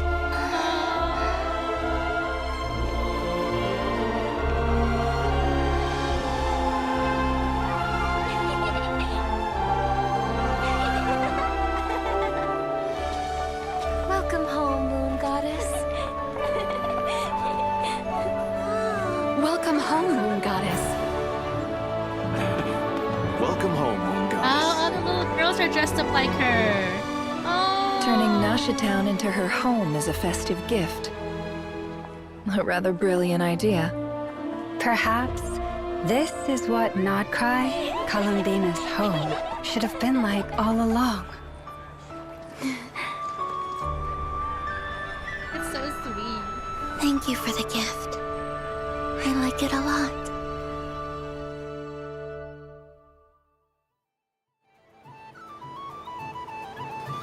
This feels like the surprise of my life. Aw, that's so cute. You like it? I do. I never imagined I'd ever get to enjoy Moon Prayer Night with everyone so freely. If you're happy, we're happy. Quite a strategy you came up with. Hide the tree in the forest. It's not your usual style, Lauma. Is there something about Moon Prayer Night that enhances what's in your head as well as the antlers on top? Apparently so. It even inspired a perennial penny pincher to use their resources for a greater cause. It truly is a magical festival. Oh my gosh, I love their banter so much. They're so funny.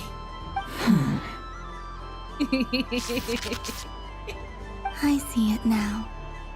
This bickering is actually a sign of a strong relationship. Huh? What's everyone doing here? Oh, Miss Columbina, you're back. Yes, I'm fine now. How's your progress with Alice's assignment? Very well indeed. I've never heard her sound so excited. Isn't she always quite excited? Not like this. This time her excitement seems more serious. Seems like she's had a major breakthrough. She said she'll contact us once she knows more. In the meantime, we're free to relax and have some fun. Okay, so this still seems like the calm before the storm. We did learn more about lore My title wasn't quick played at all. Witches and lore. That's exactly what happened here. But it seems like as far as the main Nod-Krai plotline with the witches, something else is brewing. I mean, you know, the Tory, of course. So we still gotta locate him and figure out what he's doing and all that. But the witches, Alice is observing, experimenting. Not experimenting, you know, just observing the abyssal energies and stuff. You know, something big, something big. Enjoy the time off while it lasts. There we go.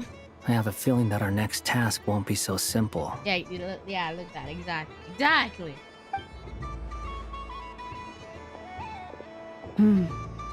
I should go. I still have a few things to attend to at the Frost Moon Scion stall. And I think I'll take a look around.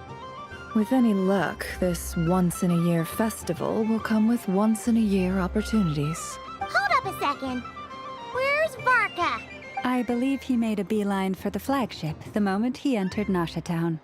Ah, that's Mondstadters for you. They know what they want when festivals roll around. Goodbye for now, Columbina. I hope you have a wonderful night. Good piece for Genshin. For all we know, Iri's gonna fall from the sky. I mean, I hope they don't reuse LOREEEE. I think he, as far as characters have gone, I think we've already exhausted enough out of him. We got his backstory, we got whatever information about Conria out of him, and we saw him get defeated by the powerful power of friendship. But I guess it's gonna be, if it's something bigger than that, then it's gonna be intense. I hope so. I will. Oh, look at that little, aw, they have a little ride. Well, in that case, don't just stand there. Get out there and have some fun. You'll definitely get a warm welcome at every stall. Oh, also, take this map with you. It's a guide to the festival. Oh. Wait. Rewards for playing. Is this part of the main quest or is this a side quest? Okay. The Frost Moon Scion stall is over here. Lauma's invited a whole bunch of cute animals to celebrate too. Wait, is this an actual event quest or is this part of the actual quest? Over there is the Hexen Circle section. Alice seemed more excited than anyone about this festival, so she insisted on making it a grand affair. Oh, and then there's the Nasha Town local specialties, including... Oh. Actually, forget that. Better if you go check them out for yourself.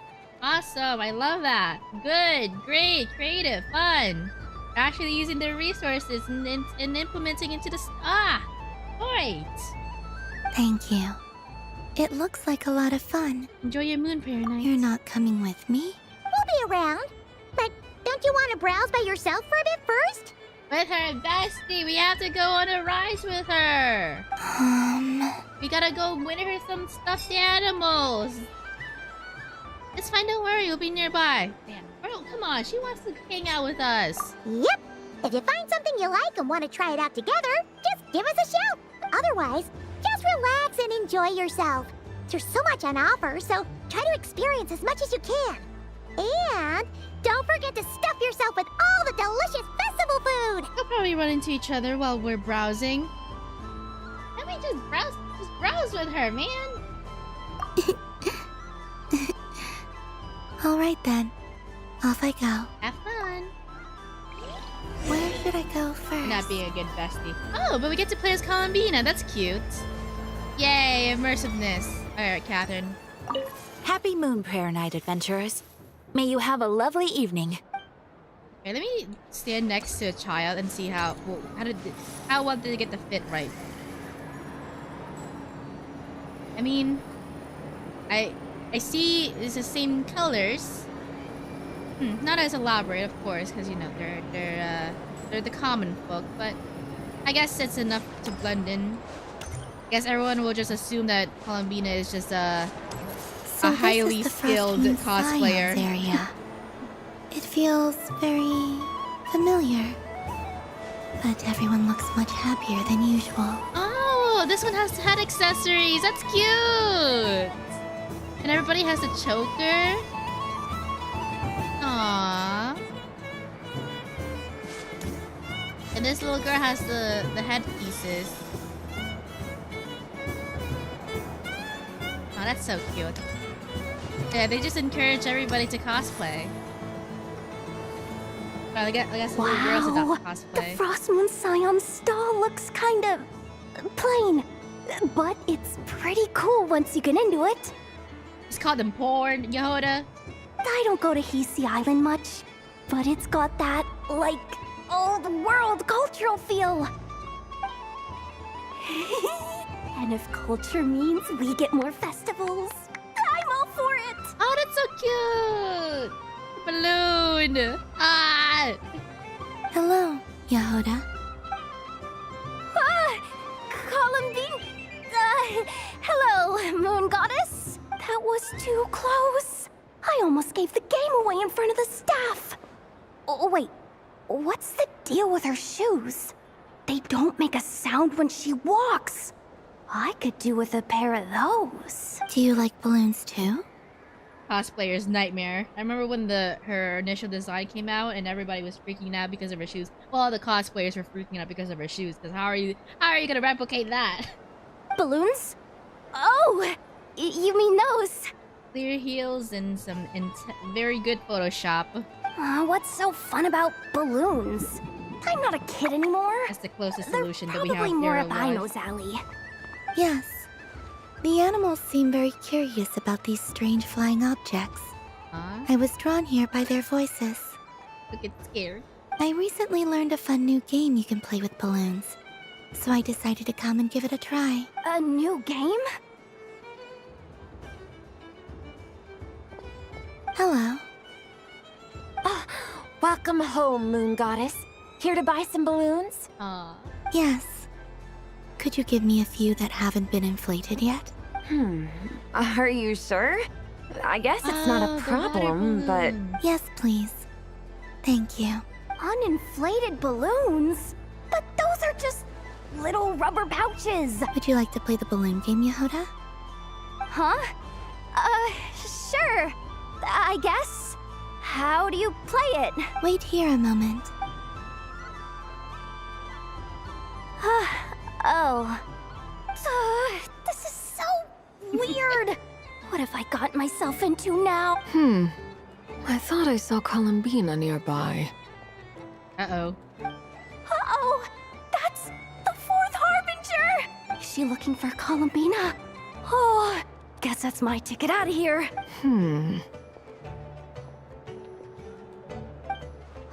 Which stall is she checking out?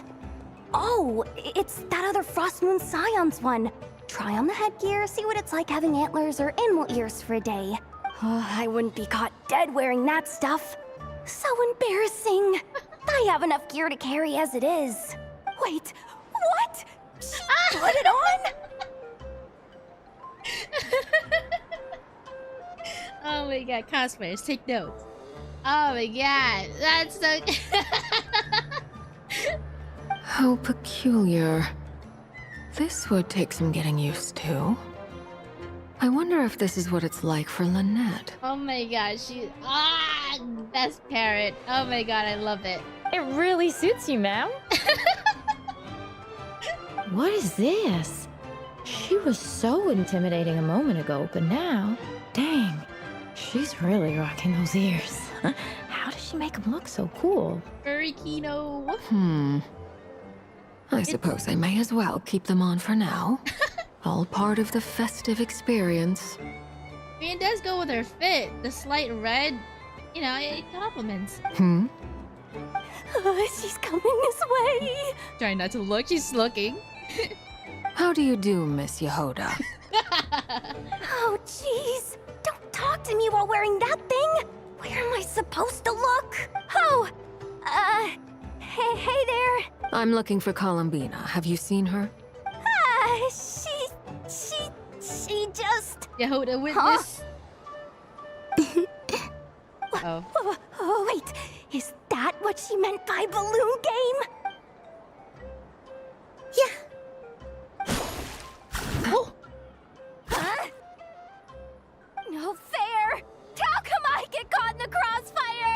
An ambush from the rear? Is this a declaration of war, Columbina? Would you like to play too, Arlecchino? Seriously? Are they gonna start some beef right here, right now? Gladly. That said, I believe there is another who would like to join. Boss Nev! Thank goodness! You gotta get me out of here! Things are kicking off big time! He's so done with her. Hello there. I'd like 10... no, make that 20 balloons, please. Uninflated. What? Miss Moon Goddess, I hope you're prepared to pay the price for assaulting my employee. Welcome to the game, Nefer. Aww. Just to be clear, let's keep this a fair fight, okay? No strange powers, please and thank you. Naturally. Don't just stand there, Yehoda.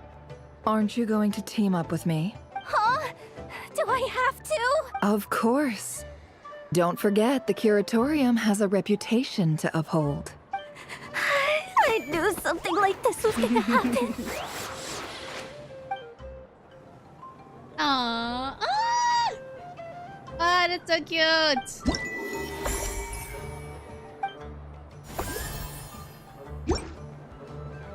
So they're all like mini cutscenes. That's so cute. Ah! Sunny days! I prefer sunny days. Ah, well, That's you fucking are as magic warm as lamp. the sun itself, Moon Goddess. Wait, is he doing fortune reading? Is that it? Is that his stall? Very well. I believe Oh your my spirit God. animal has to be this most adorable chic badger. Wow! Thank you, Mr. Talking Magic Lamp. Have a very happy festival, Moon Goddess. Where are these lollipops? Lens? That's you, isn't it? It's our little secret, my dear traveler in Paimon. Okay, sure, but why are you here selling sugar sculptures? I mean, he's gotta make his money. He's gotta make his rent. Everyone celebrates in their own way. After gazing into the abyss and spending time around gravestones all year, what better way to relax than to see sunny smiles on the faces of the living? Oh, that's a nice way to put it. Yoda has a stacked resume. She fought Marion. Now, technically, she can also claim that she fought two Hatsui Harbingers. Heck yeah. And while working at the Curatorium, she's gonna be well suited for any type of missions. Besides that, Very I like to hireable. think of myself as a fair judge of character. I dare say matching personalities to confection suits me rather well. Actually, I wouldn't be surprised if Nefer joined in on the water balloon fight just so she can get intel on how Arlecchino and Columbino fight. Just just take note of their slightest movements and preferred positions and all that stuff. That's not what Paimon was talking about. Aren't you afraid that your true identity might be exposed? Should I be? There is all manner of magic in the air this moon prayer night, thanks to the work of the great mages. I see Miss Columbina is hiding in plain sight. Why should I not do the same? Why miss this rare opportunity to enjoy a special evening in my true form? Fair enough. You got a point there. People who don't know you will probably think you're just a talking lantern.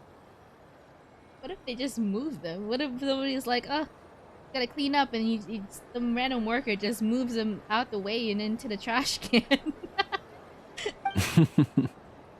Well, now that we see eye to eye, what brings you here? Ah, well, actually... Here, see for yourself. That's cute. Oh, this is... How wonderful. A beautiful idea. Yeah, we just met Barca, and he said that having everyone draw their own section was kind of boring. So, he did your bit for you. Ah, Varka. Ever the maverick. I see his artistic skills are truly one of a kind. In that case, I shall paint something on Mr. Albedo's behalf in a short while. What? Why not now? Ahem. Welcome home, Moon Goddess. Whew, that was close. Hello, Flints. She recognized you right away! What keen eyes you have, Miss Columbina. Especially considering they are shut. I did not see you. Rather, I sensed you. I can sense the fluctuations in Kuvaki all around me. One would expect no less of the Moon Goddess. Might I interest you in some candy? Yes, please. Excellent. I shall make some for you right away. Hmm? Something the matter, Miss Columbina? What about my spirit animal?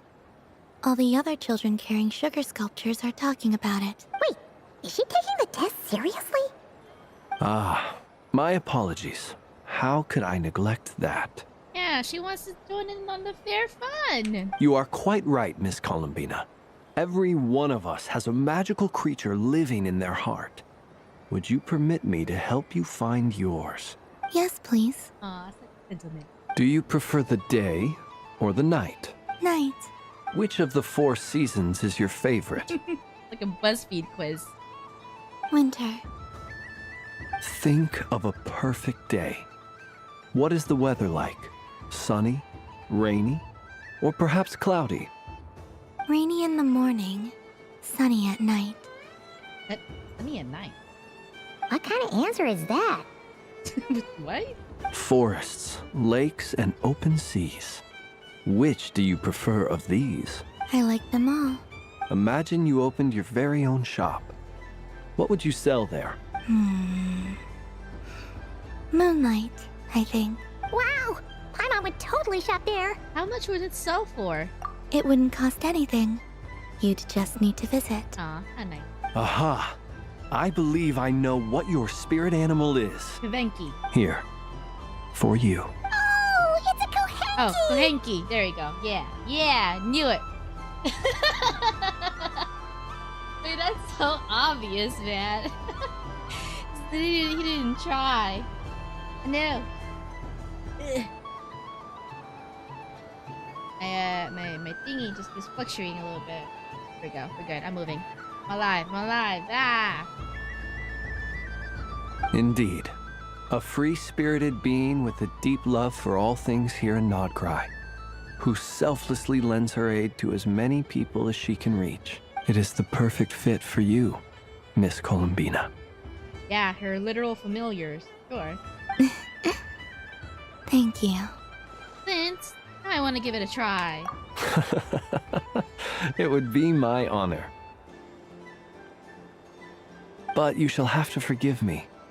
We have known each other for quite some time. I doubt there is any answer I could give that would come as a surprise to you. And give us the fair experience. Give us a test. So instead, would you accept this sugar sculpture as a token of our friendship? Not as fun, man. No. See? Alright, I need to adjust my phone stand. There we go. Now it's standing. It's a lantern. He gave us a sugar sculpture of himself? Hey, why don't you two go enjoy your candy over there?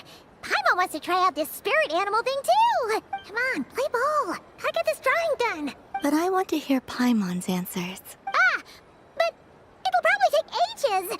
Paimon's a complex soul. And we don't want your candy to melt while you wait, huh? Oh. Okay then. Yeah, she has to get her card done. Phew! Nice excuse, Lady Paimon. Yeah, no thanks to you. Although, help next time.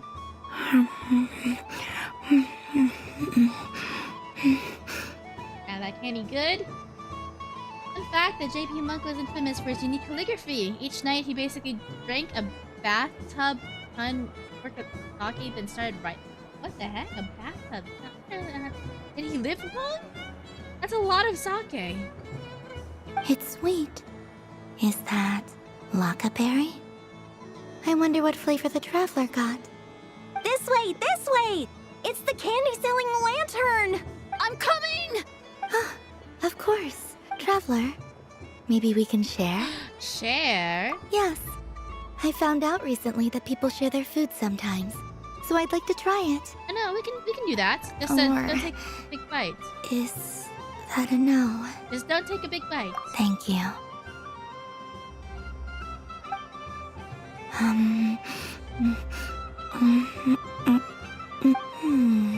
This is like a dating sim. Yours is a little visual more novel. sour than mine. Here, you try it. This is like a dating sim visual novel type of theme. PG. I'll just have a little nibble. Are you sure? Amazing. What is? My sugar sculpture has shrunk, yet my heart is filled with feelings of sweetness. An indirect kiss. The ceiling. Those are very cute. I will remember this feeling. Would you like another bite? Sure. I see it more as like, I don't know, I just we're being friends. Like a platonic indirect kiss. Because she is experiencing things she hasn't experienced What's before. this? Should I give it a try? That was fun. It's a shame Ashru doesn't like playing with water, or I'd have roped him in as well. Wait, are we...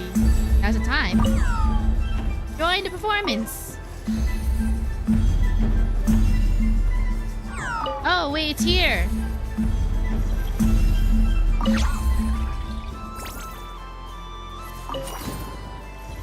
You got some change for that? Awesome. Oh. I wish for a never-ending supply of laka berries. What a humble wish.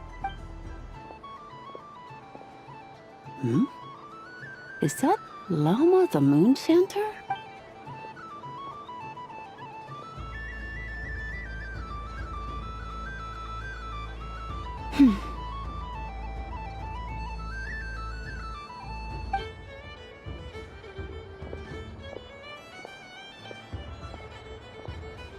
I wish that the long plume ibises would stop biting me. Oh dear, poor Lama. All right, I'll write that one down for you. Oh, that's cute. I got it. While everyone else is celebrating Moon Prayer Night, you're as busy as ever. I don't mind. It's rewarding work. A good kind of busy. My antlers are at their heaviest tonight, and the Kuvaki waves are especially strong. But as I help these dear friends hang their wishes up, I feel a great peace within myself that is hard to describe. You see, they are all such beautiful wishes. Dear friend. And they are ones that we can fulfill by our own strength. Do you blame me, Lama? I want to hear your honest answer. It is by the help of so many people that I can return to the moon. But I feel as though I've hardly done anything in return. You've done plenty, Columbina. I say this in earnest, both as someone who knows your history, and also as a friend who has seen what you've been through. Yes, he's a friend. He's been looking out for you all along. What about as a moon chanter? I feel proud to honor our moon goddess's wish. And I'm sure any moon chanter in history would have felt the same way. Thank you for your kind words, Lama. But... since you asked for my honesty, I won't lie to you. My feelings are mixed right now. Besides pride, I also feel, I suppose it's a reluctance to let go. Once you return to the moon, we will be far apart and separated by a false sky. Aww. I'm sure those of us left behind will gaze up at that sky, yearning for the moon once in a while, just as you used to do. I will miss you, Lama. I will miss you all.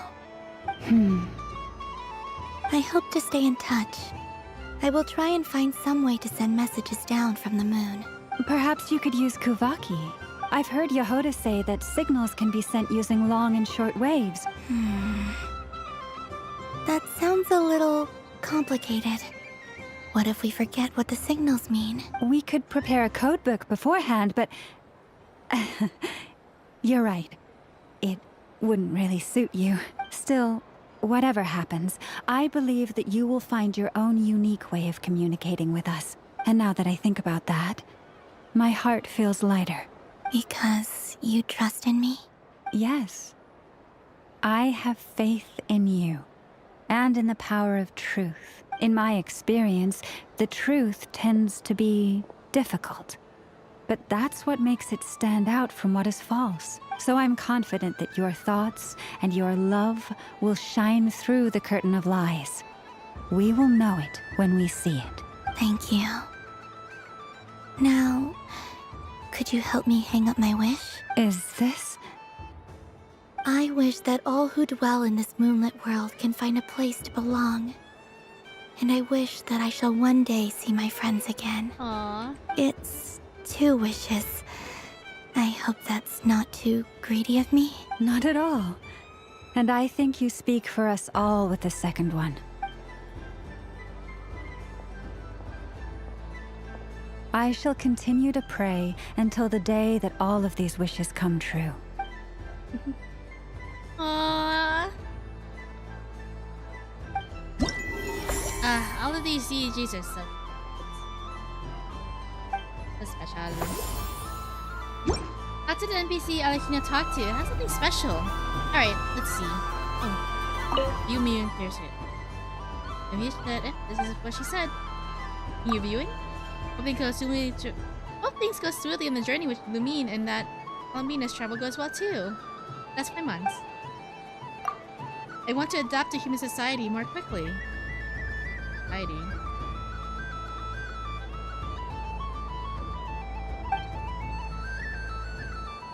That Flint's? I think it's Flint's. I really hope my boss gives me a raise, Yehoda. I've only missed... I don't know who that is. I wish that the long film... Okay, done. Only... Who knows me? I really hope my boss gives me a raise. Okay, yeah, we read through all of them. Alright. NPC, you mean like the shopkeeper, right?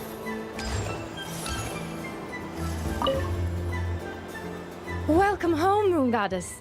Would you like to try on some animal-themed headwear? I always hear Llama saying how heavy her antlers are. I wonder how it feels. Let me give it a try. Oh my! It really suits you. Oh, that's so cute. It looks like a crown on her. It's a little itchy. And it's hard to turn my head. Should I keep wearing it? Wait, I wonder if she's gonna try on the cat ears. Try a different one. How does this look? Ah, look at it! Look at her cat ears. Those blend with her hair really perfectly, actually. That's perfectly. Try a different one. How does this look? Is it a fox ears? Try a different one. How does this look? How does this look? Yeah, so she can match with Alakina. Keep it on. Oh! Look at that, we have it on! Oh my gosh, that's so cute! Look at Alakina, we match! Look at the balloon. Oh, we have a balloon! I've seen Lenny and the other children play this game before. It would seem that it's not a bad way to relax, once in a while. See that? We match! Oh my gosh, I need to interact with everything now. Take a balloon.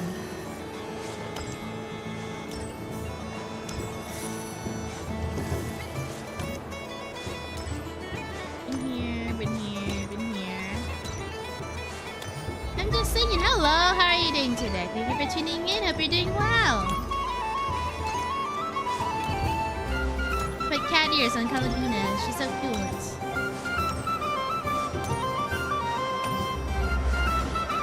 We ride the ride. This must be the mage's stall. I want her to ride. Dodoko's Whirligig! Yeah. Come check out Dodoko's Whirligig! Yeah, ride the carousel. Ah, welcome home, Moon Goddess. Might I ask what this is? Ah, it's a very special amusement sponsored by the great mage herself. Ride on a soft and furry Dodoko and embark on an unforgettable adventure. This looks like an advertisement. I say that, but I'm just following a script here. Who is this mage, anyway? And what the heck is a Dodoko? I'd like to ride. I haven't played in a while. This all looks new. Yeah, this is the news update, Luna 3. This is Columbina. We went through her backstory. There's a bunch of witch, hex and circle lore, and just lore in general that this version is delving into. No problem. But, are you by yourself? So not quite yet Snezhnaya, but just like a region that fills in the gaps of the overall Genshin Tibet lore. Is that not okay? Oh, no, it's fine. It's just Lord. that each Dodoko can accommodate 2 passengers. Would you like to bring a friend along? Bring Lumine. My friend. That should do it. Now, we just need to get everyone else to draw something on it too. But we gotta keep it a secret from Columbina. Traveler, Yes? I want to go on that ride. Will you join me? Being Dodoko. Ah, I see. It's a ride for 2. Sure. Let's go then. One moment. Don't worry. Paimon will do the rounds. You go have fun. Wait, thanks, Paimon. Hmm? Nothing, let's go. All right. I think we have to wait in line over there. Please take your seats. For safety reasons, you mustn't try to leave the ride before it comes to a complete stop. All right, you're all set. I wish you both a wonderful journey. I always rely on Alice for weird and wonderful gadgets. What did you think? Not bad. It reminds me of riding a moon lane. Sometimes, the Kuhenki circle around me like this, playing their beautiful melodies. Aw, that sounds sweet. Yeah. I'm going to miss them. I wonder what Columbina will find on the moon. Perhaps even she doesn't know. Does it scare you at all? It does. I've felt scared in the past, too. But this is a little different. You know something? I got to see a lot of fascinating things during my disappearance. I saw how the Frost Moon Scions act around their families. So different than how they used to act in my presence. And I also saw how they interact with their friends. It made me curious at first. Why do people act so sincere when they're worshipping gods, but save their truest, warmest feelings for each other? Slowly, I came to realize that it's because they trust one another. They know, deep down, that they'll be accepted for who they are. All of it. The good and the bad. Your friends accept all of you, too. I know. I knew it the moment you started calling out my name. What I fear now is the end. I fear losing all this the very night I have gained it. Yeah, because it's sad. Like, if she goes to the moon, then, what if she's just there by herself? And, like, everybody has accepted her. I mean, she feels accepted by the world now. And she's just a leave? You won't lose us. Even after you return to the moon, your friends will still be here. Thank you for this conversation. Thank you for listening to me. Don't worry. This fear I have, and the unknown that awaits me, they cannot hurt me. Not when I possess a treasure far greater. I just want you to remember this version of me. The real me. On this final night together. Dear passengers, Dodoko's awesome adventure has come to a close. Please leave in an orderly fashion, and we look forward to seeing you again in the future. Don't want the journey to end, huh? Don't worry, you two. There's always another adventure waiting just around the corner. Don't worry, Riri and the Abyss is gonna be on the moon with her. Wait. Wait, that's what happened in the last arc? Oh my god, I completely forgot. Huh. You're right? Am I remembering right? Yeah, they. Oh my. What? You know what, Columbia? Maybe you shouldn't go back to the moon.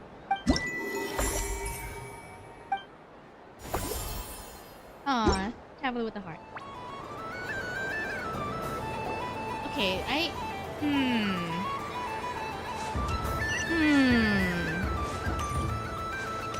mean, he's... Okay, you know what? Let me just see how this turns out. I need to see. Should I give it a try? Oh, that's Mona's master! This is the mage's stuff. Oh! Alice, Nicole, Barbados. Or not Barbados, like Barbaloth. There we go, Barbaloth. The storyline in this game is really good.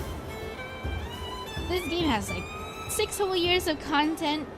I will say I enjoy the, like, as far as story-wise, I really enjoy the world stories over the main stories. Like, I mean, the main story quests and Genshin have been, you know, pretty interesting to say the least. But if you want to compare like storylines and stuff, I really enjoy some of the world quests more than the main quests, even though you know, they're not voiced or whatever. Especially the Samara ones. Oh my god, the Samara world quests were so good. Yeah. Barbaloth, Mona's master. Welcome home, Moon Goddess. Oh, you're the genuine article. Alice was right. This Moon Prayer Night was worth watching after all. Another one that talks. Greetings. Pleased to make your acquaintance. I am the Hexenzirkel member they call B. Barbaloth Trismegistus. Is what a magistus, because she's like the best. She's claiming she's the bestest magistus. Columbina Hyposelenia. Pleased to meet you too. Hyposelenia. A fine name indeed. Now then, Miss Columbina, do you wish to hear a mage's divination? Divination? The Frost Moon Scions used to ask me what would happen in the future. Is this like that? Oh. From the perspective of the one seeking answers, perhaps. As you look to your journey ahead, if you seek to understand the unknown, resolve your doubts, and soothe the confusion in your heart, divination could be for you. The unknowns on my journey. Of course, if one wishes to peer into fate, then hydromancy is the more precise option. But that is a complex affair, and to relegate that majestic art to the status of a festive amusement would seem somewhat uncouth. Besides, it is sometimes better to not know fate with great certainty. Ah, yeah. Reminding me of one of the summer events 2 or 3 years ago, where it delved into Mona's, I guess, from backstory a little bit. Mona was having some ethical conundrums as she was reading into people's fates, and their fate turned out to be bad. Hence, I shall use the suitably festive Luna Arcana to tell your fortune instead. It is more popular with the youth in any case. Lunar Arcana. Indeed. Unlike hydromancy, this will only display possibilities and trends. People like to think of themselves as creatures of agency and free will. Peering too far and too clearly into the future is detrimental to both body and soul. I'd like to give it a try. Of course you may. Come then. Before we begin, are there any specific questions you would like to ask? Let's stick to general possibilities and trends, like you suggested. Ah, very well. Then I shall use the basic Lunar Arcana deck. Now, try to relax. Cast your mind upon the things you have experienced and the things you are soon to experience. Would you like to cut the cards yourself? You do it. No problem. Now then, to make things easier for the seeker, that is to say, you, I shall decipher the cards from your perspective. Ooh, interactive.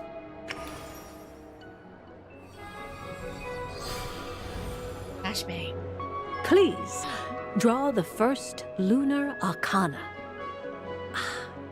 This represents destiny. Ooh. Now, draw your second card. This will stand for the past, the sum of all your experiences that have come before. And now the third arcana. This is the present, your interpretation of the current moment. Finally, the last card. This shall speak of the future, which... Oh. Kuvaki Pulse? Fascinating.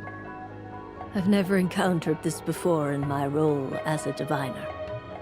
Something has exerted an influence upon this card, causing it to leave its designated position.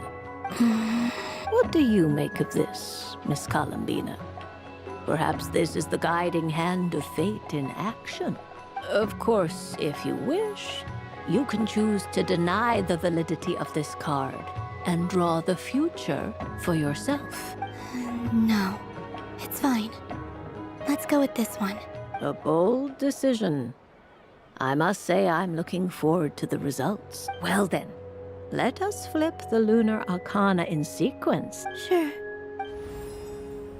First, destiny. No surprises here.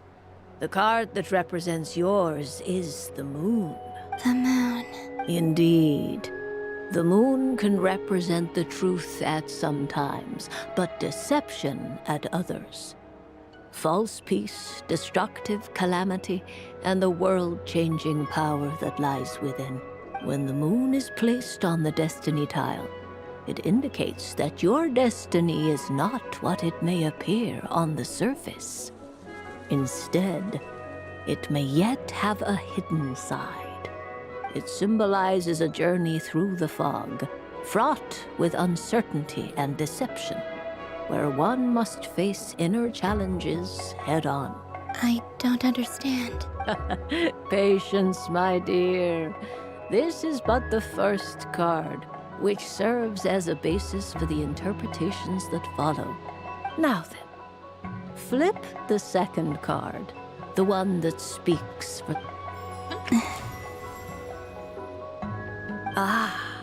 The Hermit, but inverted. Okay, so I was wondering if this deck is gonna be like 1-for-1 with a tower deck. It looks like it is. So could that merch when? Inverted? A matter of time. Yes. The Hermit symbolizes solitude, introspection, and the pursuit of truth. When inverted, it represents isolation, truth out of reach, and a path that leads one astray.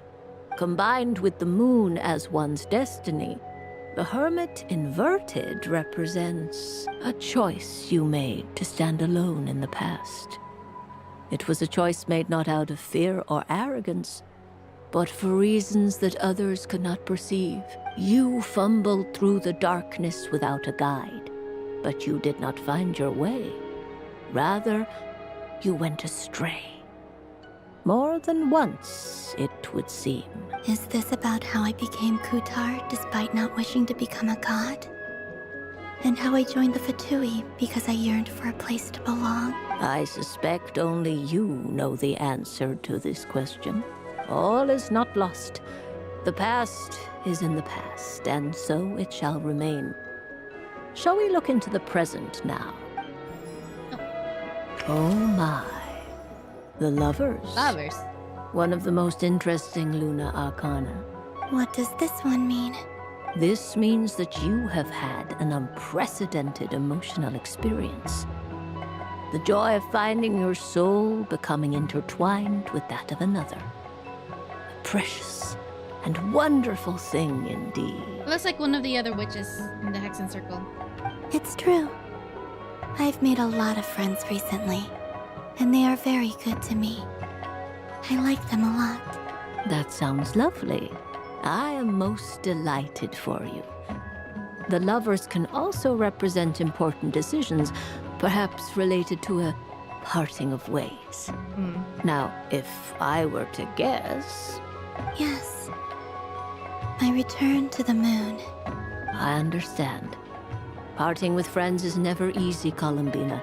But rest assured, this is not the end of your journey. There is always another story waiting to be told. The future always lies ahead.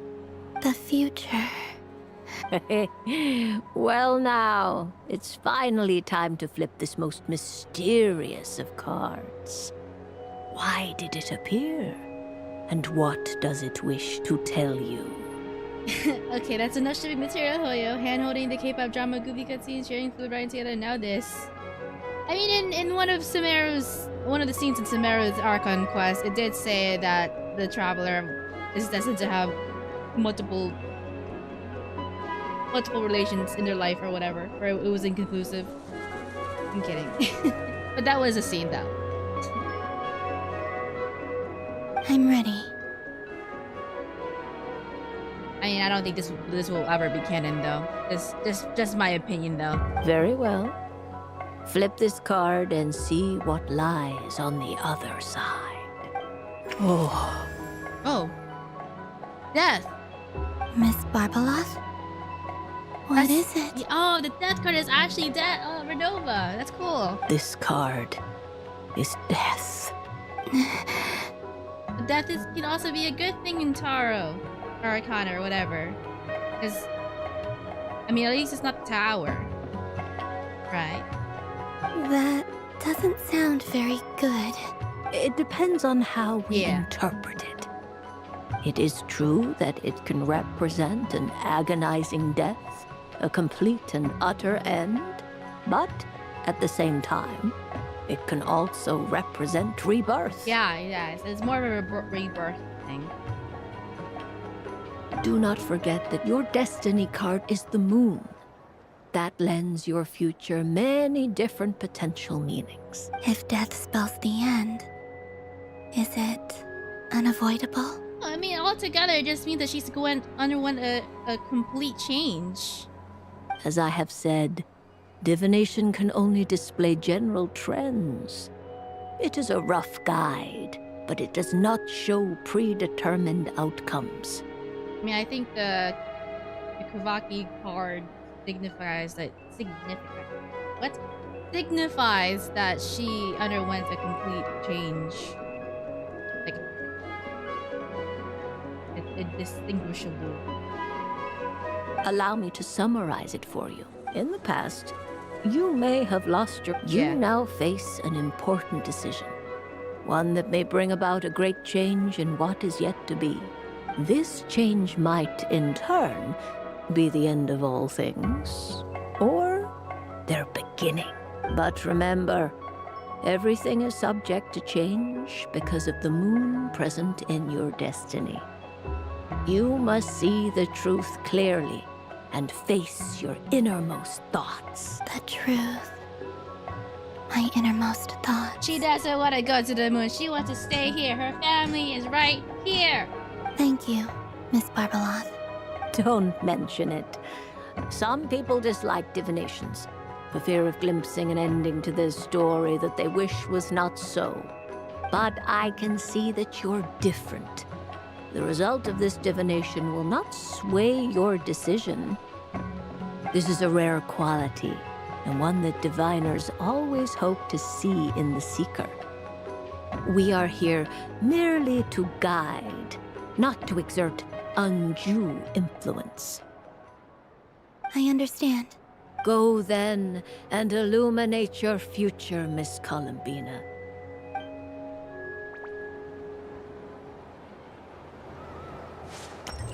Okay. Oh, Barca. There's so much shipping with Columbine in this class. I personally didn't really see it as like it wasn't like clear-cut shipping. I mean, it could be or whatever, but it also depends on how you interpret it. Like for me, there's like combined with the context, like for example the lollipop one, the food sharing one. Columbina only had that suggestion because she saw other people do it, and she's experiencing human interactions or whatever. I mean, you know, it could also be interpreted as shipping or whatever. But Hoya will never ever confirm a direct shipping between characters. I think that's just their general rule. Like, yeah. Yeah. Especially with, I mean, we've seen characters who have like, oh, okay, it's obvious that they have something going on, but they will never ever confirm such a thing. Sadly. Barca.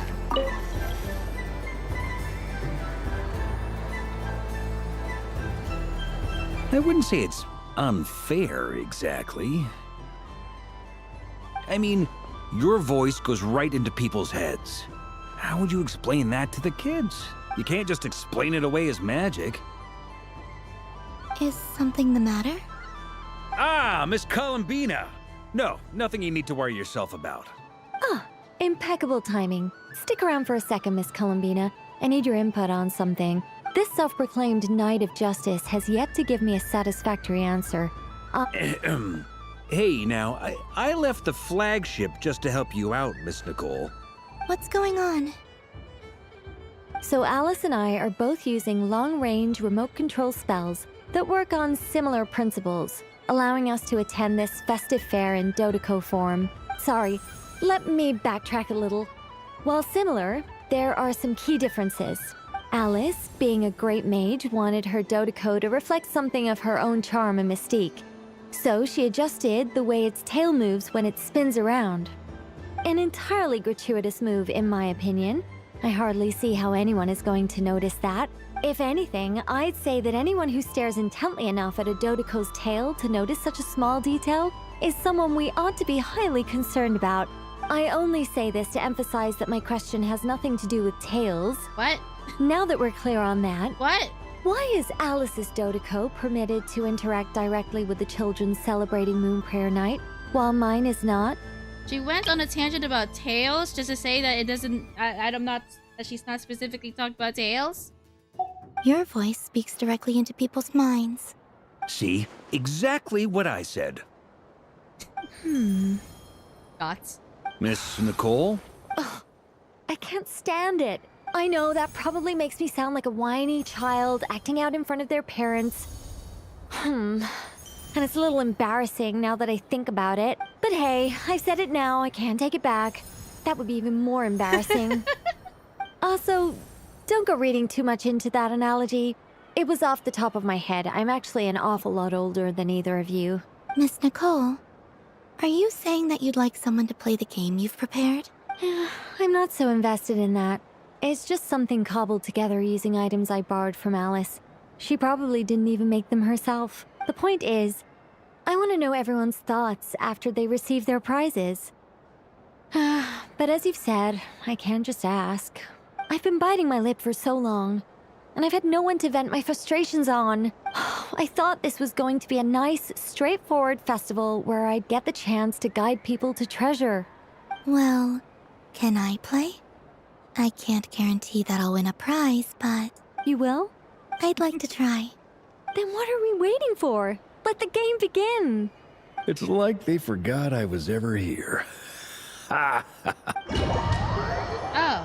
Oh. Oh! Pinball? Bouncing Dodeko ball. Yeah, this is pinball. Bing Bang Dodeko, Post Edition. Okay.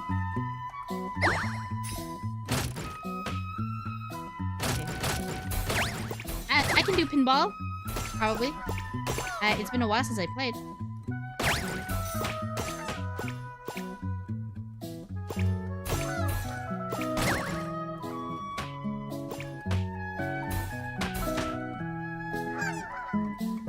Kinda easy last point. There we go.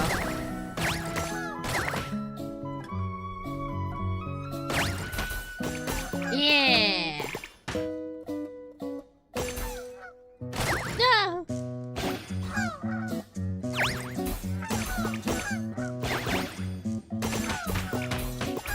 Wait, there's multiples.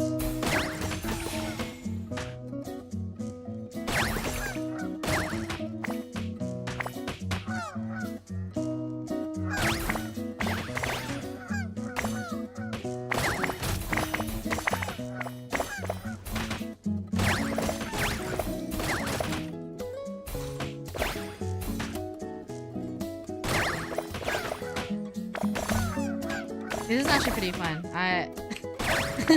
I would just play this honestly by itself.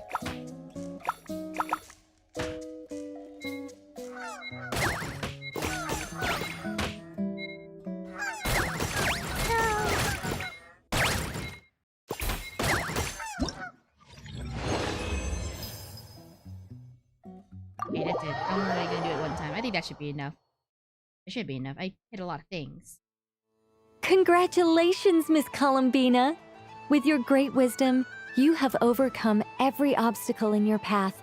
Fate? Well, something to that effect. If you'd prefer something more poetic, it could be the icy winds, or the dawn. You could even go with the challenge posed to you by Dodoko. All my hopes are now resting on this. Can I open it now? Stop teasing me. Please, I'm begging you. No more talk. Just open it. Wow. What a lovely sculpture. Classic and cute at the same time. Thank you, Miss Nicole. I'll always treasure it. There we go. Music to my ears. You have my sincerest gratitude, Miss Columbina. Thank you for sharing your precious time with me and fulfilling my wish. Don't mention it.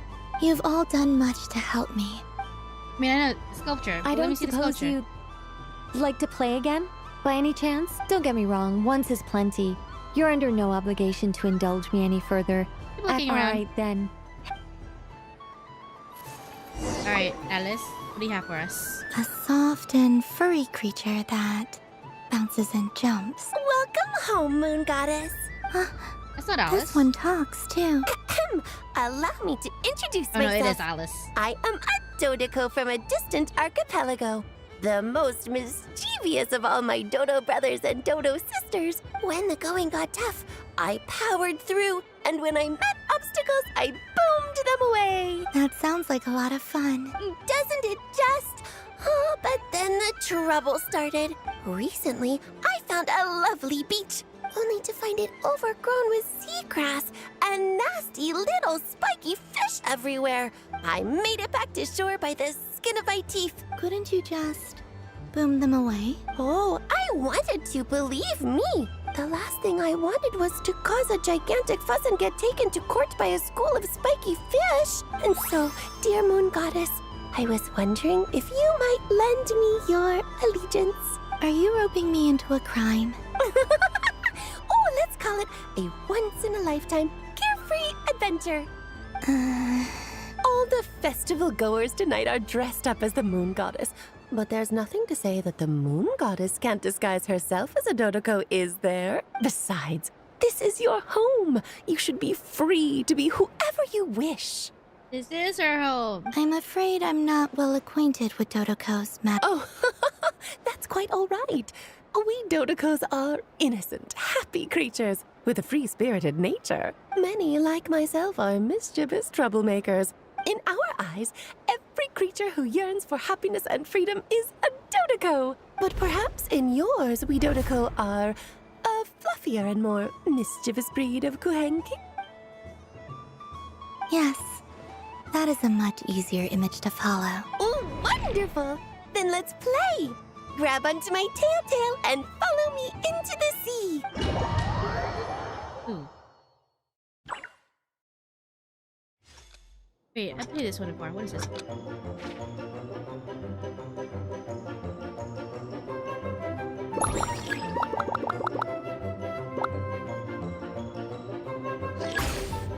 Ah.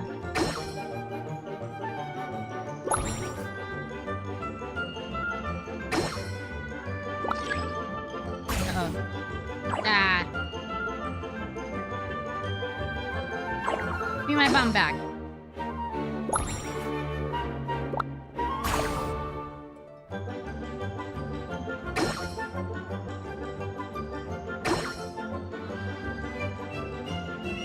It's supposed to go here, right?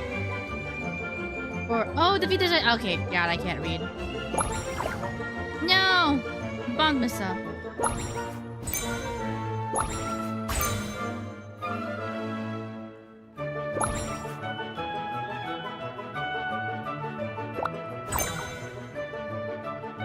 I'm bombing myself.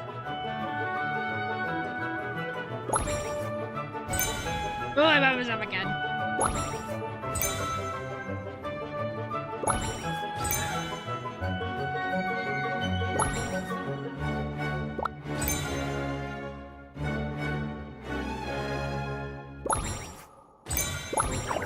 No.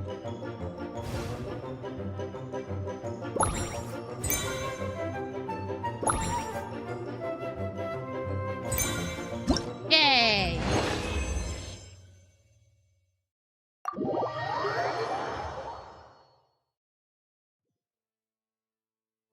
Ooh, so what do you make of it? The use of Jumpy Dumpties doesn't come as naturally to me as Kuvaki. I think they call this... novelty? Not bad. Any guilt? Hmm? Oh, wonderful. Lovely answers to all 3 questions. You've passed the safety test. Remember, if you find any meanies living on the moon, you can use this to own them into oblivion. I will.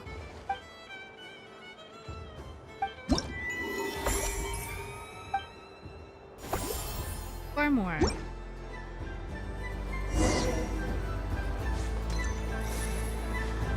You guys are back here.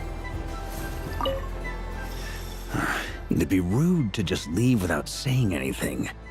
But at the same time, I don't want to barge into their lively conversation just to announce that I'm leaving. Huh? Albedo? This sketch is for you, Grandmaster. Oh, a gift for me. The North Wind left in the lurch. Is it the same thing? Huh? Albedo? This sketch is... Oh. The North Wind...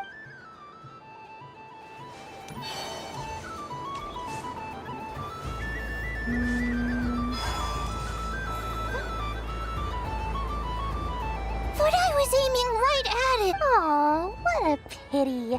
I saw it with my own eyes. You were so close. So very close. Is this rigged? That's not true. It dodged out of the way right as I was about to snag it. I'm sorry? You heard me. This paper frog can move. I swear. Dear, oh dear, what are you saying? How could a paper frog move? Even if I, the mere humble merchant that I am, knew such magic, surely I would not use it on a paper frog. I'd sooner give Mora legs, so it could walk right into my purse. My dear customer, why not have one more try? Just think about how much experience you have under your belt now. Darn. Take your time, but don't take too long. This event is Moon Prayer Night only. Next customer, please. Welcome. Hello. Chino? Whoa. Dory? Why, hello there, Miss Columbina. Would you like to play my ring toss game? How much for... Oh, first time's free. Not a single, but with your sharp sharp skills, I'm sure you'll win all the prizes in one fell swoop. That was an obvious enough hint for them, right? No, the ring toss. Can we will toss the ring when the button is released?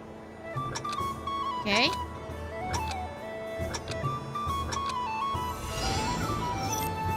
Here comes the ring! Oh, peanuts. Is she supposed to break it? I guess so. Change tracks. Roselle, should we move or not? Just a tiny bit. This was ready. All right, then I'll... Oh, sugar plums, not the clock hands. How do I move the legs again?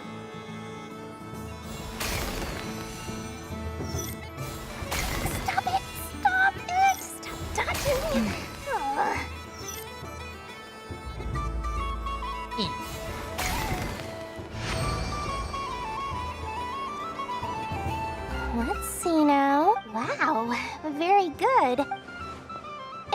And here's your prize. Oh, that's cute. Now, how about another round? Happy Moon Prayer Night, Miss Columbina. Happy Moon Prayer Night, Durin and Hat Guy. Yes.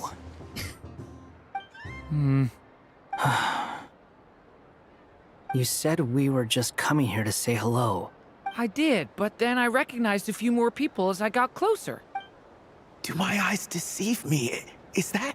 It's our little dragon. He's all grown up. Aww. I remember. Someone's popular. Well, now, Oh, wait, Sarah was there since too. you came all this way, why don't you try out this lovely game we have going? He'll have a go.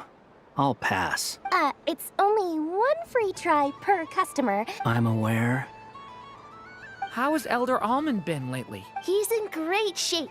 He goes for a run in the forest every morning to stay fit and healthy. He tried to go boat racing with Firecracker a while back, but he couldn't even make it onto the Lotus Leaf. How about you, little dragon? Yes, I can. But you've become less chatty. Has growing up been tough on you? We call that maturity. You know, the thing people sing about. The knight wields a sword of stone. Stone is very heavy. That's awesome! I want to be a knight when I grow up, too. Ring, here I come!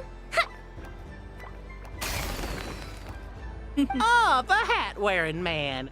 I never thought I'd see you again.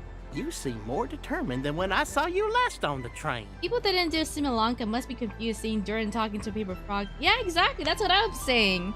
Like when Parala just you know that Mondstadt quest right after Natlin where Durin was born and Abeda was on trial. When that came out, I was so surprised at how many references there were to that specific summer event quest. And yeah, because usually they didn't really have like, they felt like their own co's stories by themselves in bottle episodes, but this one was literally like so important to the plot now. If you say so. Oh, I do say so. The people you once helped see it clearly. May the engine in our hearts propel us to the station of our dreams. I can move! I can move now, Roselle! What are they doing? Running into the rings like that? You got them all so quickly! I have never seen anything like this in all my travels. Is this guy actually an old friend of theirs? But how? They're origami animals and clockwork people from a fairy tale. I have to get to the bottom of this. Next time I see the great mage Alice, I shall demand answers. Thank you, Dory. I had a lot of fun. Now for your prize. Where did I put it? Oh, sweet grand prize. Good thing I've already turned a profit from the customers earlier and then... Okay, I'm back. What? I leave for 2 seconds and someone's already claimed the grand prize? Oh, well, these things happen, you know? Perhaps you'd be interested in one of the other prizes instead. Poor kid. Is this the thing you wanted? Here. You can have it. Huh? But... Don't worry about it. It will be happier with you. Aw, so nice. Oh, thanks so much, miss. Moon Goddess. Oh, goodness gracious, Columbina. Give me strength. Daddy, look! That's the game I was telling you about! Forget it. She is the Moon Goddess after... Huh? Oh, someone already won the grand prize. You can take mine if you want. What? Why?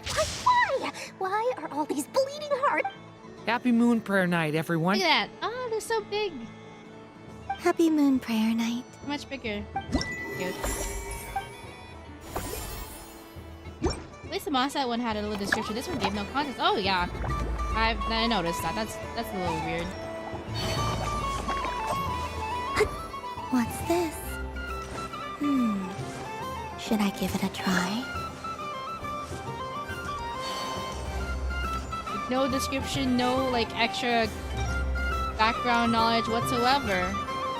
Gotta even like an actual load of bloated dialogue. Just everything out of context. What haven't I tried yet? So I did all that. Did it. Done being a do-gooder yet? Thanks for coming here with me, Hat Guy. Hat Guy. Are there any games you'd like to play? It's your turn to pick. I'll come with you. Why does that hamster think you've grown up? You haven't changed at all. I know you don't mean that. You're just taking the opportunity to make fun of me, aren't you? Even if you won't admit that taking some time to compose yourself is important, I can see that you're doing it in practice. Otherwise, you'd have taken off your hat and flown away by now. Looks like Albedo's socialization program has been far more useful to you than all those Vahumana textbooks.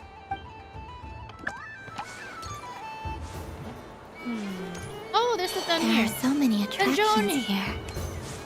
Since I rarely get out, I might as well make the most of it.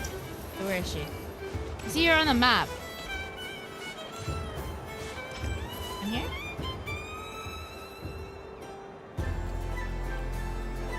What is going on over here? It looks like fun. Hold it right there! Hmm? Are you talking to me? Of course. Do you see anyone else here dressed up as the moon goddess besides me and you? Happy Moon Prayer Night, Moon Goddess. Anyway, there's no time to waste. Duel? Meet my partner, Stacko. Well, don't just stand there. Let's see your partner. Partner?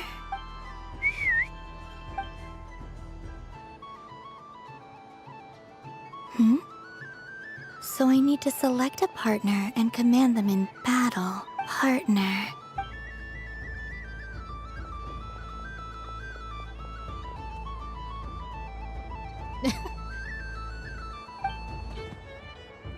Oh, that one's cute. Whoa! Am I seeing things? Where'd you get a Kohenki? That's great. But you can only bring one partner to battle against me. They all look so eager to be picked. Which one should I choose? I want to use, as much as I want to get the deer, just so I can crush the little girl's robots. I'm gonna choose the little robot because that's cute. The little robot. So I'm cute. not sure what this bot is trying to say, but it seems very happy. That bow. Does it want to dress up as the moon goddess too? Yeah, do it. Choose it. Testing! Testing! Oh, in this corner, we have the moon goddess and her robot partner. And in the other, we have the moon goddess and her other robot partner. This announcer stuff is harder than I thought. Why does everything I say sound so dumb? Only one moon goddess can be victorious in this ultimate battle of destiny! Now, without further ado, let the battle of the moons begin! I don't care who we're up against. Stacko and I ain't gonna lose! She has 3 robots. She's cheating. Let's strike first! Stacko, formation shift! Ho ho ho! The robot has kicked things off with a change of formation. But how will this affect the battle? Nobody knows! Attack? The other party chooses to attack! Yeah, blast him. Stacko! The attack lands! Okay then. Stacko, maintain formation and enter your empowered state.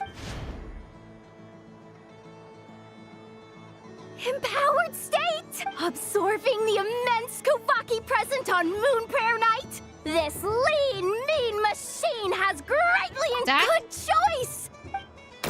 Oh, it's a hit! The battle is heating up. Go for it, Stacko. I should have Set defended. Kuvaki to maximum. Can their opponents withstand this blow? And what? Don't be afraid. Fight however you wish. And both robots empowered now! The attack comes in, but oh, attacks repelled! Opposites attract, but likes repel. And now you've seen it in action! What a powerful repulsion! Let's go! The robot crashes into the wall! Can it keep going? That looks stud. 3 robots instead of boobs. Ref, do something! This can't be legal. Stacko! And yet we defeated them. Let's go! Stacko is down for the count! Our winner is the Moon Goddess! The slightly taller one, I mean. It wasn't fair. She had three robots to begin with, and we only had to choose one. I thought we were gonna choose all 3 of them. You did your best, Stacko. I'll take you to Inos for a checkup right away, don't you worry. Beep. Well, you beat me fair and square, I guess. I think my partner deserves most of the credit. Just you wait.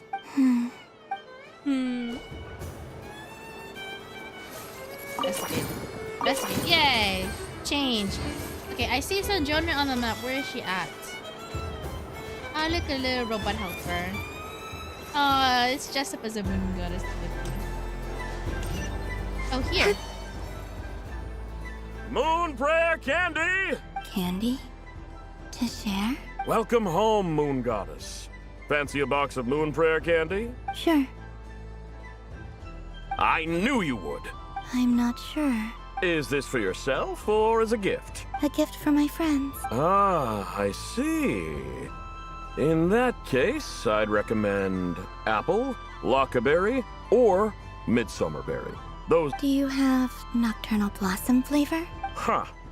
I've seen couples give those as gifts before, but I did not know they were edible. No? Okay then. Moonfall silver? You did say this was for friends, right? Maybe smetana then. Hey, now that's a creative idea! I've never tried it before, but if you're happy to wait, I can see about whipping up a batch on the spot. While we're at it, you got any other ideas? Green grass, crumb kake, extra strong coffee. Tell me the describe the flavors that come to mind. Yes, let's give your friends some grass-flavored chocolates. The scent of exotic candy soon draws over the nearby children, whose excited form a line. Before long, everyone is brainstorming new ideas for flavors. Smoked fish steak, berries and fried meat, rain soaked to moon prayer blossom. The stall owner, peppered with expectant gazes on every side, lets us courage soar free and colorful candies are placed in a box one after another. Here you go. Every flavor you asked for is in there. You made those pretty quick.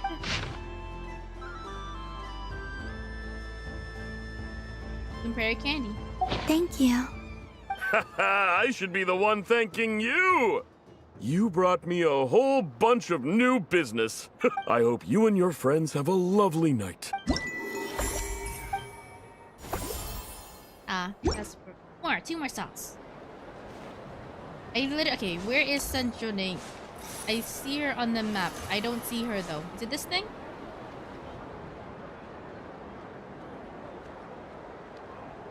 Well, There we go. look who it is. I heard someone went and disappeared on us the moment we let her out of our sight.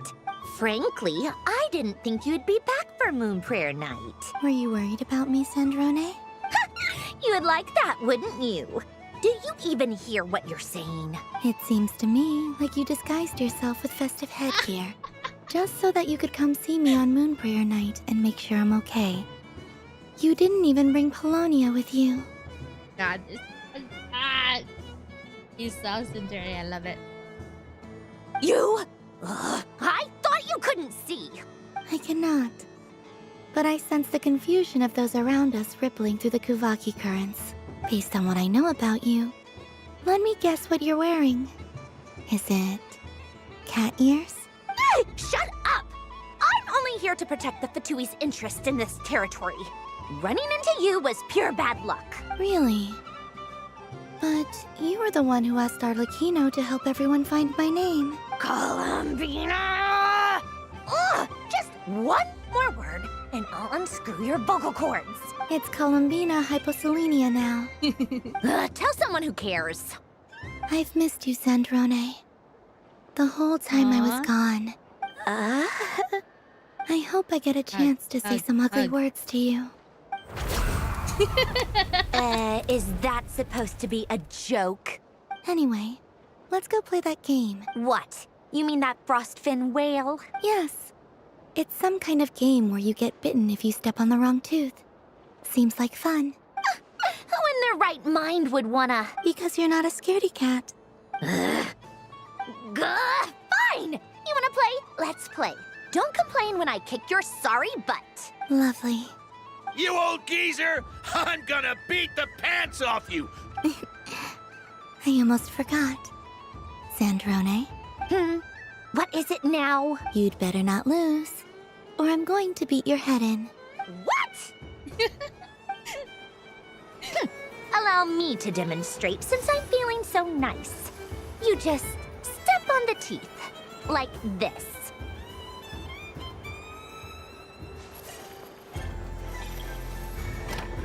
It's not... Okay. I don't think Hamino is putting her weight on it. Which should I pick? This one.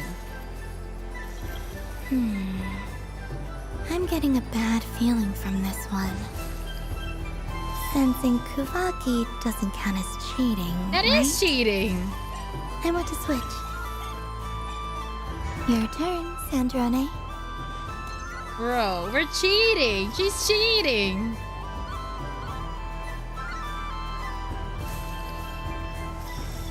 So what, is the entire thing gonna drop if you choose the wrong one?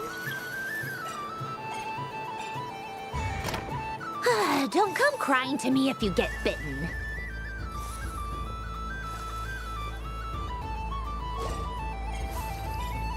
There are less and less teeth remaining. You gonna choose it?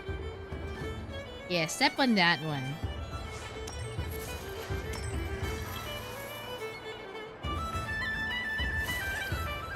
Huh? What's that noise?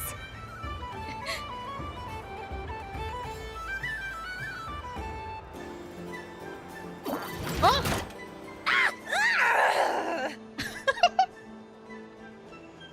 She I think you might have picked a bad tooth, Sandrone. Oh, Mina's such a rage baiter. Shut it! Do you need any help? It seems like you're stuck. No! It's just a blasted toy! How is its grip this strong? Stop laughing! All right. Well, you lost. So just like I promised. Hey! What are you doing? Hiya! Why, you...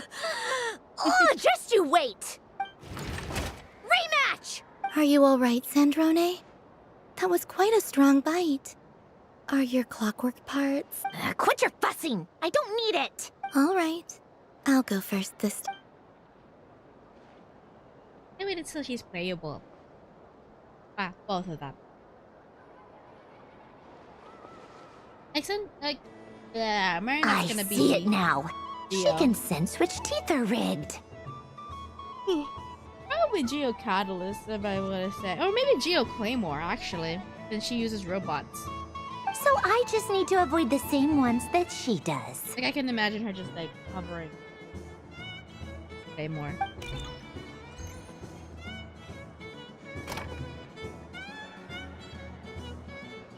This one. Seems fine. She avoided that one then? Now I've got you. All right, my turn. You doing? Just doing the opposite ones? What? Looks like you lost again, Sandrone. Wait!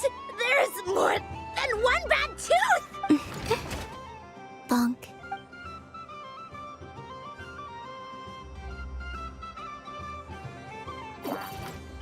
She can just... Okay. He's just bad at this.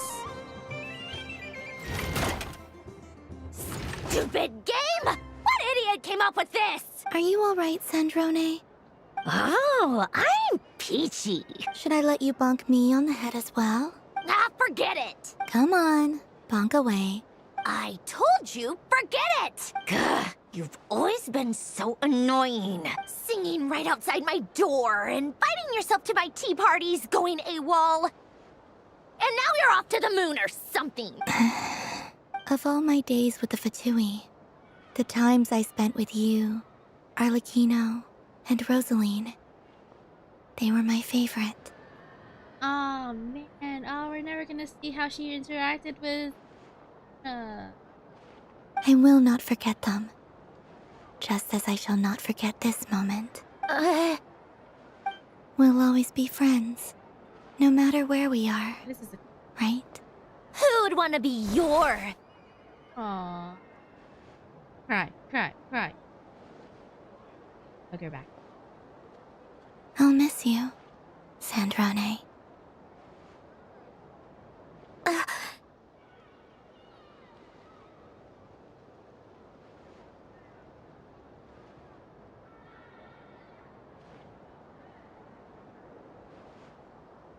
Goodbye, Sandrone.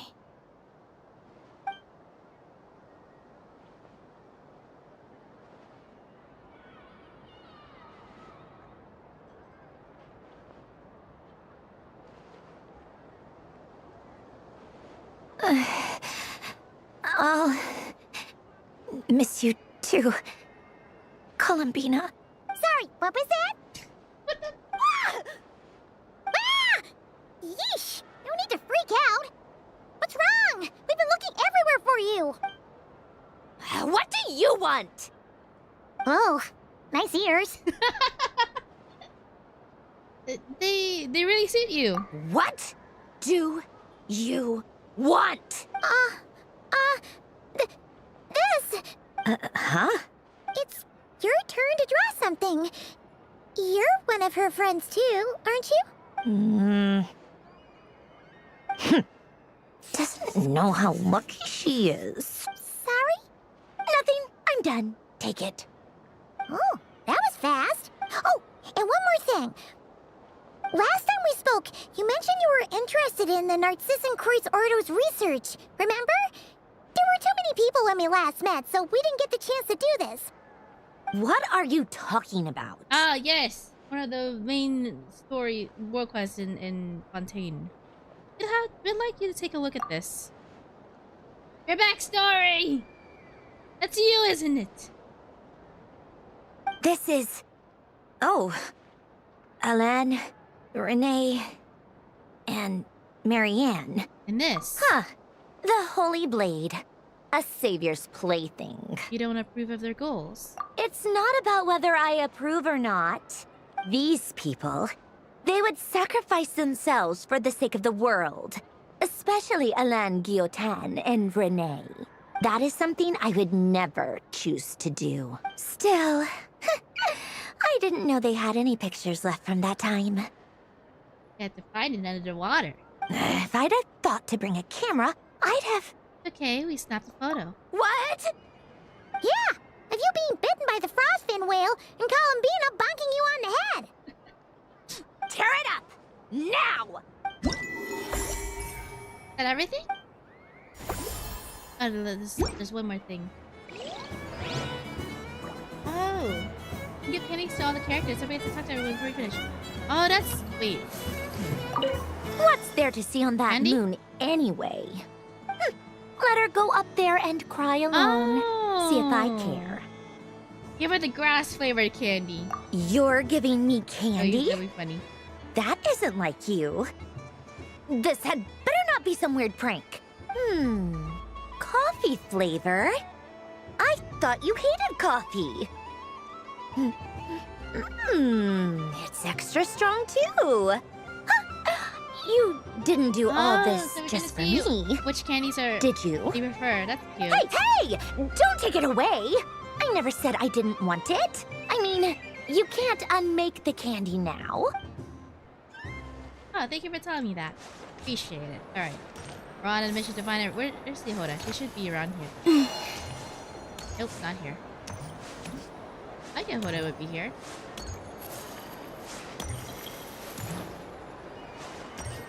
Okay, I guess she moved. I guess she was like the announcer for that thing. Oh, and I know that's those are the last ones I haven't seen. Okay, let me pass on candy first, just in case it triggers the last bits.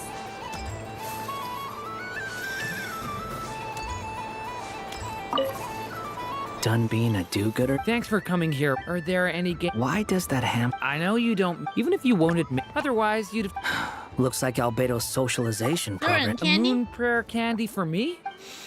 It smells like baked apples and butter. Reminds me of Good Hunter, a restaurant in Mondstadt. I always have to resist the temptation to go there unless I'm ordering food. I understand your homesickness, Miss Columbina. I have a double dose of it, because both Simulanka and Mondstadt are my home. Alright, hat guy. Done being Oh my a gosh. Thanks for coming. Are there any... Why does that... I know you don't, even if you won't. Otherwise... Looks like Albedo's social... I thought you'd actually spend your precious time doing something more worthwhile. Everyone has to take one? Well, fine. I'll take mine. What is it? Japanese flavored? Or sorry, Inazuman flavored? What? I don't know what he... Hey! You're supposed to say a bit of dialogue and announce which one you chose. And...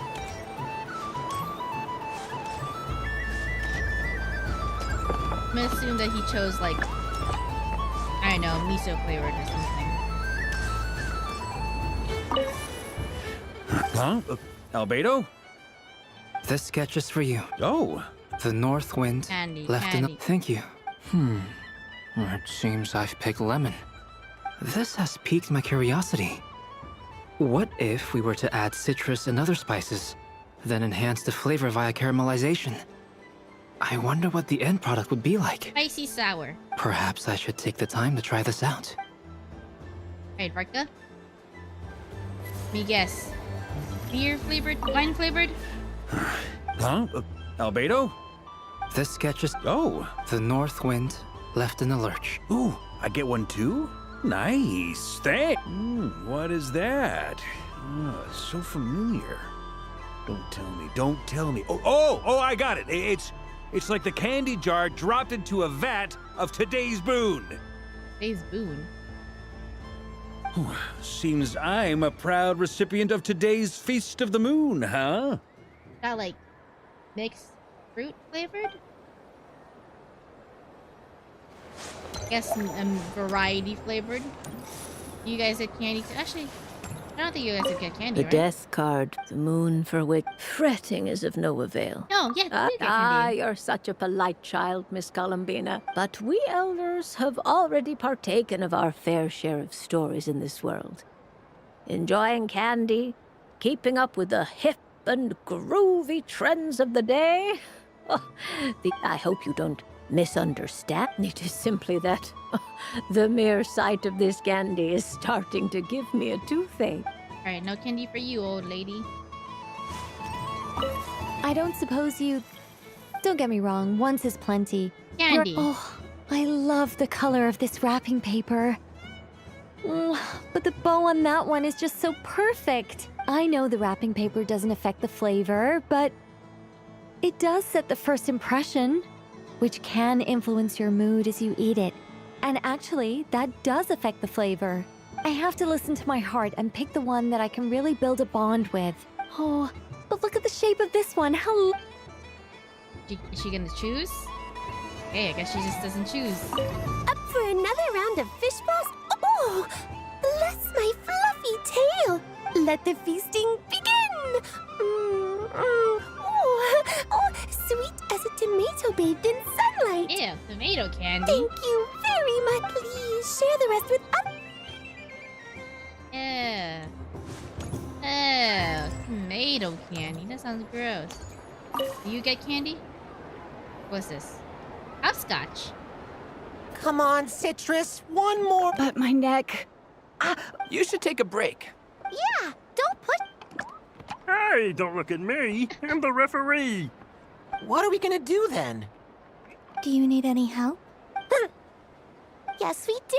We need one more player for our game. All right. Could you teach me how to play? It's really simple. You just throw the dice and move by that number of tiles. First one to reach the finish line wins. Yeah, quest is still not done. This is like the second quest out of the 2 that came out in the patch.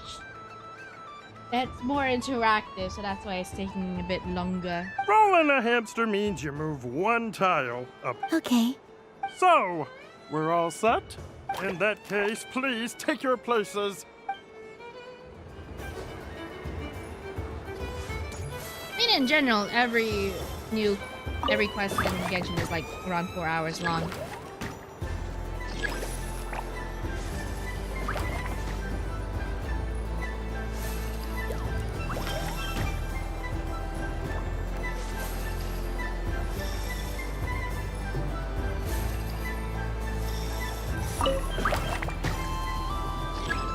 You rode a hamster, moved one step forward.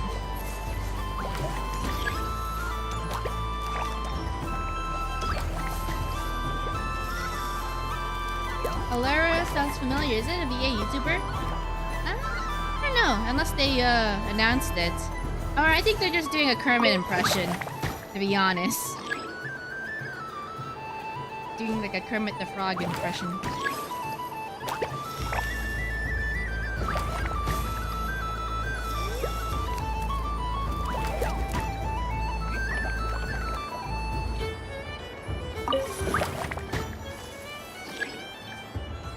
Two steps forward.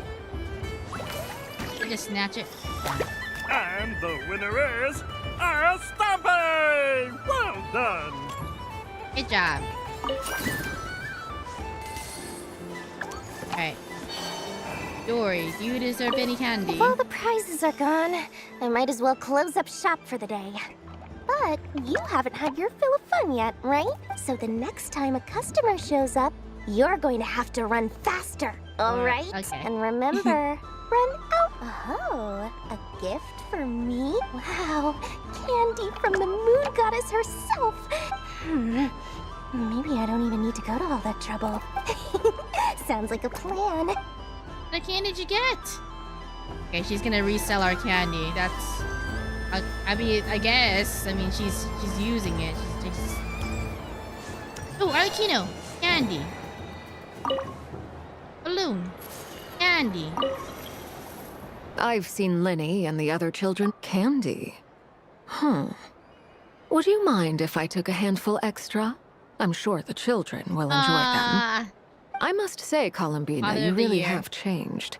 You never used to show this much consideration for other people, even when prompted. I'm sure Sandrone would agree when I say, I like the present version of you better. Aww. We've had some good influences lately. We finally came out of our hideaway. Got to interact with the people. That was fun. Oh, a gift? Very nice indeed. Candy is one of many luxuries that the desert folk could never afford. How I flavor did you get? yearned for candy when I could not have it. May your moon prayer night be one free from regrets. Okay. Yoda, what kind of candy you want? I just had a water fight with 2 Fatui Harbingers. Aw, man. This feels kinda wrong. I guess I'll just take one. Oh, Yoda's so sweet. What flavor is that? It tastes like getting a mouthful of muddy grass. After being rear-ended by a blunt-horn rhino, then face-planting the ground. It's just the grass flavors. I'll never get this taste out of my mouth. It's delicious. No, I received. Lauma. Yes. Llama would have May appreciated everyone's the grass wishes flavored come one. true. Why, thank you. Oh, my. It's so sweet. I'm so accustomed to plain, simple meals that this sweet treat is quite a shock to the senses. She's vegan. But I savor this moment in its entirety because it tastes like true friendship. No, vegans are actually... Their taste buds are more sensitive to the salty and sweet stuff. I guess spicy stuff as well. Is that everyone that got candy? For the Traveler and Paimon.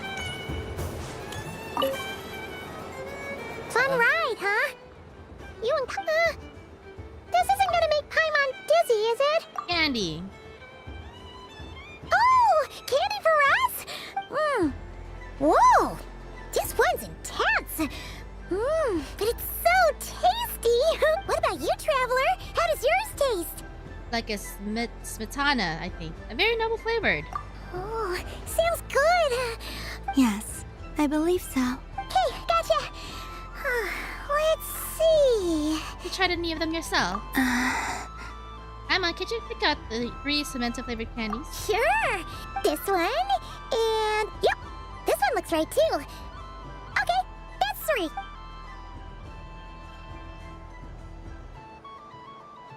Here we go. 1 per person. All together then. It's Yum, so yum. sweet.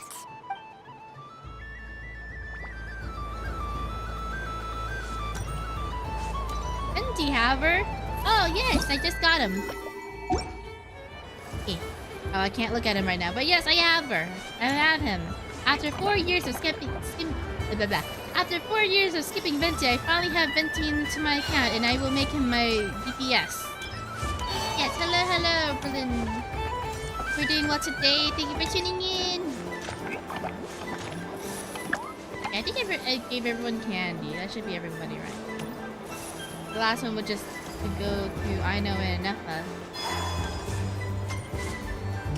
And then gave them candy too. Where are they?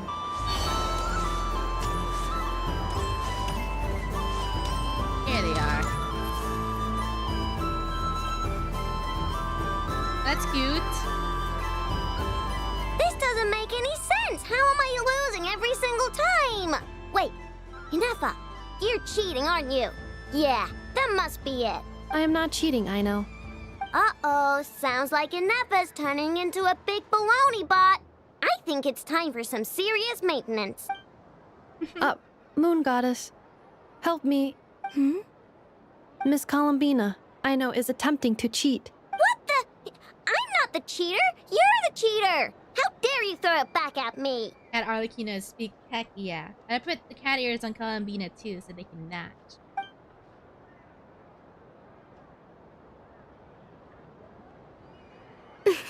Alright, fine. Let's all laugh at Aino. Just you wait till I get home, because I'm gonna make a game bot that can win 100% of the time. Let's see you laugh when I come back and beat your butts. We came to check everything was okay after all that yelling, but,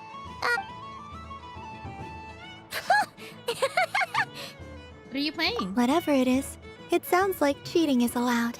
Kuhenki concentration. Each player starts with differently colored kuhenki. Each round, they draw 1 kuhenki from their opponent. When a player has 2 kuhenki of the same color, they make a pair and can be discarded. The round ends when a player can't form any more kuhenki pairs, and that player gets a sticker. Ooh! Can 4 people play as well? That is fine, so long as the turn order is fixed beforehand. Alrighty then. In that case, the 2 of us will join as 1 team. Okay, but if you lose, you're both getting stickered. I don't want to hear any excuses. Sure. And if we win? If you win, only one of you gets to sticker someone else. I have taken to calling this. I know logic. Hey, lay off me, all right? Okay, so we're starting the game from scratch again, which means all my stickers so far don't count. Aino is one bad backstory away from being a villain worse than the Torre. Right? She's literally a child genius. Getting that she has some good... She's being raised good. Being raised well. With Inefa and everyone else. Looks like Luonatar is the Kuhenki of honor for this game. Anyway, let's go clockwise, starting from Inefa. Wait for your opponent's turn to choose boxes. Can we use our Kuhenki vision to cheat in this one as well?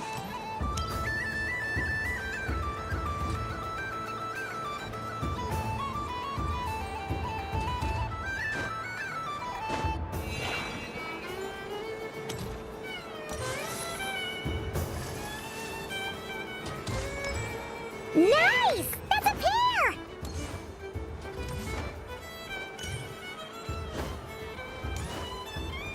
Ooh, I can't. It's a normal attack. I'm trying. Go, go! Fly!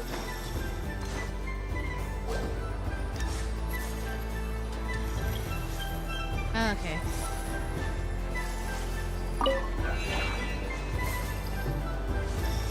Oh wait, I can't make a red one anymore.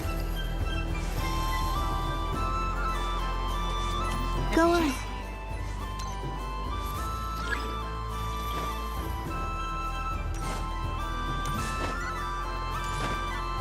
Yep. I have a pair.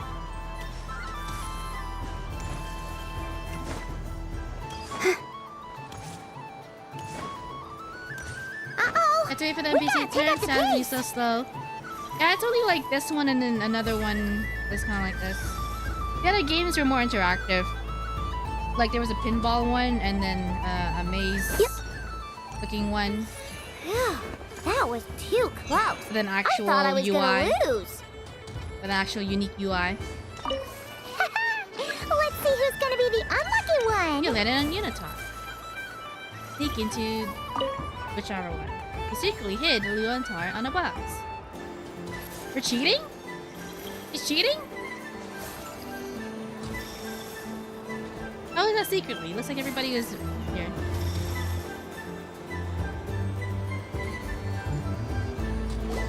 Never pick Leontar and hit her in a box. Purple one? Yeah, matching.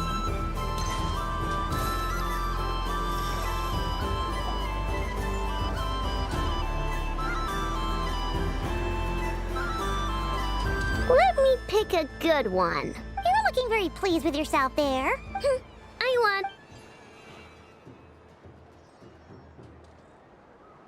won.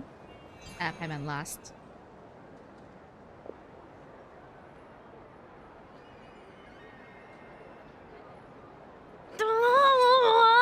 Don't fidget too much, Ino, or the sticker's going to fall off. I don't care. If it falls off, it falls off. If a pair of Kuhengi get discarded, why not a pair of stickers? Huh?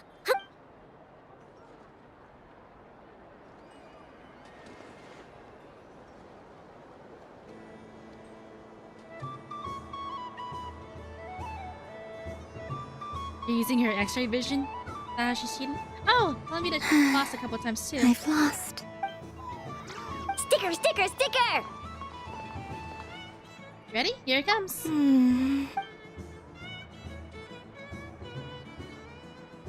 Cute! You think so? Shame. I can't see it for myself. What did Luanatar say? She said it looks so cute that she wants me to lose a few more rounds. After many more rounds, everyone's hats are covered in stickers. Except for one. Nefa! Who put these stickers on Paimon's eyebrows? Ugh! Alright, now, I think we got enough evidence to prove that there's a serious problem here. Read. Yes, I agree as well. The culprit is... Nefa! Culprit? What did I do? Quit acting dumb, Nefa! You're not wriggling your way out of this one. I've been watching you. Not only did you remember whose side Luanatar started at, but every time someone drew a Kuhenki, you were logging it and calculating every last possibility. So she was like counting cards. Which Kuhenki pairs were gone, who had what color Kuhenki in their hand, even our facial expressions. You were keeping track of it exactly. Putting aside the fact that running calculations is not against the game rules, do you have any evidence to support your allegations? The evidence is that your eyes are shining. But that's not against the rules either. So she admits it. She certainly does. Alright, everyone grab a sticker. It's time to get Nefa back. But... Take that!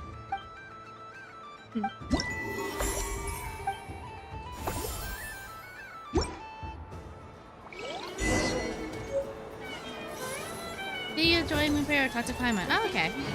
Give them a candy first. I'm never playing games with you ever again, Nefa. Ooh, Moonprayer candy? Sweet. Is it okay if I grab a whole bunch? Psst, Columbina, turn around. Use your huge cloak to block Nefa's vision. Yum. Oh, this one's even yummier. Oh, the flavors are blending in my mouth. Ew. Agreed. No? Nefa? You can't give Nefa candy? I mean, I guess she's a robot, so she can't eat the candy. Alright. Cat ears, stay on. Ah, that's so cute.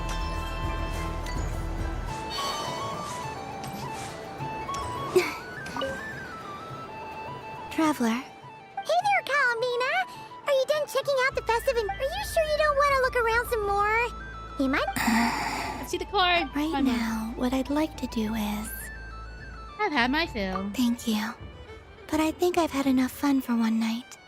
I've made plenty of precious memories. Really? You're sure you don't want to have a little more fun out there? I did everything. Fine. Yes, I am sure. She's a C word.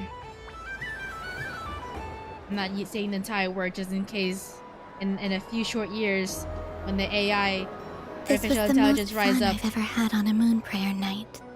I don't want to get cancelled. Everywhere I went, people were saying, "Welcome home," and there were friends at every turn. They won't be checking to my logs. Did you collect rewards from minions? If not, you can collect them from an item in your inventory. Oh, okay, great. Thank you. Thank you for telling me that. Yeah, because I remember there was a premium gem log. I forgot. Well, I thought I was assuming that we were collecting them as we go, but yes, thank you for letting me know. I'm good to go. I only wish it could last longer than one night. Oh. This is your home, Columbina. Yes, you're right. The moon prayer blossoms. Ooh, look! Look! Moon prayer night has come. Last time this thing shot her into the moon. The moon. It's so beautiful. Happy moon prayer night, dear. Get it? Here. Happy moon prayer night. Happy moon prayer night.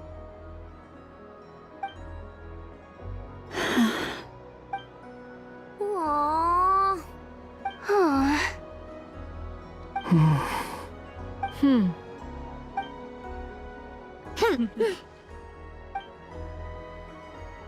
Time flies when you're having fun.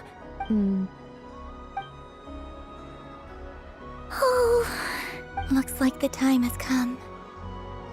Columbina. You're heading off, then? Yes, to the ruins you mentioned. And from there, back home to the moon. Wait! I know? At least... Take one of our craft shop's crumb cookies up to the moon with you. You know, for a snack. Sure. Why not? The Curatorium of Secrets believes in proper farewells. No story should be left without a satisfactory endnote. Never. Farewells are an important affair for the Ratniki, too. We never know when we might meet again. Haha! And here I thought grand farewells wouldn't suit tonight's mood. But I suppose friendly passion is not to be stopped, eh?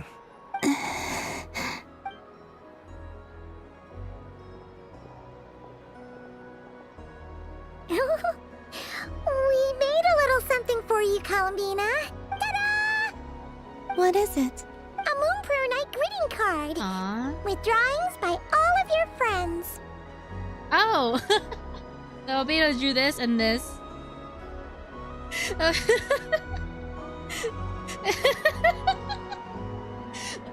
was laughing at Francisco.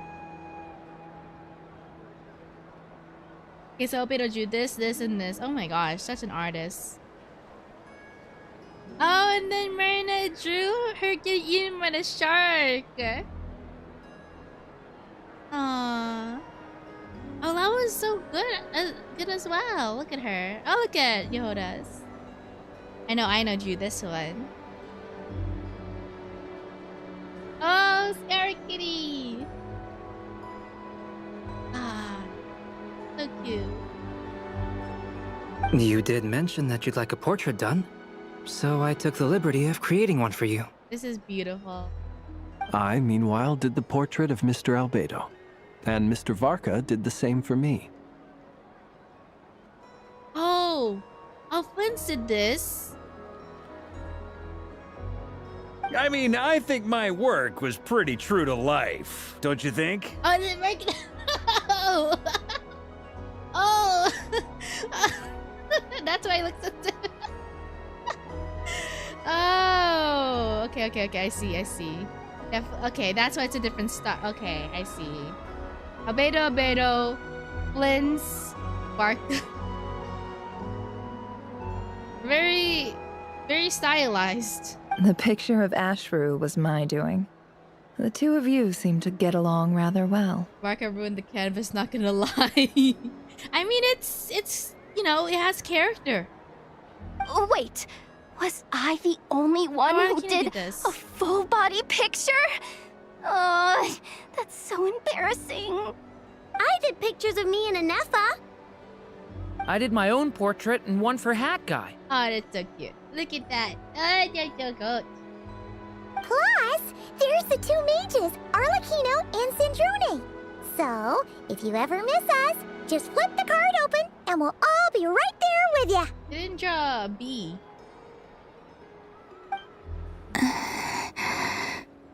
Cry. I don't know what to say. Thank you so much, everyone. This whole moon prayer night was more than I could have ever asked for. It is the greatest gift I have ever received. Lauma, I figured it out. Figured what out? Remember how the Frost Moon Scions used to use milk as invisible ink to write hidden messages? That was a very long time ago. Oh, are you saying? Yes. When I miss you all, I shall use moonlight in the same way to write words that only you can see upon the moon itself. Wow. That sounds lovely. Quite. But yeah, how will we see them? Yeah, how will they interpret them?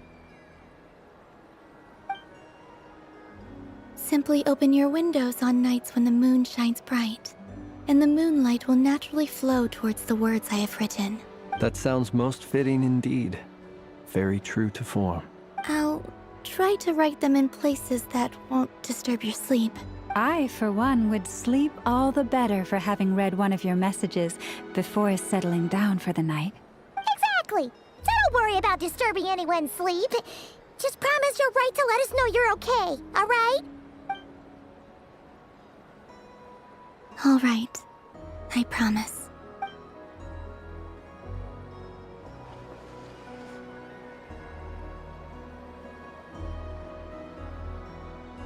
In that case, Columbina.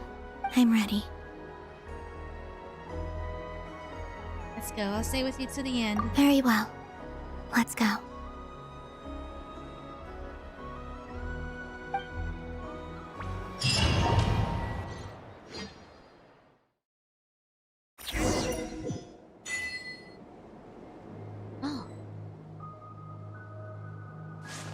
In just a few moments, I will be gone.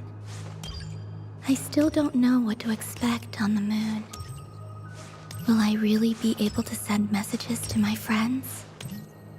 The Kuhenki, the animals of Nod-Krai. I'll never get to see them again. Slowing down. I wonder where I'll be when the next moon prayer night comes.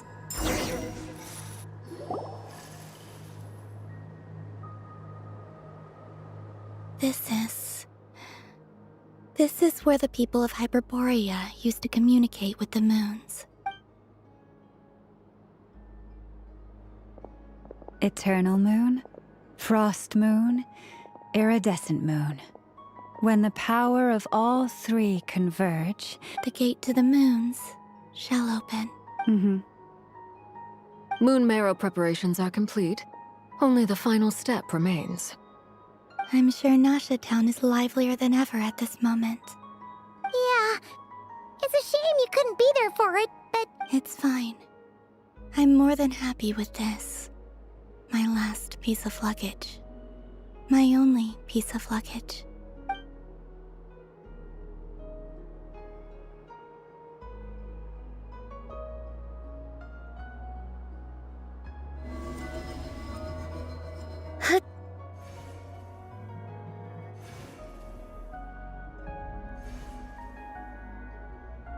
I can already feel the moon calling to me.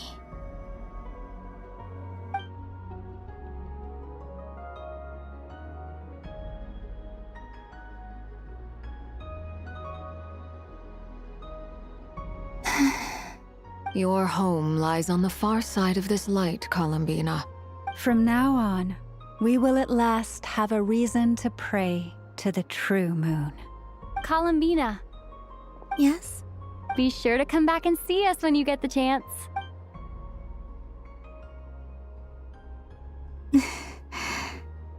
Of course. But if that chance doesn't come, then remember that you have friends on this planet. People who will miss Columbina. Yes, I will. Thank you for everything you've done for me. And remember, come night or day, the moonlight shall always connect us. Well then, farewell, my friends.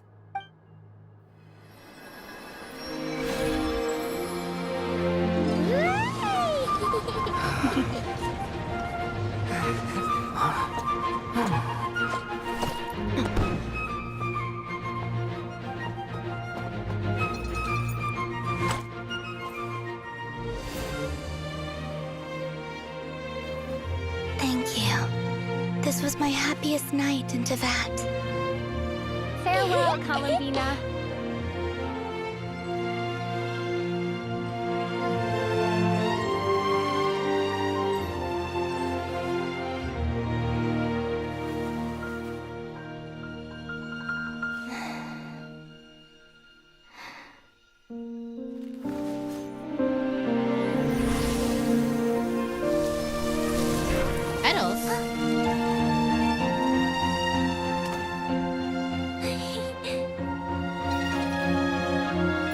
It's ringing. Why is no one answering it?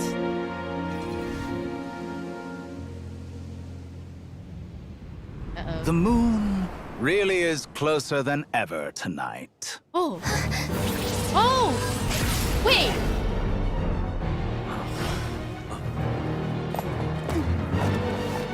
Columbina. All 3 moons in one place. Time for one final God experiment. There he is. Reason, Oh my life, god, there he death, is. time and space. They all believed I would fail. Nobody answered the damn phone. How could this happen? But Teyvat's primordial power never did belong to the throne of heaven. And now, they are mine.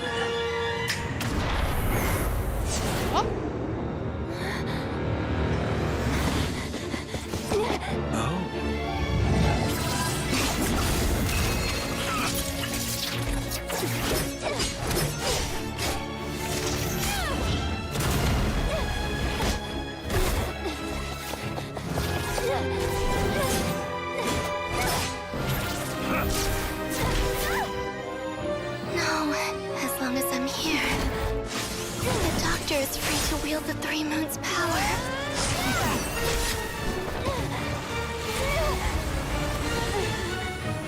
It's the only way.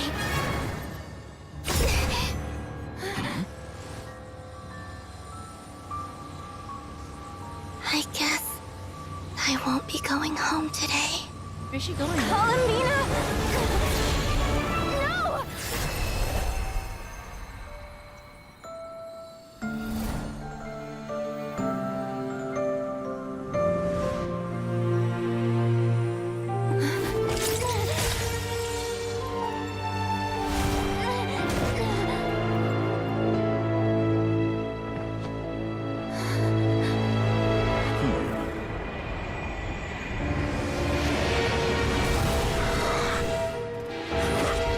Stubborn world, do not try to control me.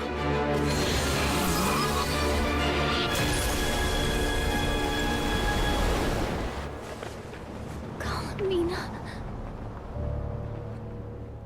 No,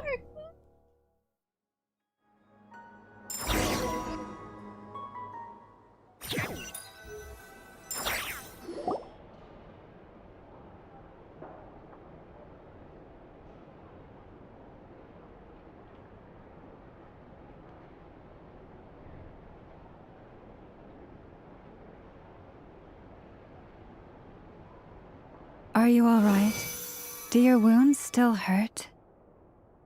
I had someone prepare a little medicine that could prove effective. Take it if you need to. Yeah. Everyone just forgot or wasn't keeping tabs on the Torre this entire time. Guess they can beforehand. Dang. Well, thanks, but I'd rather talk about what just happened. In that case, let me relate the contents of the call we made to Alice after the incident occurred. That Dottore is a crafty one. He distracted the Hexenzirkel by creating a huge fuss at Tevat's borders. I'd assumed that the cause was an abyssal intrusion from the outside world, which in fairness is a rather common occurrence. But after learning that you managed to influence the phantoms in Nod-Krai, I realized that perhaps this interference could have come from within Tevat instead. Oh, yeah, okay, yeah. That was, But we weren't able to change their fates. True, you couldn't change how their stories ended, but you did build some variables around yourself. Oh, so the Hexenzirkel, they were the ones who were holding him down. Right? Variables? Yes. Things you heard that you could not otherwise have learned. Ideas that would otherwise have never crossed your mind. All these things are variables. Of course, most variables usually pale into insignificance with the myriad of possibilities floating around. But the moment you start treating them as building blocks and intentionally stacking them, that changes things. That's what Dottore did, and it's how he created the necessary conditions so that when you activated the portal tonight, it played right into his plan. However, we have no way of knowing exactly what he did. Yeah, we also need to ascertain Columbina's status. And that about sums it up. As I suspected, Dottore has disappeared completely. If it's any consolation, he wasn't able to control Columbina as he might have wished to. I'm afraid that's a small consolation. Been the reason why. Oh no! Disrupt the doctor's plan. She escaped the moon's reflection. What? She did what? Wait, didn't any of you see her do that? All we saw was Dottore appeared and used some kind of power. The next thing we knew, he and Columbina were gone and you were falling into the sea. Doctor froze time. Oh, yeah. Which is why only I could move freely. From their perspective, the battle and Columbina's decision all happened in a single instant. That's the power of the Trinity Moon. But why wasn't I affected? Is it because I'm a descender? So, Columbina intentionally opened the Moon Gate and escaped into the same mysterious world as LOREEEE and Thalindis.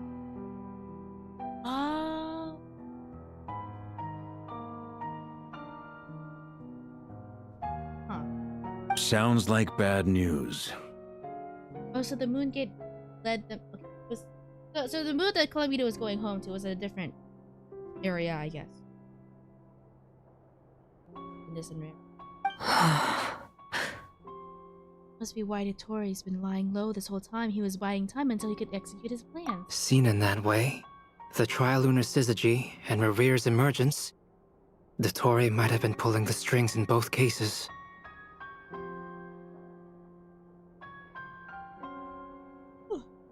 Wait a second, isn't that me, Columbina, and Rera in the same place? Are we about to see Rera and Columbina team up at the tour? I don't know if about team ups, because Rera was still pretty lost in the head. But I guess it does mean that they are in the same place right now.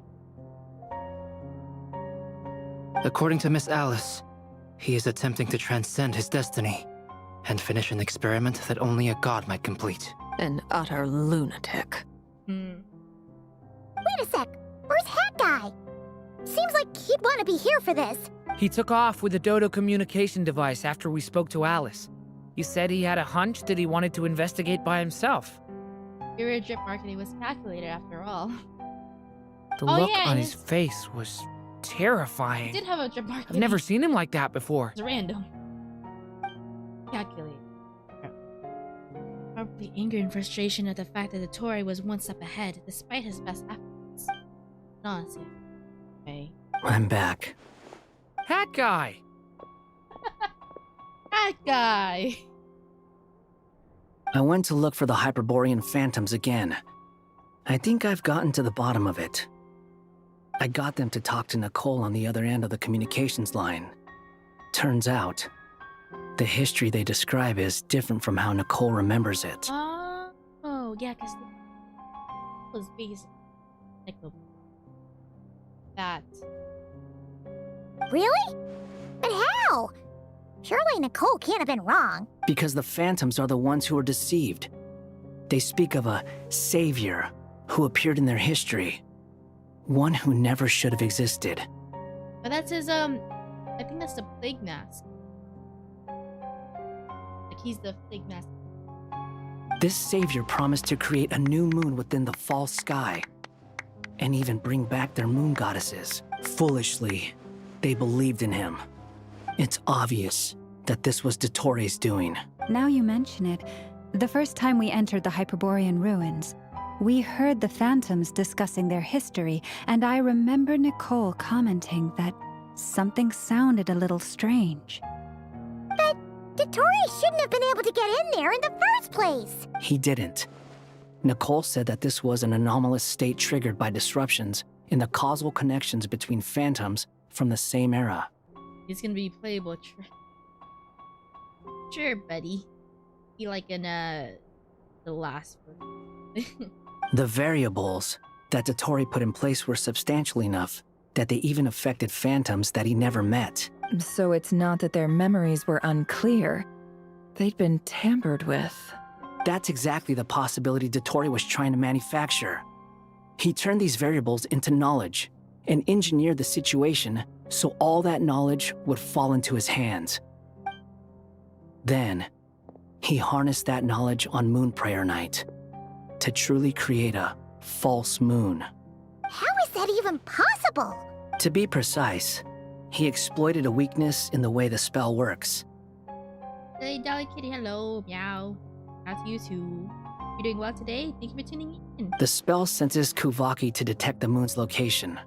So, as long as the false moon more strongly resembled the moon than the frost moon beyond the skies, the gate would teleport Columbina to the false moon's location.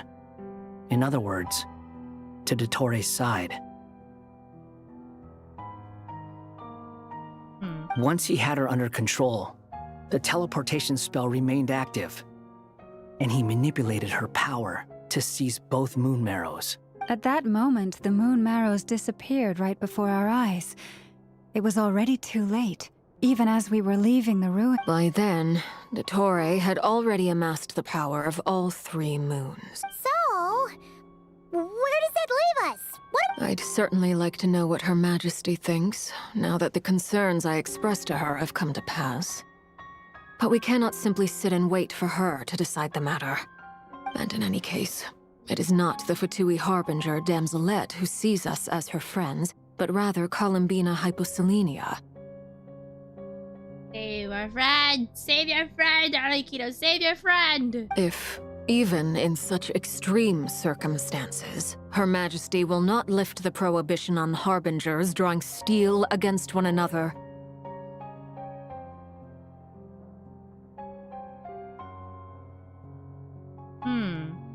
Wait, really? So they... Huh. Interesting. Okay, so they have a rule that they can't fight each other.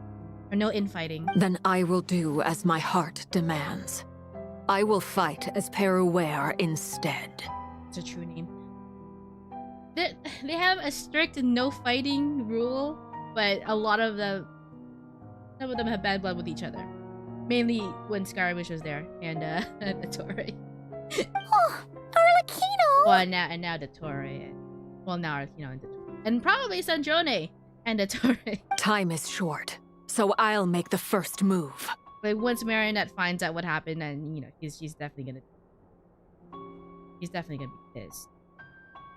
Melinda's also fell into the moon portal, and since she is encountering it in person, she also has the mortality, or it's a hilly trail one. Or leads to. she can convince her to help, you know. Yeah, I guess that's true. I guess it's all up into how the next patch we'll see. So I hope so. Oh, easy. I hope that we can see more of Felindis and Mirror then.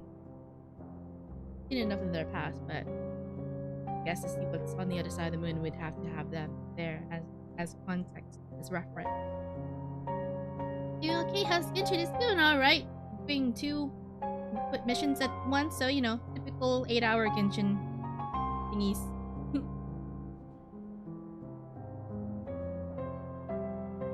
But this patch has been interesting. A lot of witches and a lot of lore. I really like how they developed Columbina. That's for sure. One thing for sure, I definitely like how they developed Columbina, and you can really see like the stakes are being raised. Yeah, they developed her and her relationship with all of the main cast so much that you know, these stakes are like, oh shoot, Notorious, it needs to be brought down. He's been doing some real shady stuff. So interesting. I love Columbina. Yeah, she's so fun. I like how she moves. Yeah, her relationship with everybody else has been a really good highlight. Which is great because it's the main focus so far of the story. So they did a pretty good job with it. I think so. To be fair, if fighting was allowed, everyone would have fought the Tori. Every Harbinger has beef with them. Oh yeah. Yeah, that's the only reason why they have it is because of the Ritza. But yeah, we really need to know like how much aura the Sarita had. That she, to the point where everybody respects her enough to not actually like fight their coworkers, you know? I hate the stinky little Dottore. I know, right? He's so rude. Ruining. Even Arlecchino seems to be losing her cool now. Right? He's so rude. I'm sure she feels partly responsible for this, and so do I. It's boiling on the inside.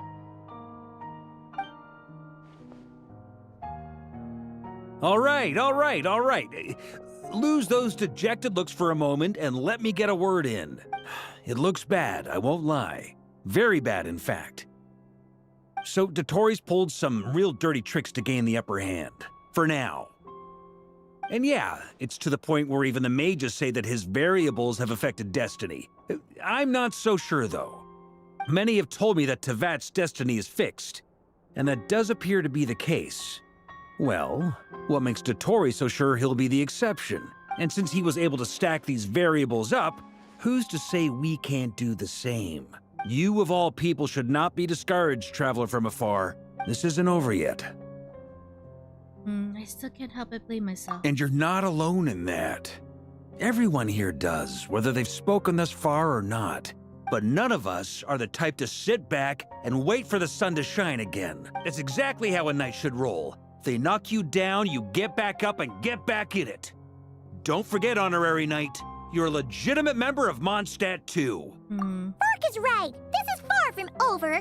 Dottoro's already way overdue a butt-kicking given his past shenanigans.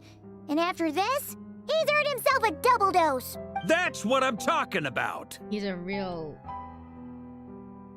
really wreaking havoc, huh? How's everyone else feeling? I'll use Kuvaki to investigate Columbina's whereabouts. I am not ready to give up either. Leave the intel gathering to me. Whatever happens within Nod-Krai's borders, when the Curatorium of Secrets wants to be in the know, we always find a way. Aino and I will do all we can to support you. We will attempt to reverse engineer Dottori's actions and seek a breakthrough that way. Alice and Nicole are busy dealing with an emergency at Tevat's borders, so they can't return just yet. Dang it. But they're both very angry about this. They've asked Albedo and me to act on the Hexen Circle's behalf and do everything in our power to fight back against Dottori. Are you ready then? We're going to have to conduct a lot of research, even in the early stages. I'll do my best. As for me, I'm pretty familiar with Dottori's way of doing things, so I can try to predict his next move. I'll help with your investigation. Androta is definitely gonna plan something. She and Columbina are literally besties. She will not let this slide. Exactly, she will. And but she doesn't like Dottore as well. Like she was gossiping about him with Wander. As soon as she saw the opportunity to badmouth him, she started going off. And yeah, she's gonna send in her robots, all of her mecha suits. Nice! Looks like we have our basic division of labor. I need the catharsis of Hat Guy beating the ever-loving shit of the Dottore. Heck yeah. We have one common enemy here. I'll get in touch with Flints and Itlua, get them to have a chat with their Starshiner. It couldn't hurt to bring the Lightkeepers on board as well. At the same time, I'll pass on instructions to the Knights present in Nod-Krai to assist the Lightkeepers and other organizations in ensuring the safety of those living here. Understood. We've got to be prepared for everything. Yeah! We'll show him! That's it then. Good luck, everyone.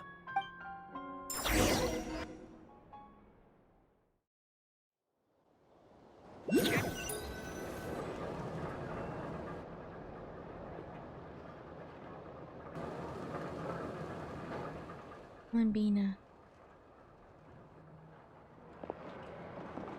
I never thought that Columbina would become my real name. It went from being a Fatui code name to something my friends call me. And remember, come night or day, the moonlight shall always connect us.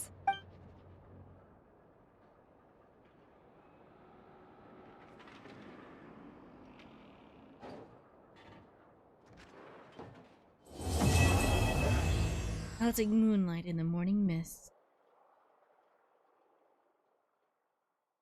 Oh. Huh?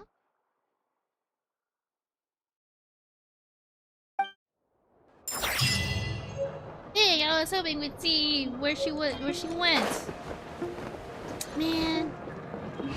Just in case you forgot, Bina's gone.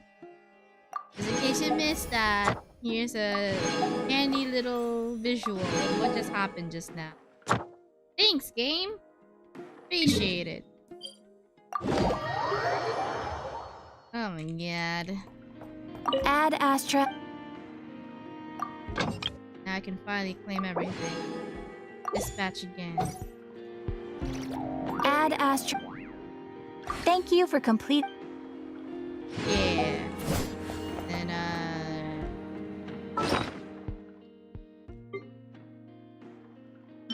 which is it? Huh. Oh yeah, I need to do their I just did Venti's. So far, okay, I need to get Mona to level 6. My Hexen Circle team will be Venti Mona for sure, because that's how I can have it. Or I guess I'll need to check what they all do. I heard Razor has become like a really good DPS since the Hexen Circle buff.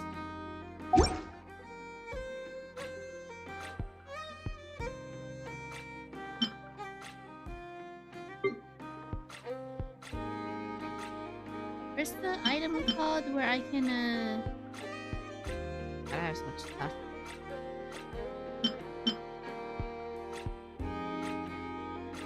It's gotta be the pamphlet, right? It has to be like a pamphlet. There we go. Yeah!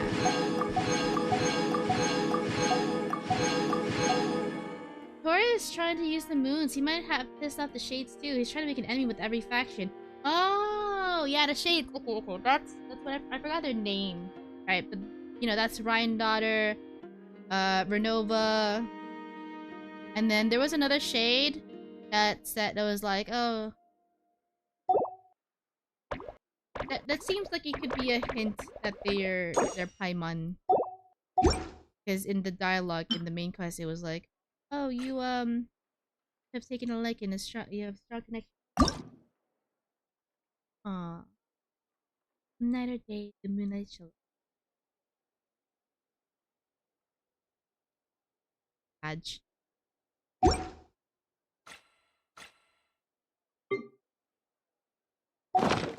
Let me see if I can pull for Venti's signature weapon. That'd be cool. Finally has a signature weapon after 6 years. After 6 years of Genshin, he finally has his own. Ooh, claim that! Hell yeah! Invite a character. Oh, wait, I can invite a character? Wait, level 3. Wait, I only have a level 3 official? Are you serious? I only have a level 3 official? No way. Are you serious? I swear I P6 like every 4-star character in the game.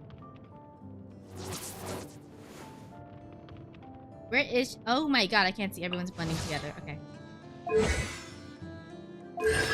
Huh. Interesting. Ooh. 82%. That's nice. Interesting.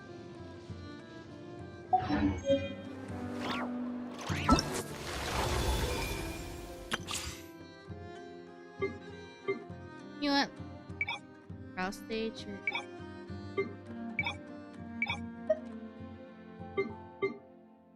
I need to know what Yoda does. I wasn't able to pull her, but let's see what she does. Animal character capable of high frequency element damage continues battle catalyst. I want to see. Oh, she's a bow. Oh, that's a.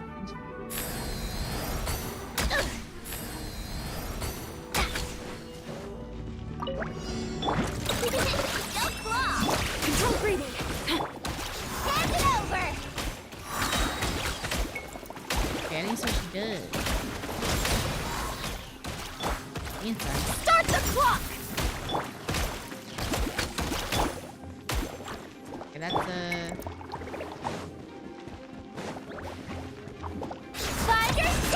The night cometh. Oh god, I'm so sad I didn't get Flint. His animations are so cool, man. I'm so sad I didn't get him. I couldn't pull him. I tried pulling him, but I lost. Rash attack. Hand it over. Smash and grab. Beware the creatures of Look at the that. night. Look at that. Look how cool that is. Ah. He's so fucking cool, man. I'm actually gonna see 3 Yehoda. Congrats! I've yet to get one though. I have yet to get 1 Yehoda. That was what I was aiming for when I first was pulling, but I managed to get Venti at least. Please. You hold Yehoda's skill when she's near enemies till the bar fills up, and the also just for heals. Oh, she heals too? Oh, let me try that again. I just wanted to see like what she feels like. That's why I didn't bother reading. Yeah, let me whatever these do.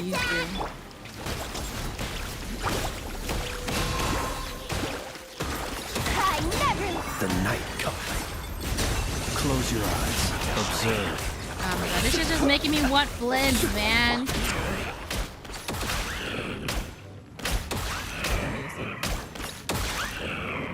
You're not going anywhere. Finders keepers. Beware the creatures of the night.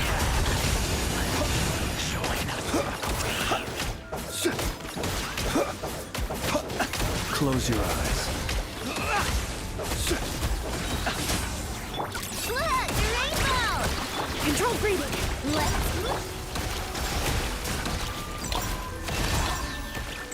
hand it over. The long sleep beckons.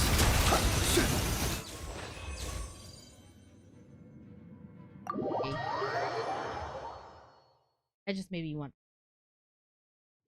I'm gonna try to get him when he gets.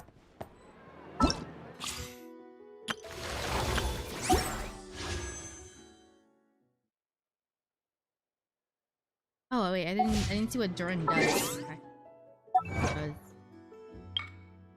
Oh, look at all these.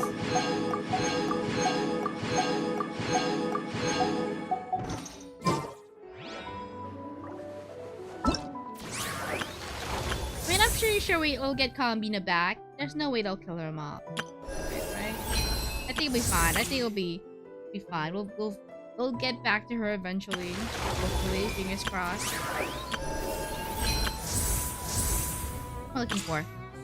This one.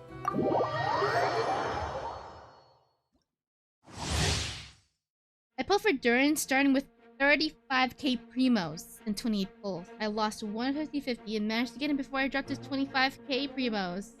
So you used up all of your 28 pulls plus 10k. I mean, at least you still have 25k primos. And I'm sorry that it took a while, but at least you were still able to get him. Woo! Okay. New life. His wings! Wait, I wanna fly! I wanna fly! Wait, new skill. Stay away from me! Okay, cool.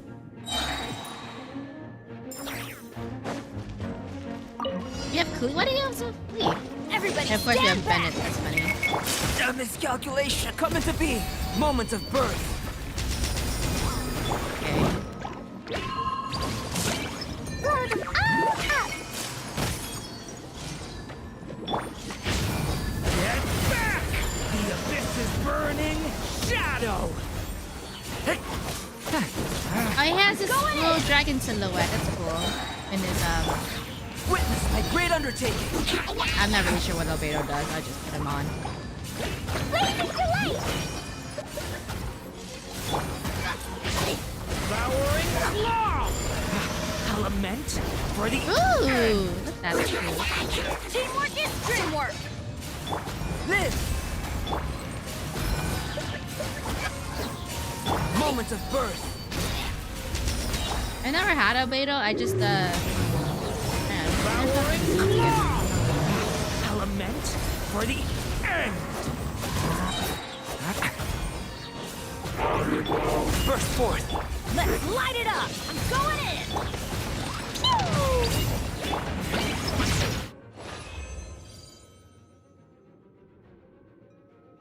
Oh wait. Oh wait, actually, let me see.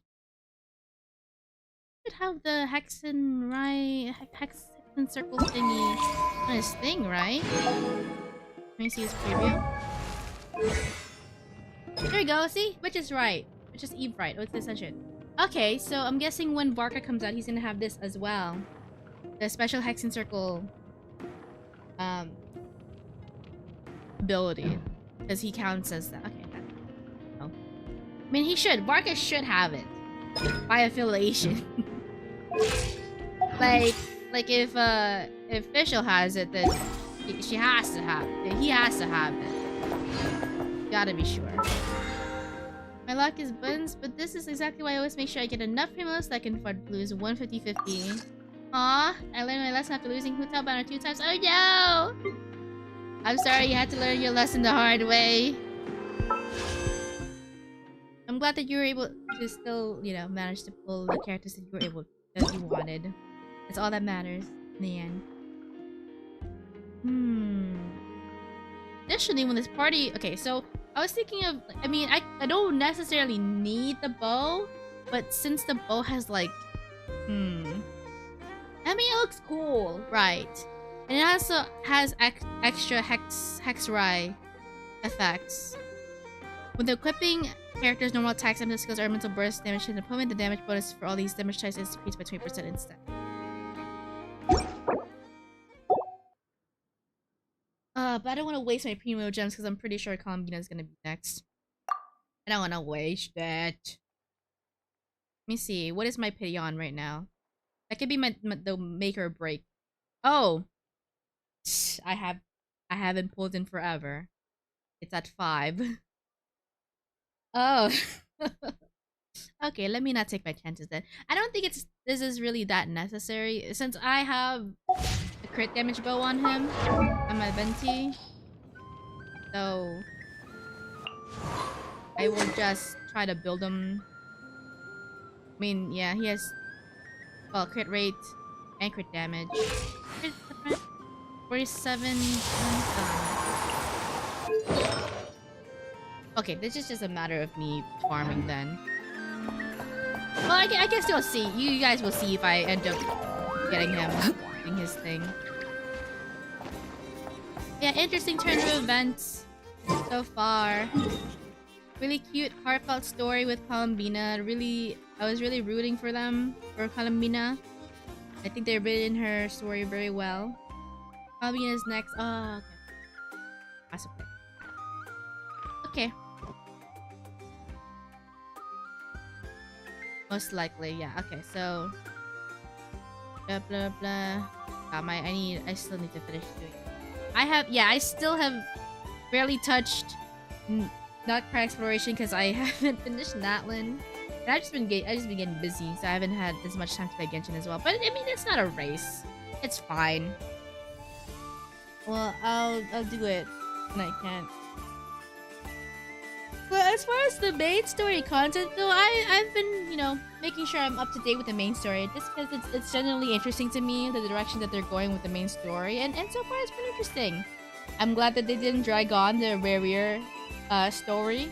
Like, you know, he was a big bad and stuff, but they were able to flesh out the entire Nod-Krai cast. I think basically everybody has been introduced. Everybody that was shown in the teasers in the beginning, but right before Nod-Krai came out, everybody that is already out. We're introduced into the main story, so that's good. I think the pacing so far is pretty good. Okay. I like that they're adding more interactive elements. Pretty good touch. Definitely is a chunky story. Most definitely it's not meant to be played in one whole like I've been doing. So I imagine it's much more enjoyable if you section it out in bits stuff. I mean, you're in pretty, yeah. I mean, I just do it just because I like having it all done in one go. You know, having my extended movie nights, you know. And I think it's just better for archiving, having it all in one. I mean, as long as I'm able to like enjoyably consume it, I do. So that's just honestly a personal preference from mine. I haven't finished any region. I found 3 chests in one side while trying to find message for Mona. That's crazy. I mean, at least I think one side is the easiest to finish, collect everything. It's pretty enjoyable. Like as far as exploration wise, I've had the most fun in Sumeru. And I played Sumeru when it first came out before the underground maps. Like I know it's probably not a popular opinion, but I really did enjoy Sumeru's exploration just because of the vines. The vines made it so fun to explore everything. Fontaine was alright, but I just didn't like the underwater exploration. It was like I didn't really like how slow the underwater movement felt. It was nice and immersive if you have time to do all that. But still, Sumeru and its world quest still top tier for me. Still the best ones. Yeah, Natlin is just everything is so highly elevated. That's it. That's the main thing that's annoys me with Natlin's exploration. Everything, all the high elevations, all the mountains. Because you never have enough stamina, or if you're doing the special movement stuff, it doesn't feel as smooth. For me, it doesn't feel smooth.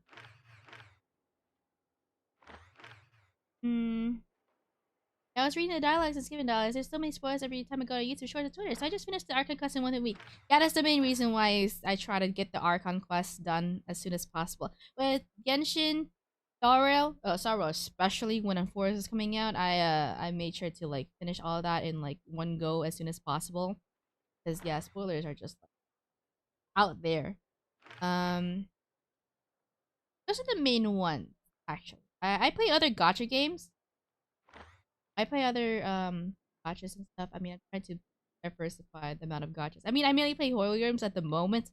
But I need to catch up to Wuthering Waves. I also need to update my... Okay, the main thing is I've been needing to upgrade my storage. That's why catching up to these games has been a bit a slow burn for me because I needed to upgrade my storage. But as far as updates go, fully updated on the main quest for Genshin, Nod-Krai. Fully up to date with Star Rail. I need to play the newest one in Sunless, and then for Wither Wings, I'm like 5 patches behind. I know 3.0 is around the corner. And then as far as other gachas, it's in the back burner, starting some of them. I'm gonna start a new one soon, just to know. Yeah. But yeah, TLDR, I'm enjoying the Nod-Krai so far.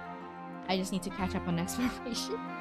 You know, same conversation, same dialogue chain I've been saying last time I played the last Genshin Archon quest. So I need to catch up to the main content, but I'm not in a rush, you know. And then the main thing is like I'm only doing this for enjoyability.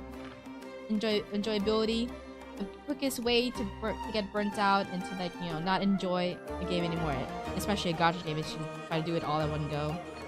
So I try not to do that. I try not to rush it. The story quests are different because I need to catch up before, you know, spoilers are within my vicinity, you know. But yeah, I shall build my Venti to be DPS. DPS by Venti. But in order to do so, I need to finish building Mona, or leveling her up as also, and also Official, because those are the other 2 Hexrai characters that I build. Oh, happened. Oh, 1 Mona. Okay, that's good. And I guess I need to look up. Like, I've never used Mona. I've never used Mona, but I try to build her. Perhaps I shall do another Genshin stream of me testing out the Hexrai. Just test it out. Do some combat. Just to do some actual gameplay. But I can't say when exactly. Maybe it will be tomorrow. Okay, it will be tomorrow. I will put the schedule up tomorrow though. What could the children be up to? But yeah, thank you so much for everybody who stopped by and watch. I usually update my schedule later today or the day after. The way I play gacha games basically every Saturday. Currently I'm playing Hollow Knight. But I reached part 20. 80 hours in. That is usually every Friday. Then I try to differentiate with other games I play or what activities I do other days in a normal week. Yeah. Mona is especially good with the new buffs and Constellation. Ooh, okay, yeah, I definitely need to go look into building. Thank you for letting me know. Bye-bye. Yeah, thank you, Aetherwit. Thank you for tuning in. Thank you so much for everybody who tuned in today. Really do appreciate it. If you want to check out the other streams or if you enjoy my content, feel free to check out my YouTube VODs on Twitch. It is linked down below on YouTube. Go check out my live VODs. I store basically everything there. And yeah, and thank you so much. And if it's nighttime for you, you should probably go to sleep. It's bedtime. Woo! But if it's daytime for you, I hope you enjoy the rest of your day because you know what, you deserve it. And I'll see you on the next one. Bye bye.